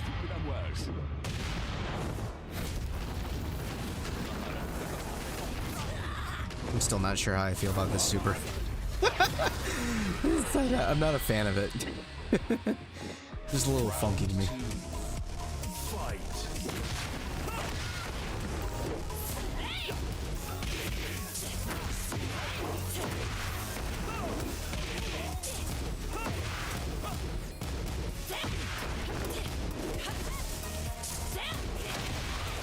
Damn, you got clipped by that?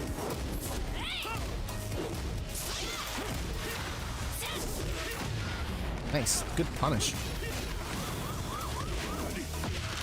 Damn, that's a hit. So that's a hit throw. Guaranteed, even if it's not a counter hit. Hit. Damn, I did a lot of damage for a throw. Round 3. Fight. Well, I might be dead from this. He's got a really good start here. It's a big fucking orbital he hit me with.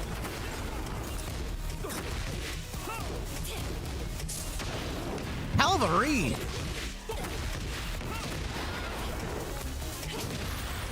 He's got me figured out. He's got me figured out.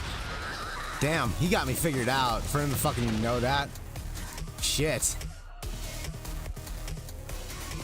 If next match will be any different. Oh, really? Really? Come on. That's pretty lame. Get ready for the next battle.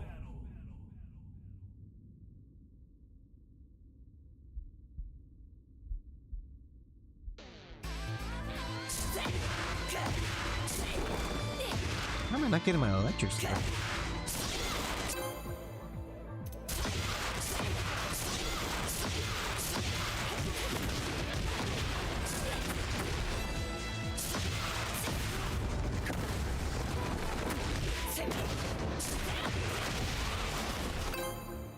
He's got cool ass combos.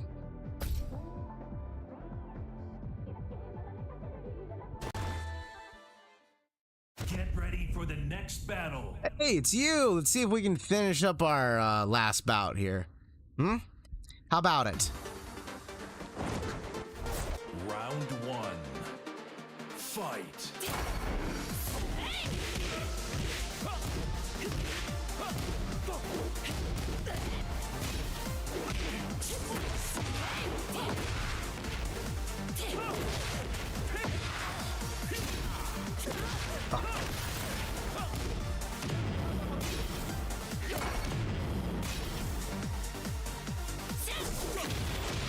Damn, he's really good at space control. Shit. Round two. Fight. Oh, come on now.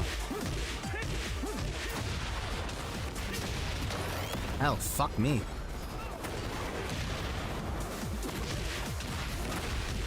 Holy shit. You got me back in the corner?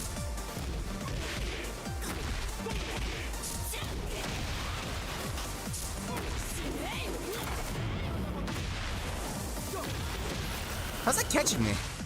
I swear I'm sidestepping.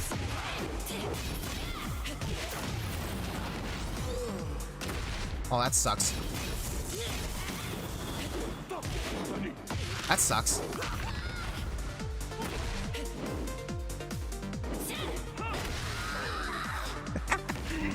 It's got my own damn fault. I fucked that up because I screwed up the input.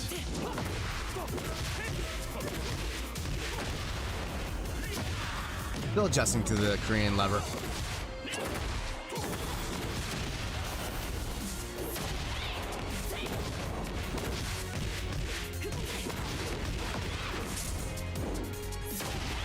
There we go. Why's he always blocking low for that?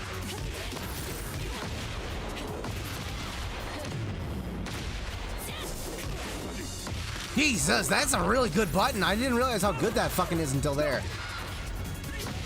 Nice. That's a fucking really good button. I didn't realize how fucking good that button is until he fucking smacked me from that range. It's quick and it's got hella reach. Holy shit. Yeah, he's just not gonna... Yeah. At least he won the set. Fair and square.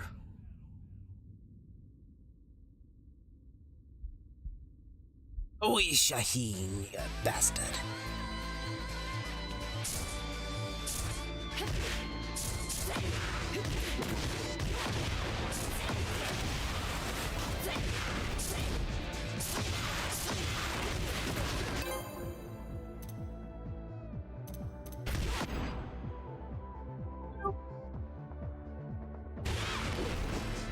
Yeah. Let's call it a break for now. I think we're gonna wrap up for the day. I'm getting hungry. I need to make some food for myself. But we're gonna wrap up for the day. Been a fun stream. It's been a very fun stream, covering all sorts of topics. Hopefully you guys will join me in the next stream. I think we're gonna pick up with some more Final Fantasy later down the road and try to get a little further along with that game. Been having a blast coming back to play Tekken. Next time I come back on Tekken, I think I will be playing a little bit of Leroy at some point in time. So, but I think it's a perfect spot to take a break. Ranked up with Jin.